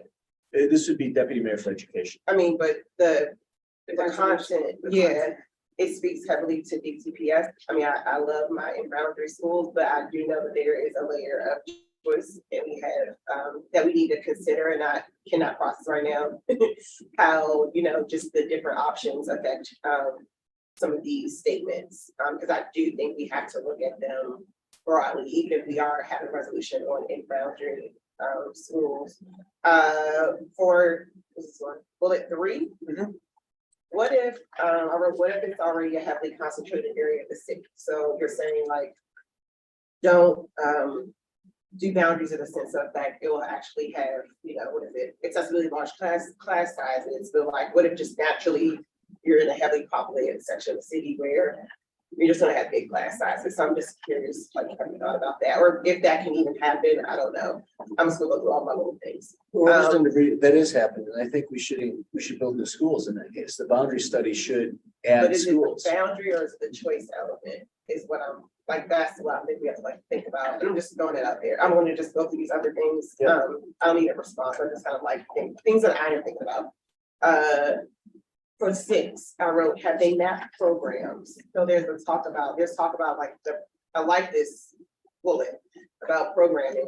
But I'm just curious, have we ever saw, maybe I just haven't seen like a map of like, here are the programs, here's how they align, here's how they feed into one another. So I'm curious about that part. So I think it's an activity we need to do before or alongside of this bullet point.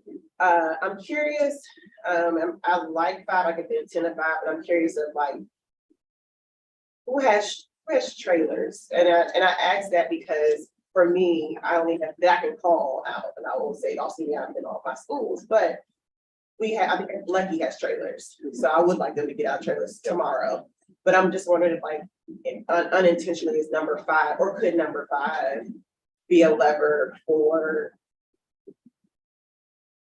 a board that got a school plus is about to get a 5-year acceleration if we get them out. Not, the children should be on trailers. I'm just curious, like, what's the impact of that? And other sections of the city are more heavily concentrated with trailers than others. And then I wrote for numbers 8, again, how do charters fit into that in the sense of enrollment, basically the in-boundary pattern, feeder pattern. I'm just basically looking at, because I think it goes back to the other one about the whole, like, there are certain sections of the city that have a bunch of kids going to schools. I have almost 50 schools in Ward 8. I can't remember what that point was, but I'm just curious about what the choice, how does that impact all of these statements? Because we actually, like, I have to think about that because I have 50 schools and I have it in my charters.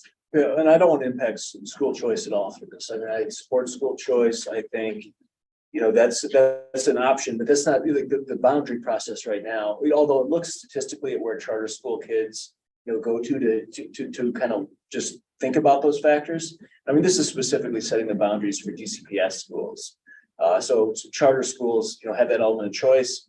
You know, students can choose that, you know, if they choose. I'm not going to in any way, you know, try to restrict the ability of students, you know, parents who select a charter option to take advantage of that choice through the lottery. This doesn't do that. This just tries to set a reasonable framework for making logical choices as we do the boundary process. For And I guess I'm not talking about like parents making the choice. I'm just talking about if there's a focus on, this is a bigger question, or maybe it is answer, but like if we focus on like the DCPS, we're doing boundaries here. Like literally if I walk in my front door, I have Ketchum here and I have a charter elementary school that does the same thing.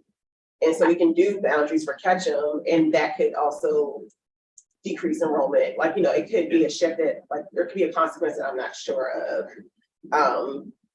Because we're just focusing on the DCPS element. So it's just something that I'm just thinking about. And Representative Reed, I'd be glad to follow up with you when we both have more sleep. We can deal with it then, and you know, and then try to answer that question. It's a good question.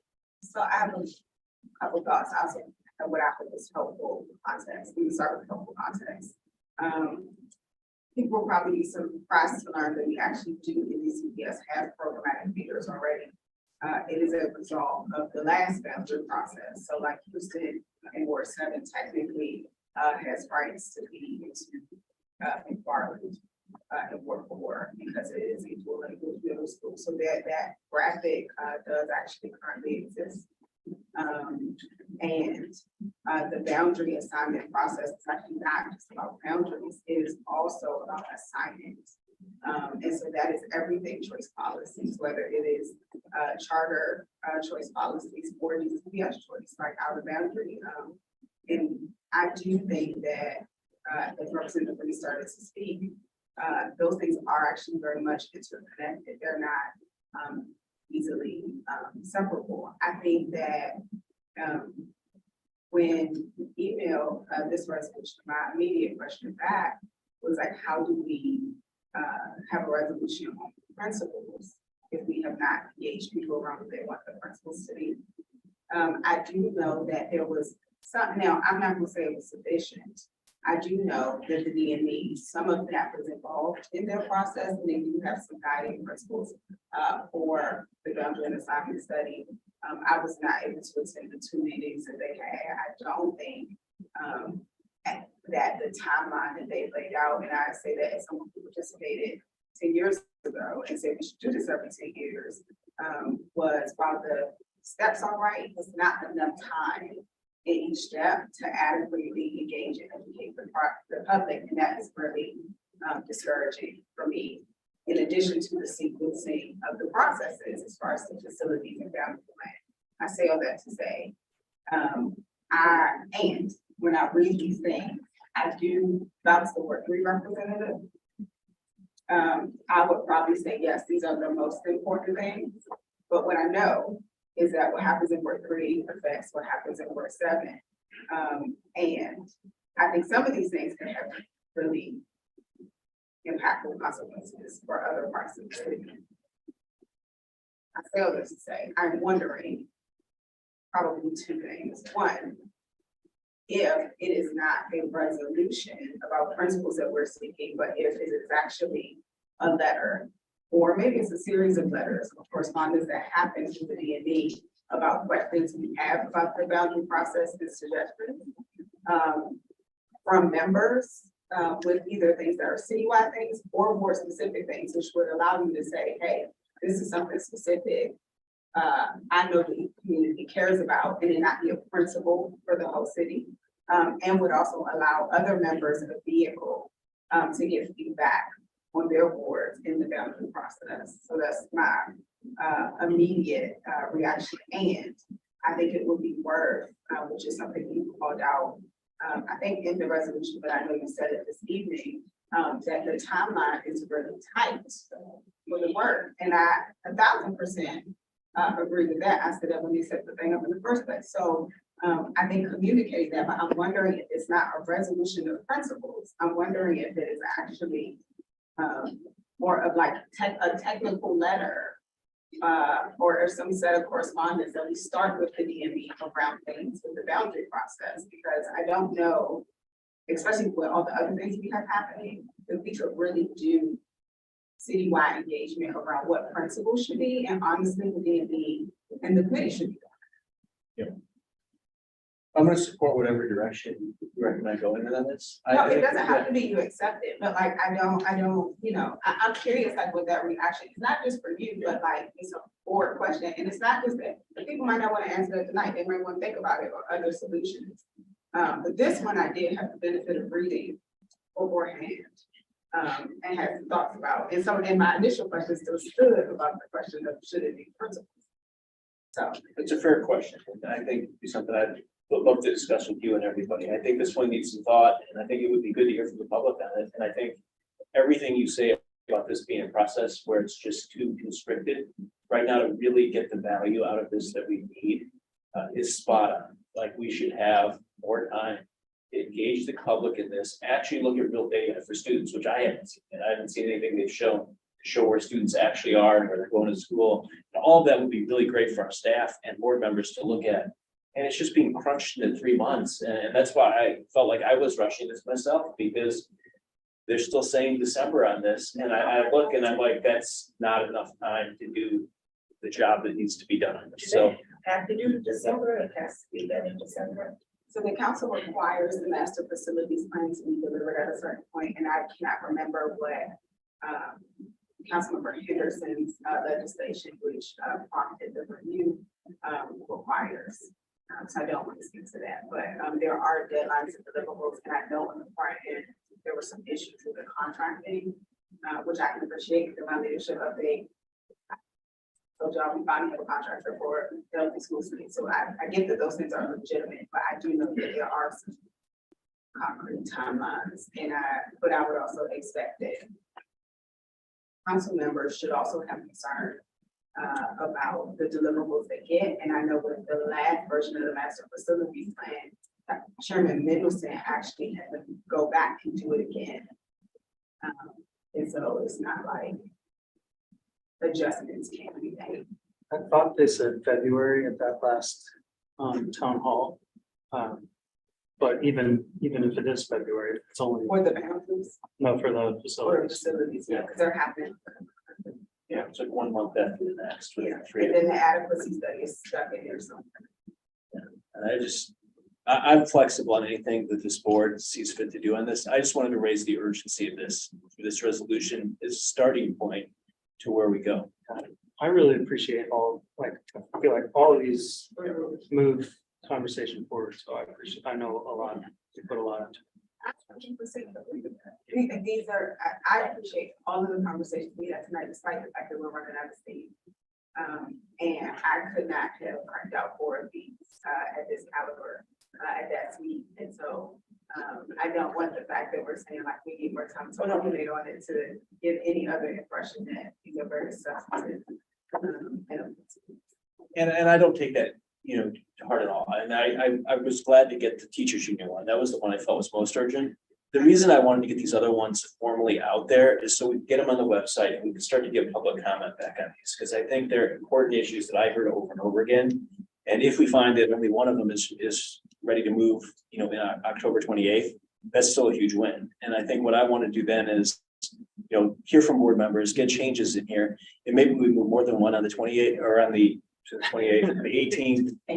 Maybe we don't, but then we keep pushing these issues, because my objective from this is to not have a terrible chaotic budget process again this year. Like that we actually use our voice and our bully pulpit to help parents out on this, help out outside, and get a better process.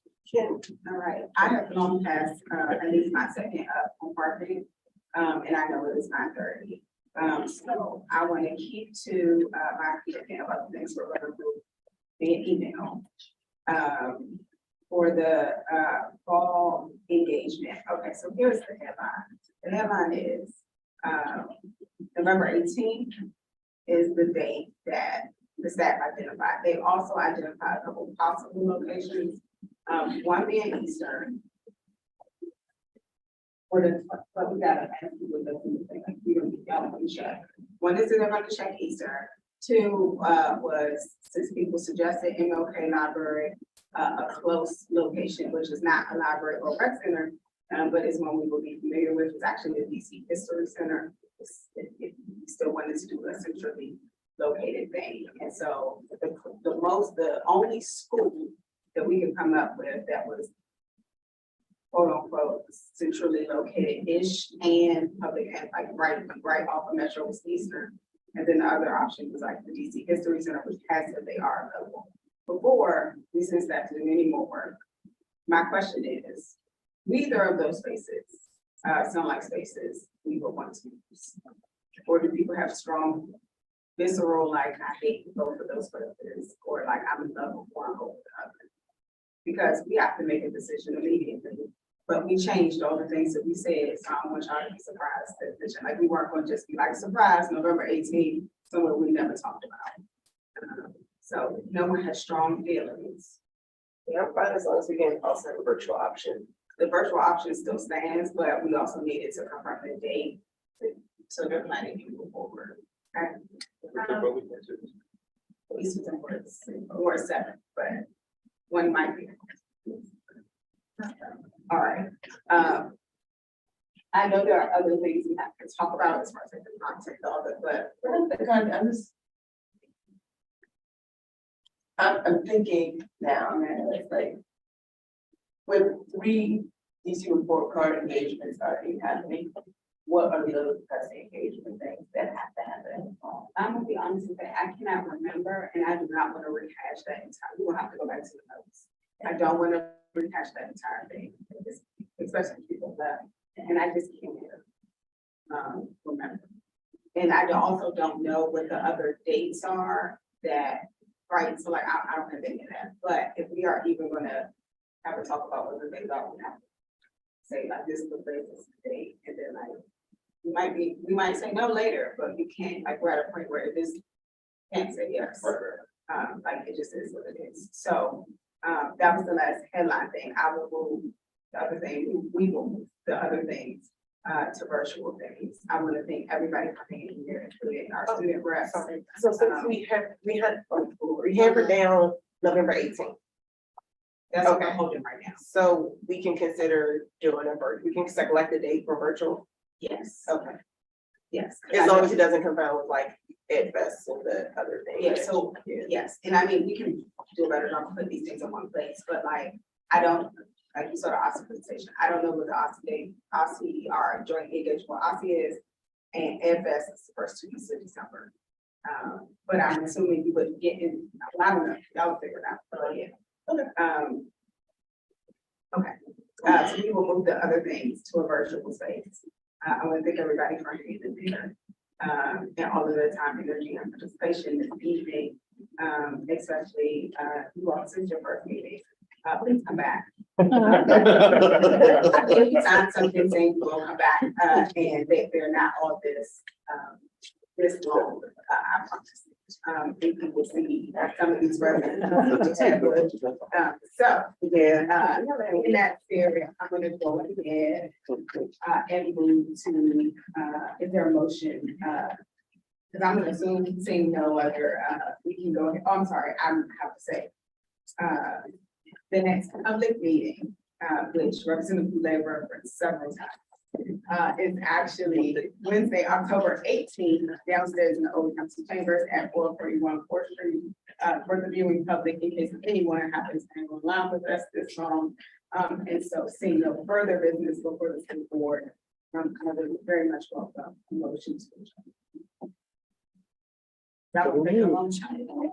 So moved. Okay, is there a second? Second. Perfect, all right. All in favor of adjournment? Aye.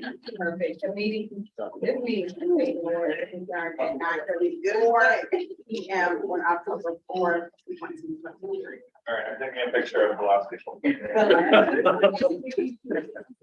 We made it. Yeah, I hear something.